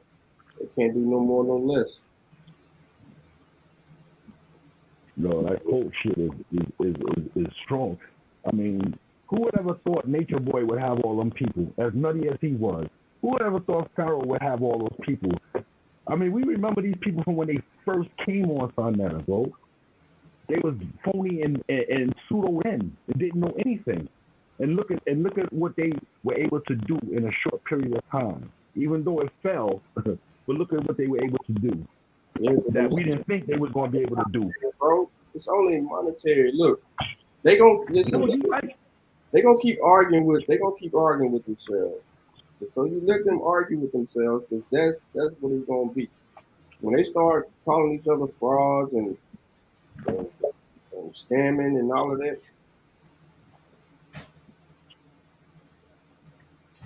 it is what it is. And let them keep going on them Native American websites and stealing them people's information and putting keep on doing it, Sister Becca and the rest of them. Keep on, Phoenix Moon. But they've been called out a few times on that.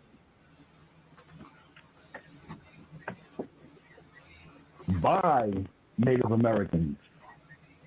I've listened on a couple of shows some time back. I don't know if it was this year or last year, but I remember listening to a couple of shows with Native Americans, and they were firing back. They was like, "Yo, this," because they was like, "What these people would do." Not Sister Becca. What's the other one?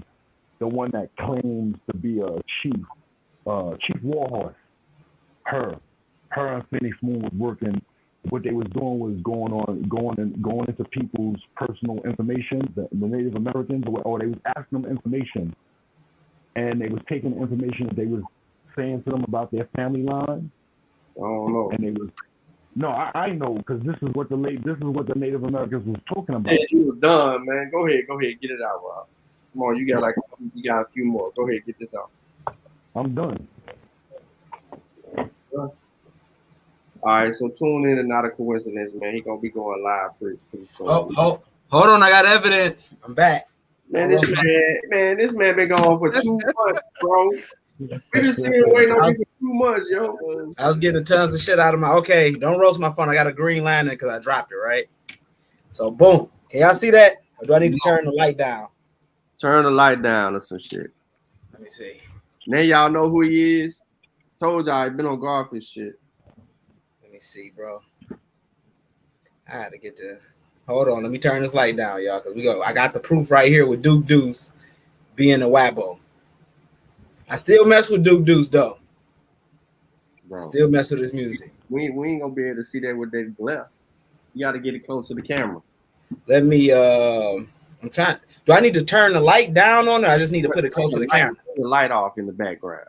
Well, no. Let's try this first. Put it close to the camera. Okay. Let me go back to photos. Nope. Move it to your right. Stop. Come closer to the camera a little bit. It says, so y'all think they brought Africans all the way to America when they could have just used the people already here? All right, so that's dumb. The very first question is stupid because they did try to use the people. That shit didn't pay. I gotta put the screen back up. Hold on. Okay, Sutek, he might be on or something. Sutek, he might. They got our brother. Duke Deuce might be on some Ty Sam stupid. But he said different from Africans, and you think Africans had the knowledge to grow vegetables that was only indigenous to Americas and like corn, etc. Oh yeah, he dumb. He don't know nothing. So, who are these people reaching? Who is Chief Holiday? They would love to see this, bro. If I showed this on Chief Holiday channel, bro, they will have a celebration. They have a party. They have a. We gotta cut the end of this video. I gotta clip this shit off. Yeah, man. We can't let them know this, bro, because they have a celebration. Because he's watching one of these cats. Now that sounds like some Dan Calloway shit. Bro, who can even listen to Dan Calloway? Like Dan Calloway, his voice sound crazy. Like I can't get past his voice. So yeah, but they never heard it before, bro. Man. So that's the proof right there. They done got to the rappers. This is why we should not worship celebrities. Anytime a celebrity say something, a lot of black folks be, oh my God, Kyrie Irving said this. This person that do not, Kanye West said this. That don't mean they wrong or they not crazy. Celebrity worship, yo. So it is what it is. So look, man, I'm glad you brought the information because we got worried. You know what I'm saying? We appreciate you bringing the information. We finna get ready for Not a Coincidence because he's finna come live. Cool. And we finna tap into that and we're gonna, you know what I'm saying? If it's a fight, we're gonna get in it. If it ain't, I'm gonna tap in. I'm gonna get on the panel. I'm over there, man. All right, so we catch you guys later, man. So tap in, make sure y'all subscribe, like, share, subscribe, and tap in and Not a Coincidence, y'all. I'm about this bitch.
Bye.